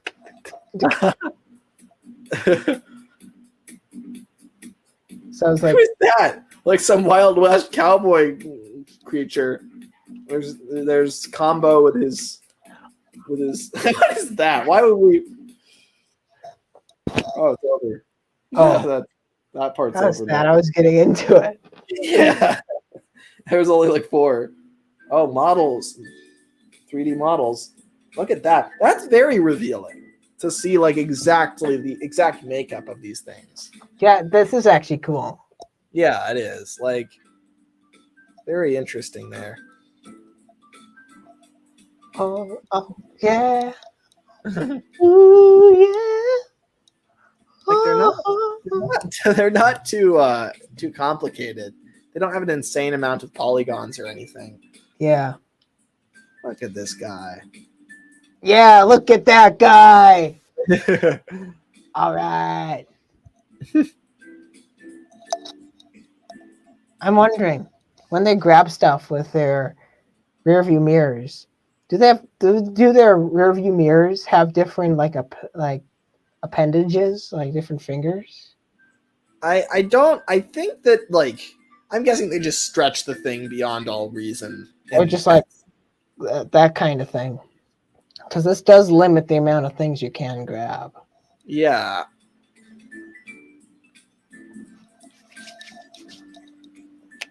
See, it's interesting. It's like, why are the lights different? What's that all about?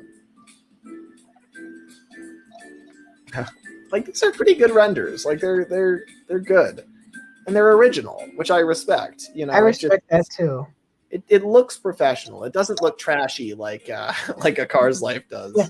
To be fair, with this, you can more clearly tell who's supposed to be who.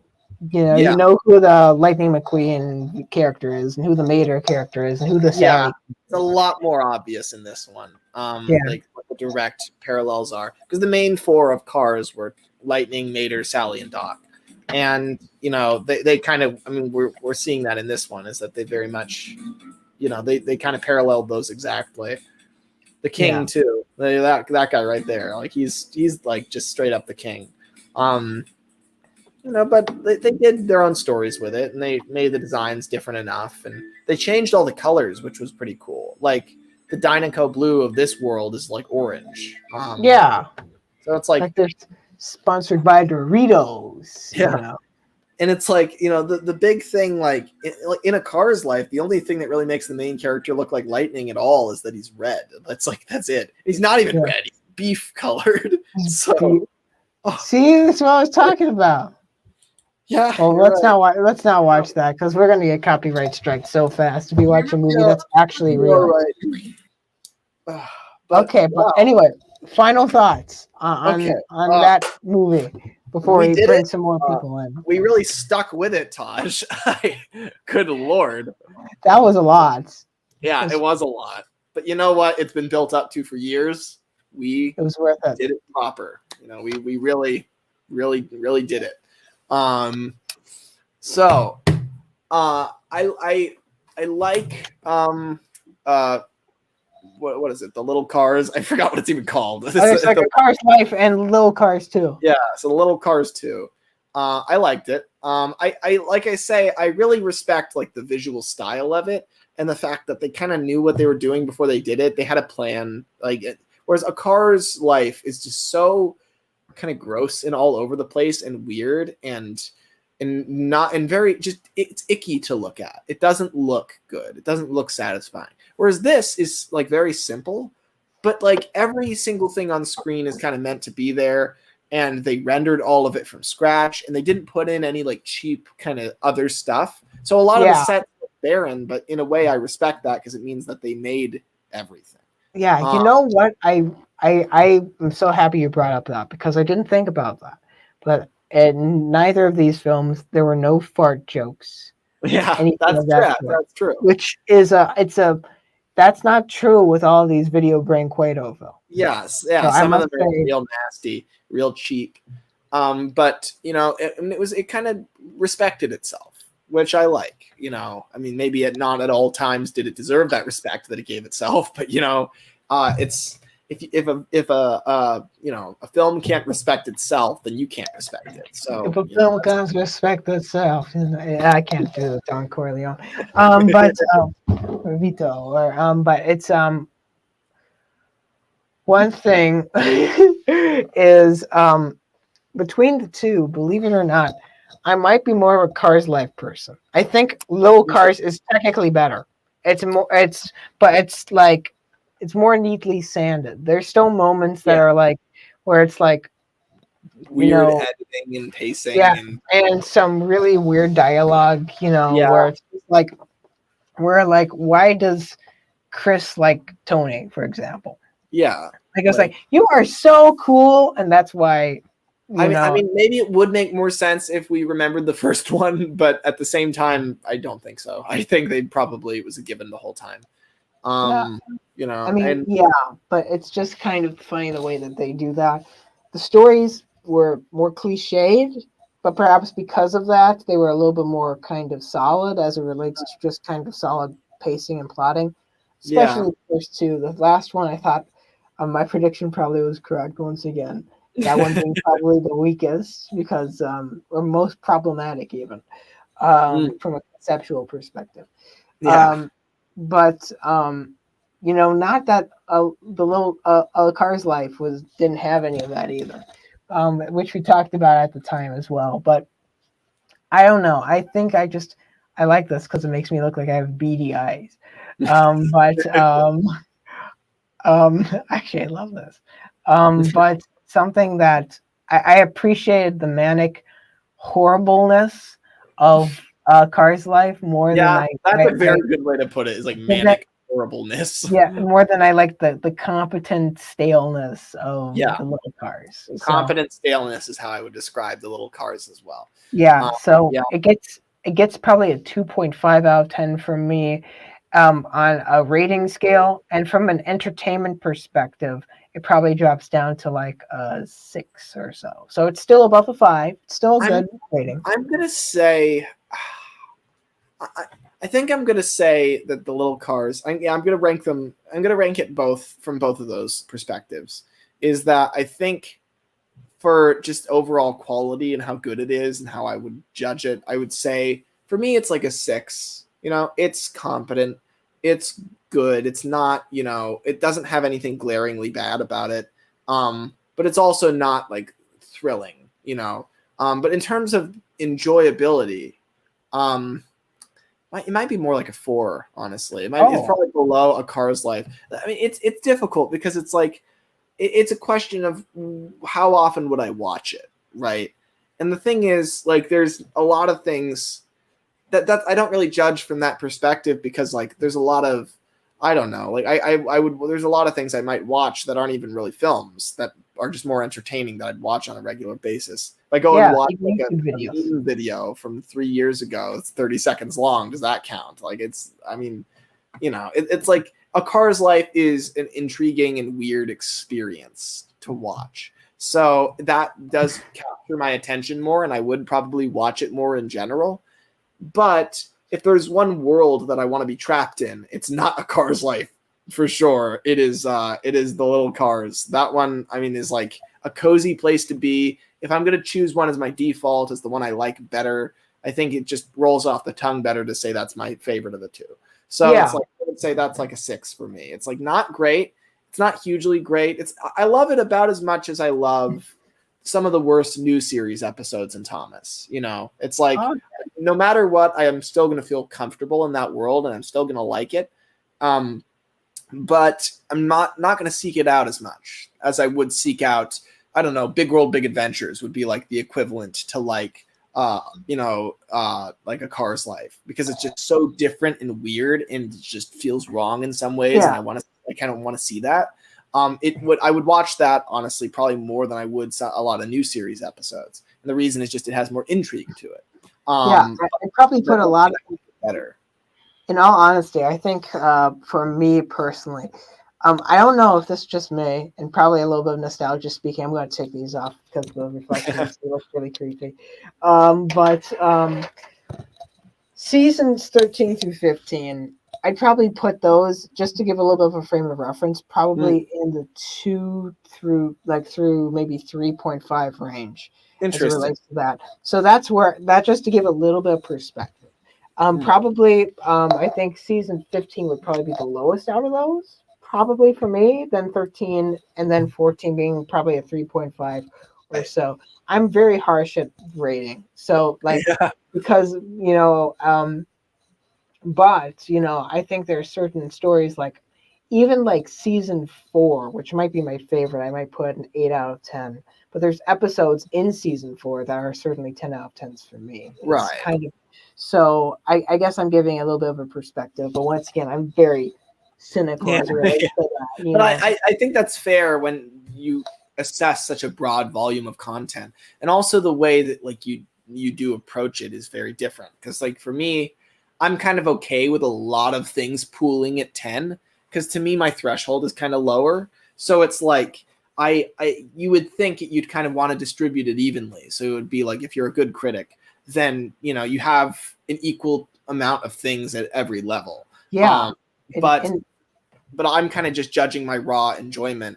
And so for that, I feel like there are a lot of things that there's a certain threshold where once you pass that, I'm happy. You know, that's like the 9 or 10 mark. And so there's a lot of things that are 10s that are, one is probably better than the other, but it doesn't really matter. It's past the threshold. I'm not going to get much more enjoyment past that point. Yeah, I kind of go almost off of like I guess maybe this is a music reference, but you know, like since he just gave a new 10 star, but like the Fantano rating scale, where it's like I think he's only given like 6, 10, like 10 out of 10 scores. I think out of all the movies I've seen or so, I'd probably only give maybe like 12 or so, or 5 out of 5. No, 10 out of 10. Honestly, you know, lots get close, but like 10 out of 10, it's like I don't even know if there's a single thing I can follow with that. Yeah, you know, and that's so rare. And then 0 out of 10 is like there's absolutely nothing of substance here. So you know, getting even a 1's a pretty good score for me. Yeah, because it means that it's like there's something there at least, which there isn't always. Let's see. So some comments say, so Dougie says, I love how Lemmy can make a really long sentence about how good these were. I could sum it up in the bowl of words. Yeah. Maybe you can do that in a couple of words, Dougie. We should probably bring you on in a second. Yeah, I'm gonna put the link in the chat, and we can probably go on until maybe 4. I'm thinking 4:44 for the live stream, but we can talk after that if you're available as well. Yeah, I agree. I'm gonna have to go to dinner after that. But yeah, 20 minutes I can definitely do. Okay. Let's see. And Malum says it looks passable, but the script needed even more drafts than A Car's Life. Yeah, in some ways I think that's right. I mean, it's like looked passable is kind of the big thing, the big selling point, I think. Oh, and this is great. Creative Commons attribution license, reuse allowed. So we're already covered. So that's good. Oh, wow. But we admitted that we were willing to break the law. So that's great too. We're joking because I mean, we have Disney on our side. So I mean, really, I mean, what can you? Yeah, we are unstoppable, truly unstoppable. Let me see. Oh, wait a minute. Did I just post it on the Thomas the Tank Engine Community Wiki? No, the Thomas the Tank Engine Community Radio stream. Hey. Did I just do that? I can't see it in the comments. It's not pulling up for me now. I don't see it in the comments either. Okay, could you post it? Yeah, let me just do it. I'm making you do everything. I'm so sorry. It's fine, Taj. It's fine. Even though I'm the one screen sharing and stuff, I feel more comfortable because it is on your channel still. So there's something about that just you don't need to associate this content with your channel because it's so low down, so horrible. Why am I switching? The fact that this is it's very much like film criticism kind of energy, which just makes much more sense for you. It just feels like this is something I would only do if I were doing it with you. So it makes sense. It's dark in here. Oh.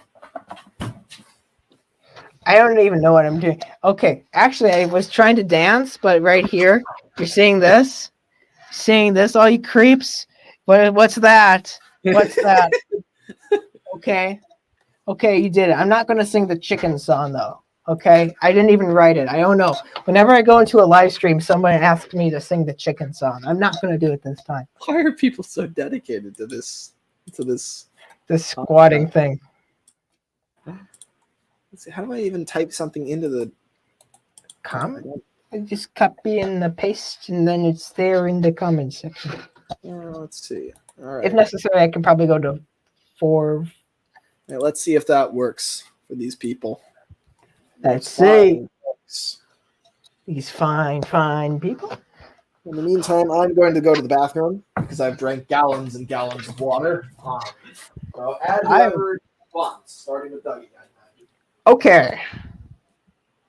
My eyes are big and bright, and they seem to be that way. What am I doing on this live stream? I don't know what I'm doing here. Okay. I'm going to ask you a question. Can you make a good movie from a bad script? Yeah. I think you can't. Wait a minute. Okay, from a bad script. You can't. If you have a bad script, I really don't think there's much you can do unless you make it a very avant-garde kind of thing where it's more of a mood thing.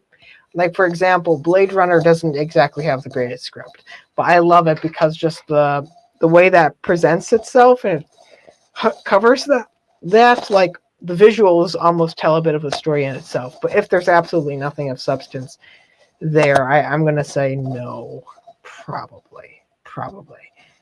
And no chick. Okay, I'll do this one. Okay,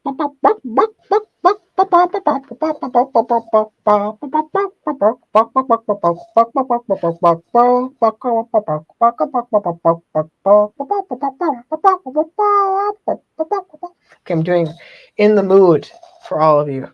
Some classic Glenn Miller swing, but with the chicken voice. So I hope you appreciated that, everyone. Thank you, and good night. Oh, wait a minute. I'm still here. Oh, what's the problem? I'm talking to myself.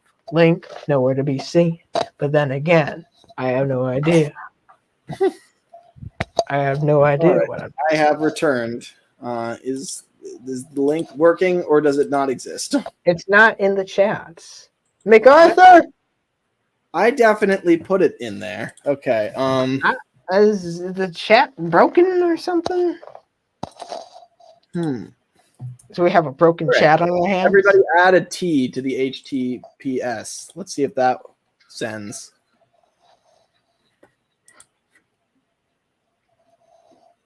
Okay. And exactly, you can't fix a bad script. A bad script is bad movie. You passed. Okay, there we go. I don't like absolutes, but that seems like a fairly absolute thing. Like, you can't make a good song with a bad, like, it's like you can't make a good song with All right. I don't So even know the equivalency. so type in StreamYard.com and then add the thing that I put right in the chat. That should work. Not the thing for my ears. My goodness. Bad day to wear headphones.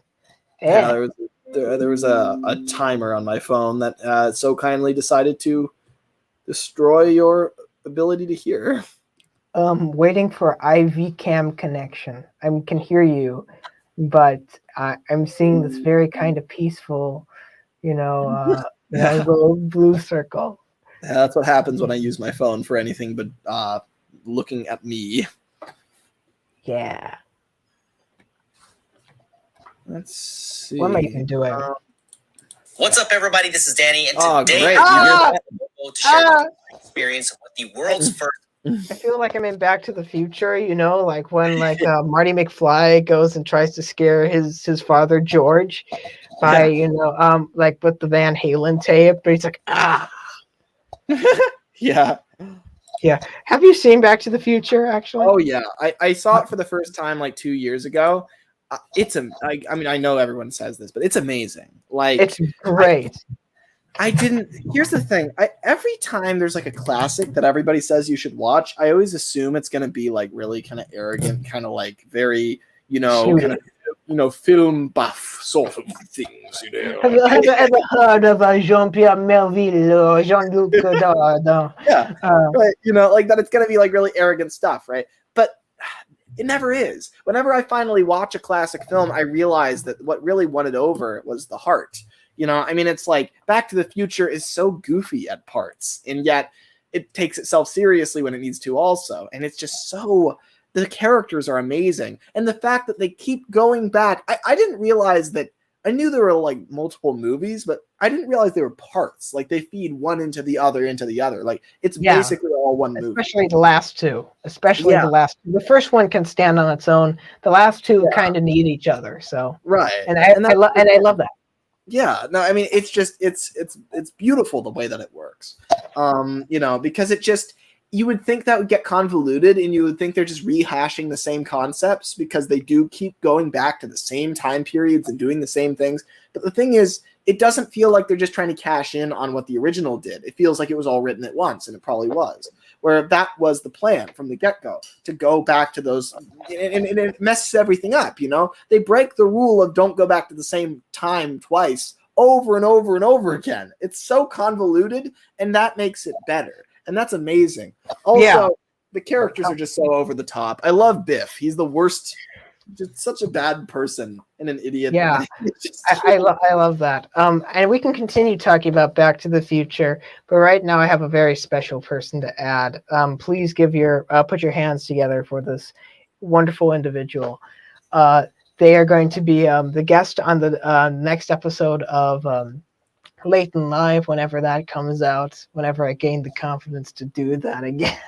Yeah, a little bit of a hiatus for me, just to kind of go through. I understand that. Yep, and this has really helped in that. But point being, they're going to appear on a very, very special episode. So with that being said, it's my esteemed honor to welcome to the stream, and I cannot state how happy I am to say this, but Dougie. Oh, I think you have the wrong person, guys. I'm sorry. No. First order of business, Dougie. You win. The squat was popped, so that was a beautiful moment, honestly. Yeah. I stood up. I clapped. I clapped. I'm not ashamed to admit it. I stood up. I clapped. I was crying. Tears were streaming down my face. I was so proud. But did you squat? I will admit, it was a beautiful moment in the same way that like watching a city burn is just like it's true awe, you know? You witness Why something. would you use that analogy? For fuck's sake, Lemmy. Oh God. I was finally put to. Someone's popping a squat is the same equivalent to a fucking city die, like just burning. Yeah. I mean, there's worse comparison. Equal significance in my head. If I witnessed a city burning, that would be okay. Lemmy, be quiet. Lemmy, just Lemmy, whip and Nene, please. Please whip and Nene, Lemmy, please. No, please do not. Don't ask me to do a new thing. Guys, everyone in chat, please. Everyone in chat, please spam Lemmy, whip and Nene. You came up with that way too quickly. It's like you've had a list before you even met me of like 17 things you want me to do, and now that I've done the squat, you've got like this now. Like you're just gonna keep going. You already know who it is. Lemmy's on to me. Guys, what the fuck do I do? Lemmy's on to me. Oh shit, guys. How do I? What does that even mean? How do I whip a Nene? Guys, oh no. Whip and Nene. You don't know how to whip a Nene, Lemmy. It's like that. You do a kind of like stick Lemmy, shift, please. And then you do boomer. and then you do like you look like you're trying to drive the car, but you don't know how to. Anything to do with whipping a Nene? That's more like. That's Lemmy, please look up the song. Hair Lemmy, back and please forth. look up the song, please. Is it the one was like, well, watch me whip and watch me Nene? Is it that one? Yes! No, it was the one. It was the one that said, "Mama, just song. It's amazing." I think you are the boomer, Dougie. That's what that mean? Shut up, Lemmy. Generational It took thing. you 9 months to pop a squat. Please be quiet. Now, if I posted a Harlem Shake video, that'd be a different conversation. Okay. Oh yeah. Taj, please do the Harlem Shake. Okay. Oh God, this is what I'm doomed to. I am so young, but like I cannot even remember when the Harlem Shake was like a big thing. Like I knew it was a thing, in like I don't fucking know what year it was, but like I knew it was a thing, and I knew it was a big thing, but I wasn't around when it was like an actual thing. Everyone was like, "Oh wow, guys, look, I just did the fucking Harlem Shake, aren't I so cool?" It's one of those things where I just remember the term being thrown around a lot, but I never really. These things always happen in the background for me. It's like, what does the fox say? That was like a thing. No. That's like, well, I mean, you're the type of person to think that, like, I don't know, what, like, Fortnite is still like the massive game that everyone's playing right now. I mean, if you feel bad, imagine how I must feel. I literally made a put a donk on it meme like 2 months ago. So I mean, that kind of dates what the fuck is that? I don't know what meme. I've not heard of that one either. Let me see when that one came out. Oh my goodness. Okay. Is there like just a Wikipedia for memes where it just says when they were like first made? Yeah, there's if there's a wiki for Thomas the Tank Engine and like Tugs, then there surely has to be one for memes. I think isn't there a Wikipedia called Know Your Meme or something? It's like that's it. That's what I was thinking. Fuck, I know what that is.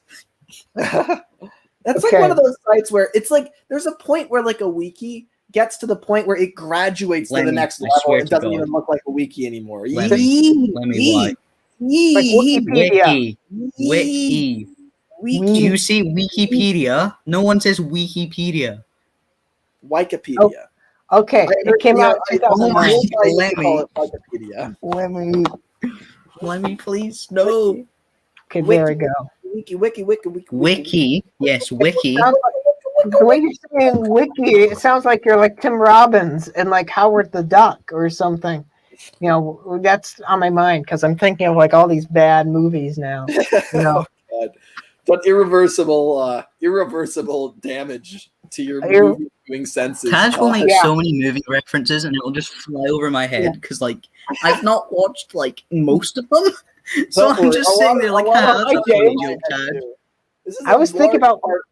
This is a large part of Taj's shtick, is that he just has this infinite knowledge of movies, and will just reference things that probably don't even exist yet, but like they will, and Oh. and he just brings them up, and then he's like, I think most of the time he realizes that I don't even know what the movie is, but he says it anyway. It makes me popular with my teachers though, because it's funny when I can like make and like jokes and be like, remember that episode of F Troop from 1966? Remember that's just the funniest thing. Oh great, you get an A even though you're dumb as a bag of hammers. Okay, that's great. The hammers. Hey, I've met some smart hammers before though, you know. Else they wouldn't have put it with the sickle, you know. Well, look, You know? right. If hammers weren't smart, I don't think they get an entire time dedicated to them. Okay. Yeah, that's true. I wish I had the pants for that, but I don't. You'd be very surprised. I don't have the pants. The best I don't have hammer pants. No. That is probably like the oldest reference you'll get out of me. I'm sorry. Oh, I'm sorry. Okay, I guess I shouldn't bring up. No more Glenn Miller references for me. I'm afraid. My goodness. I say how I don't like things from the past, then like my favorite thing ever is from 1945. The worst time to be alive is the present, because there's absolutely nothing in the present. Everything's either in the past or the future. There's nothing in the present. Yeah. Well, technically you're always time traveling if you want to get technical. That's what I'm always saying. And that's why this is you, Dougie. It's always the well, actually. You always actually, Lemmy, actually. it's not every sentence where I say well, actually. So please Dougie, get your actual clever and facts right, elaborate please. list of synonyms is what you've done, and then it doesn't always look like a well, actually, but it is. I can tell. Well, actually, Lemmy. Dougie ruins everything coming this year to True TV, Yeah, I know I ruin everything. I put that. I'm proud of it. No, but in explaining things like in a different way, where it's like, well, actually, that's not exactly the truth, And, well, actually, Taj, that's not exactly the truth. I don't do that. like an Adam kind of thing. I don't even watch that show. I just know some people do. So I'm gonna go over the. It's a really good show. Adam Ruins Everything is like it actually. I feel like I shouldn't learn things from a TV show. But well, I do, because it's TV, right? You don't trust what you see on TV. You don't trust what you see on TV. I just don't trust what I see. I don't trust my eyes. I think that my eyes are just sus imposters. They should get vented. Guys, they vented. I know that one of my eyes. No, wait, they're always venting because I have eyelids and they stop me from seeing for a split second. I think that's rather strange, guys. Yeah, what is it? I think I should see the doctor about that. I don't know. Not supposed to see. I know a few little cars that don't go through that thing. I think the real reason that our eyes blink so often is because every now and then there's a terrible cut where we cut to Mr. V8 and he's there for a split second, and so if you don't, we don't want to see that naturally, so we've evolved to blink when that happens. Yeah, I love that character though. Mr. Vegetable Juice. I love that guy. He's pretty good. Okay, honestly. I guess, guys. I guess if the demand is there, I guess I'll talk about my thoughts on the two films that you guys watched. All right. Fine. Yeah. Yes. Fine. Guys, stop being so forceful. You have to ask nicely. Guys. Okay. Okay, you've convinced me, I guess. Okay. Right, so the first one, A Car's Life. All I can really say about it is I audibly laughed when the pink car got beaten up. I don't know what that says about me, but This is kind of what I hear like from a lot of people. It's kind of like how some people watch Shed 17 and laugh, and others watch and are just horrified. I think it depends on your sense of humor and how you like respond to like really jarring things. You know, like for me, I wasn't saw more laughing at like the fact the character was getting hurt. I was more laughing at like how just out of fucking nowhere it was for me. Because like I thought it was just going to be like the generic kids film. Oh, don't worry, And, like, guys, they escaped. Yeah, But like, least no, up she until just that fucking point. dies. Yeah, up until that point, like the worst thing that had happened is like the gas pump. The gas pump caught on fire. Oh, yeah, that was pretty bad. There are a lot The of bad shed things. is on fire. Oh my You're God. on fire? Then, Yeah. Oh, good old Flynn. but it's Flynn like, to stop that fire. Why'd you say good old Flynn? I wasn't quoting Flynn. I was quoting Flynn. It was several layers went into it. Yeah, like but Shrek. that was more relevant to Belle. I had to Like comment on that, it. you could have said good old Belle, but Flynn has like barely any relevance to that scene at all. Come on now. That's fair. Come on, Lemmy. Okay. Yeah. All right. I knew that all along. Yeah, The shed and is now- on fire. Now all I'm thinking about is that scene from Tommy Boy where Chris Farley's like, "We're burning alive!" All because So what then, Dougie, did you think of the little cars? The little cars. I don't really have anything to say about it. Like, That's not nothing a good that sign. extreme happened in it. It was just, guys, I'm gonna go have a waste now. Okay, don't sexism. Haha, yeah.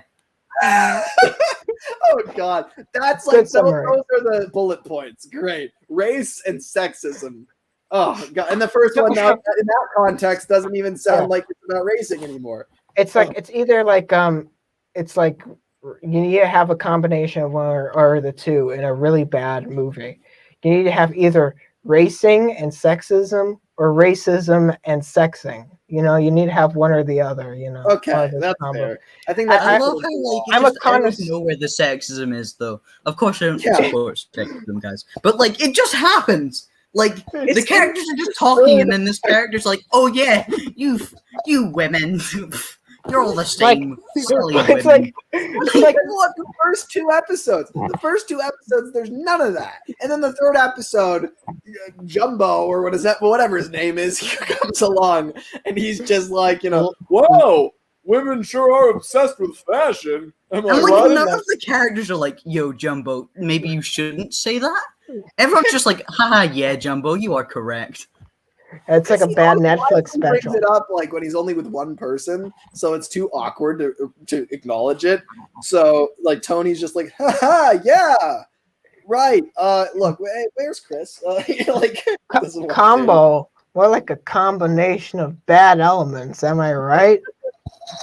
Okay, but Yes, as it guys, relates you are to very that, much correct. that was hilarious, everyone. I should get my Netflix special. I want to point out that James said in the chat, I'm sorry, Wikipedia? What? Yeah, basically, yeah, I agree. Did you not know that, James? Yeah, Multi used to pronounce it that way. Wikipedia. Yeah, you can go talk to me about that. Train Kim James is like knocking on his door like right now to like go have a stern talking to him. It's like, you didn't tell me this. This is important stuff. Like he's just chilling and like, oh boy, I sure do enjoy Thomas. And then just, what the fuck? You pronounce it Wikipedia? That's just what he does, but he's not doing anything else. He's just sitting there. It's like he's either making either making really great stories, new era, so on, or he's just contemplating how he thought that Wikipedia was pronounced Wikipedia for the longest while. One or the other, and both are very on high levels of understanding. I don't know why my mind just went to this, but like, I just remember being told that the way I pronounced, oh fuck, I've already forgot how you say it. Like, the 260 wheel arrangement. I don't know how to say it properly. How the fuck do you say it? Try. No. Don't. We're not going to spoil it. You try to say it, and I want to see if we line up. Mogul. Yeah, that's what I say. Mogul. It's a mogul. Okay, well, seeing as how you say How could you say it weebly, that way? so like, I thought it was pronounced Moguel or some shit. Well, no. It's mogul. Bonjour. It's like, what I always think of is did either of you ever watch Storage Wars? Oh wow. I little bit. mean, I know what it is, because I think my There was one stepdad guy watched on it, there. but I didn't. I don't remember the guy's name. Maybe it's like Rick Hipster or something like that. It's not bad at all. Like the most We probably get generic along. name. But it's like Rick it's has that energy. But he has like I don't even know where I'm going with it. Somehow the word mogul is attached to that guy. That's all I know. I don't have anything else to offer you. That's it. A media mogul. His face goes into my head when I think of that. That's what it is. So like you can just be talking about James and like, oh yes, James, he's a mogul, and then you're just thinking of that guy's face while you're talking about James. That's right. That's exactly what it is, Dougie. I picture him. I mean, it's as simple as that. He's an Lemmy, what the fuck? mogul. Why are you thinking of this random guy while you're talking about me, the best? I haven't watched Storage Wars in years. That's the one remnant from watching. Well, I haven't watched Thomas in years or something like that. Well, I've watched the old episodes, but not the new stuff. What Taj, like it's interesting when you bring up like when you talk about Thomas just straight up the way that any other Thomas fan would, because usually it's like a rare moment, like where you like say, oh, I like season 4 and but some of the episodes are 10 out of 10s or whatever. Like the fact that you just go and say that, like the other day we were talking and we just transitioned into just straight up Thomas talk. And usually like it's more general film stuff or music stuff or like it's not. And so when you focus in on Thomas and just talk about it like any other Thomas fan, I feel it's like a special moment. I feel like I'm witnessing something rare. Because usually you don't do that. Yeah. It's like you have to work for a while before you get to that point. Right there. But season 4 and how people think it's great. I don't think it's so great, guys. Like, well, I mean, we're over 4:44, so I mean, I could end the stream right now. So I'm just kidding. Oh no. I wouldn't do that. I wouldn't do that. I just don't like how like the stories were done in like the weird order. Like I think they could have done. I like the Duke stuff being after like the majority of the Scarloey stories because it fits really well there. Where it's like the way that the order of the Railway series was perfect. Partly because it was all written in that order, but it's so nice and gradual the way that it builds. And I understand why the show couldn't like do 4 little engines in season 1 or whatever, but like, I mean, they weren't gonna do it in season 1 anyway because like they did only the first 8 books. They don't show up until the 10th book. So series 2 was more likely, which didn't happen because they just didn't know how to. They didn't put it in the right place wherever it was. But the thing is, I know why they did that. It turned out amazing. All those adaptations, I just pretend are in those spots of the timeline because I refuse to believe that like Mr. Percival just walked up in season 4 and was just like, I think I'll buy 7 engines. Well, no, it wasn't. It wasn't Mr. Percival, Lemmy. Silly. But like, I guess another example would be Paint Pots and Queens. I don't take the order of episodes really that seriously in the grand scheme of things, or Thomas and the special letter. Something that always bothers me about Paint Pots and Queens is like Duck and Donald showing up in the background wouldn't have really bothered me that much if they hadn't put Duck with all the other engines when they're like, oh boy, the Queen came. That bothers me. Like, you know what? You know what bothers me? It should be called Paint Pots and Queen. It's just the one. Yeah, that's true. That would sound terrible. So I mean, the TV series has no proper timeline. If you try and actually put it into like a proper order and explain it into there's real world, pain and suffering that comes with not going to get anywhere. Yeah, I'm sending some flowers to Unlucky Tug for that. All the mental gymnastics you need to go through with that. I don't know. I don't agree with all of his ideas. Neither do I, but it's just the fact that he crawled through that, that like tight space and tried to, do that. A lot of fans have. It's just that he presented it to the public, and then a lot of people took it as gospel. Yeah. So I mean, I don't know. It's a double-edged sword. Like, I love Unlucky Tug's work, and I don't think he's doing anything wrong personally. However, the way the community uses his stuff does concern me a little bit. In the same way that, like, say Shapeways, right? Shapeways is like, a really cool service where if people, want specific models, they can 3D print them, right? Well, but then they're not going to make them themselves. They're not going to develop those skills. They're going to be beholden to other people and have to pay them money. So it's anything that makes fans creatively beholden to other fans makes me nervous. Yeah, I guess as it relates to that, I'm a little kind of more like, it's just a season, because I mean, it's crazy to think of right now. But there was a time when, Turtles and Thomas, and Sudbury Conflict was, right up, like at this, where everyone was influenced by, every single new episode. And then, time kind of went on and, Sudbury Conflict became like this show that Turtles was doing, sure, but it did not necessarily have the influence, but it still had the attention. It just was like now, his thing.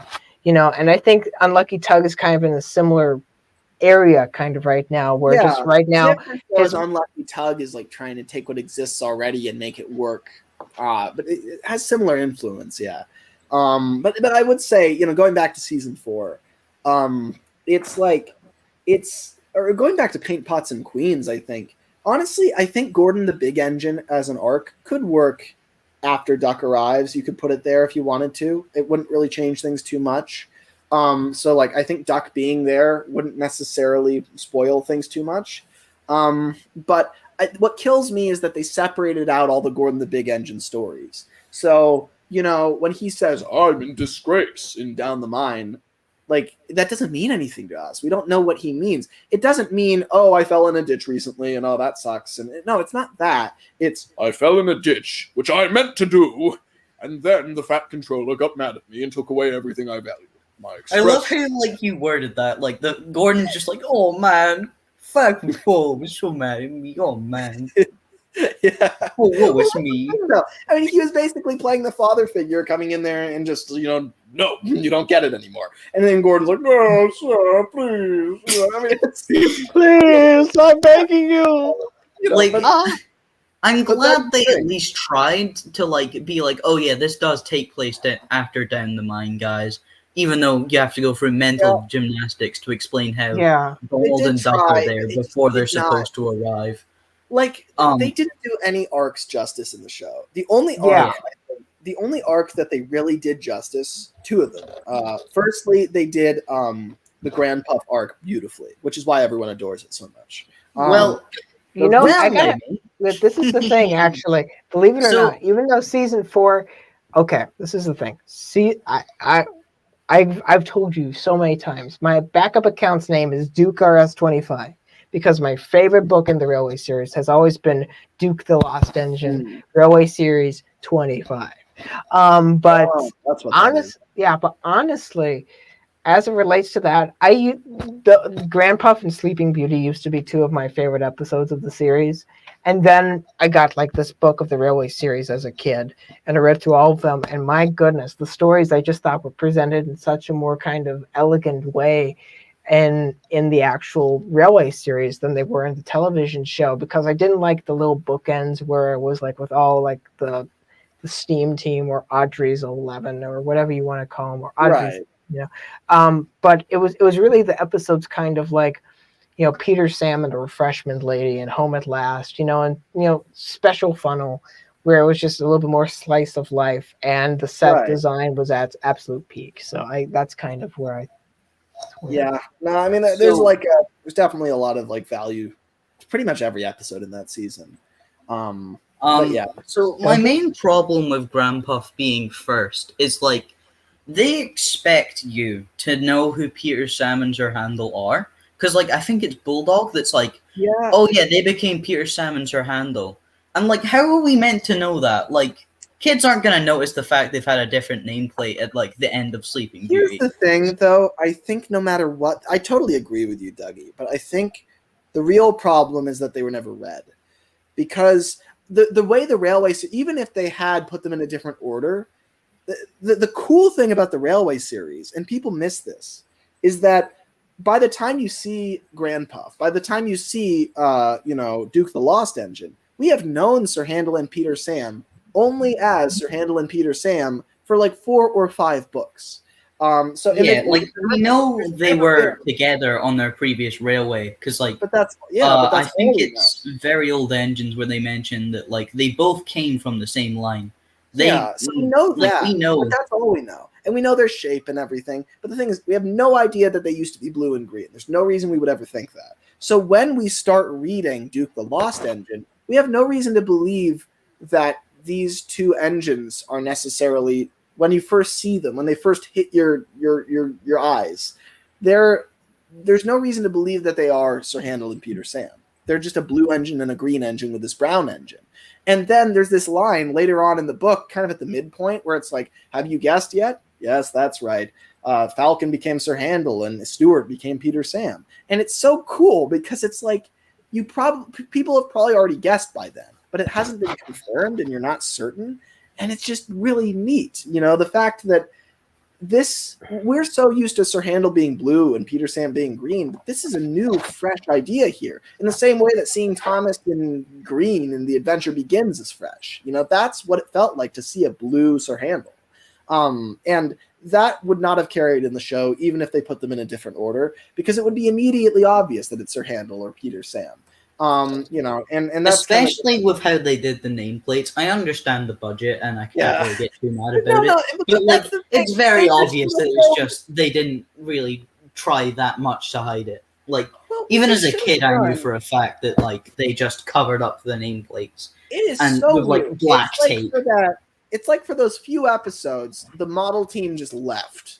And then there was just like, they just had other people film it. It's the so fucking weird. janitor was like, oh fuck, what am I meant to do? How am I meant to cover up the nameplate? Oh no. Why didn't they just make a nameplate that is the same size, that the text is longer and fills the space? And then you could have done that. It didn't have to have these very obvious black strips. You could have made those black strips gold. I think it would have been better if maybe like the nameplates were like, these things that like, I don't know how to explain it, but like these actual not stickers. Take off, right? That you could like. So like they could just replace them. Yeah, like Donald and Douglas. That's what they did for Donald and Douglas. It wasn't a big deal. Why is it this big problem with Sir Handel and Peter Sam? Like they did that with like Peter Sam's funnel. You could just put, like on his small scale prop, you can just take off his new funnel. Oh well, look, he just has the small one there. Yeah. Well, not the small one, but like you know what I mean. Yeah, I get what you mean. And that's the thing. Is like they could have done that easily.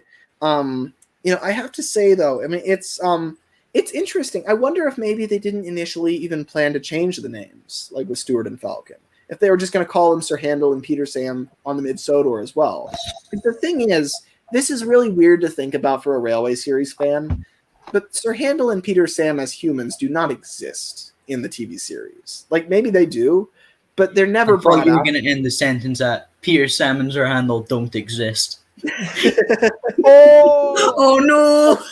That's a sick burn. But I'm sure Sir Handel is like crying right now, and Peter Sam's like, "No, we do exist, Sir Handel. Don't worry. That Lemmy can't hurt you anymore." Yeah, I was thinking that like you were going to say something outrageous, like, "Oh, Sir Handel was actually the missing coach or something like that." But to me, to a Railway series fan, it is outrageous. The idea that Sir Handel Brown and Mr. Peter Sam do not exist really, because they were so crucial. Because the thing about the Skarloey Railway is that it wasn't like a whole team of like 30 people running the line. It was literally just like 3 guys, really just 2 guys. It was. I think in Gallant Old Engine they literally just say, "Oh yeah, there was only 3 people. There was only Sir Handel Brown. I think Mr. Hugh, and then the Fin Controller. That was it." Yeah, exactly. Yeah, it's really impressive that it takes less people to run a small kind of narrow gauge railway on the island of Sodor than it takes for individuals to run an American fast casual restaurant chain focused on hamburgers, hot dogs, and French fries. I feel as if like 2 less guys. If maybe like Rusty was named after Mr. Hugh. because like Rusty is technically named after his builders, but like it just kind of feels unfair to Mr. Hugh that they didn't name him name him after an engine until like 1996. It's really weird. This is a gripe that Ted has very strongly, is that he says, I mean, like, he has a lot of respect for Mr. Hugh. And the fact that he didn't get an engine named after him until like the 90s or whatever is just so wrong. And then the Railway series pretty much kind of came to an end at that point. I mean, there were two books after that. It was just like pretty tragic. The last Railway book we ever got, Ivo Hugh was just introduced. He's like, he doesn't even say anything. He just doesn't say anything. He's there for like 2 illustrations. Like, hey, it's Hey guys, it's me, Ivo Hugh. I cannot wait to be such an important character. Oh, I guess we're just going to wait for Bad Influence then, you know. I'm fine and like with the that. TV series never did anything with him. Like Ivo Hugh got like 1 toy, and that was like his wooden railway one. Yeah, which was a good toy to be honest, but that was it. That's all we had. Well, I mean, if you like wooden railway, then I'm sure you enjoyed it. Personally, I don't like wooden railway, so it's just not that interesting to me. Now, if we got a take along Ivo Hugh on the open, okay. Unbelievable. Wow. You know, actually, I just instantly thought about how Freddie got so much merch, even though he like in like 2016, like he got a big magnet, like a big fucking magnet one. Yeah. When like Mattel was like, haha, so yeah, basically we took take along, but wooden railway magnets on it. So like, and it just reminds me of how many people were like, oh, Freddie and Ivo Hugh are the exact same class, and it's like, no, they are not. No, I thought that when I was younger. I kind of like looked at the both of them. I was like, okay, they both have that weird duck thing going on. Then that's it. That's all I thought of. I was like, okay. But like, I see fans who are like older than me saying that they are the exact same class, and it's like, I mean, literally, it would take you like 1 wiki search to work out that they are not the same class. Thing, like, though, Tom really Roll is tiny compared to Russell. Russell is like a love standard gauge engine on narrow gauge rails. I know. That's what I was about to say. I love how big Russell is, and you can see it when they. I think it's when they gathered all the engines built by. I don't know what the company is. The ones that built all. No, it wasn't then, because like. I think it was when the Tally Klin was like, oh yeah, fellas, we're like, Tally Klin and Dolgok are like really old now. So like, they brought Prince, I think it was Prince. It might have been another Small England class, I'm not sure. And Russell. I don't know why. But I think it was cool to see. Like, if they had brought one of the double Fairleys with them, like TV series fans would just fucking lose their mind. Like, all of the bases for the Tally Klin engines are with all the other free engines that are important to the model era.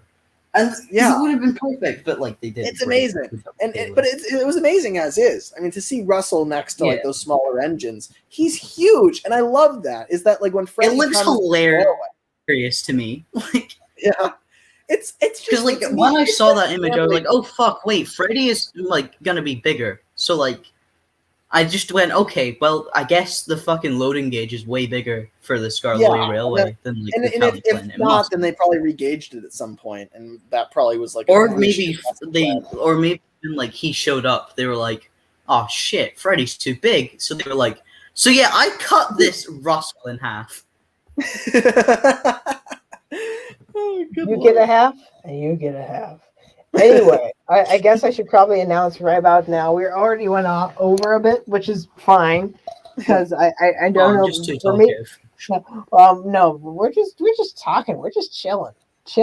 93 till. But I'm thinking that we're probably going to need to end the stream at, I'm going to say 5, 10, 15. So we're about 2 minutes out. So we can talk after, but I just kind of want to make sure that kind of put a timestamp on it. I'm late for dinner, so I think I'll go right on the dot. Okay. Yeah, but you know, we should talk soon, Dougie, outside of this. Yeah, and I'll be free to talk for at least a little while after this. I'm probably going to grab like something small to eat, like maybe an ice cream sandwich or something. But yeah, anyway. So yeah, this has been amazing. This has been a long time in the making. I had a blast just sitting here and just absorbing the car nonsense. Cars, just absorbing all like Guys, the weird. next time we should watch like Chuggington, and yeah, thank you for coming, guys.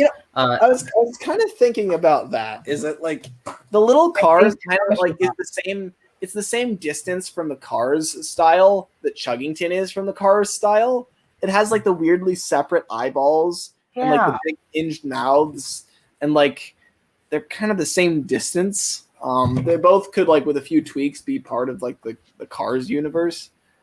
A little Cars, you could do that a lot more easily though. Yeah, but I think that we could. Honestly, I would love to do. My favorite part of Chuggington is when the red train gets like destroyed by like a weird fucking monster train. That was the red train. I don't know the names. I'm sorry. I'm sorry to all the Chuggington fans. That's that are fine. watching this. I'm really sorry if I offended you. It's okay. Clifford the Big Taj, Red are you Train. a Chuggington fan? No, I am not. No. But I just want to thank everyone for watching. No, we're getting close. We're getting 15 seconds left. I want to thank everyone for watching. I want to thank Dougie for being here. I want to thank Lemmy for being so wonderful. I want to thank all the people who made these horrible films, and most of all, I want to thank all of you. So, with that being said, love from Taj and the gang. Stay safe. Bye. Bye. Oh, we're still live, by the way. We're still live, and Taj removed himself from existence. Oh, because he like never watched a Lemmy stream. You disappear like every time, and the stream is still going. Yeah, true, very true. Oh, good lord! All right, we have a few more seconds then. Wow, oh boy, that is something. Well, when shall we have our awesome discussion, Lemmy? I don't know. Maybe tomorrow or the next day or something like that. Tomorrow. Oh boy, I sure.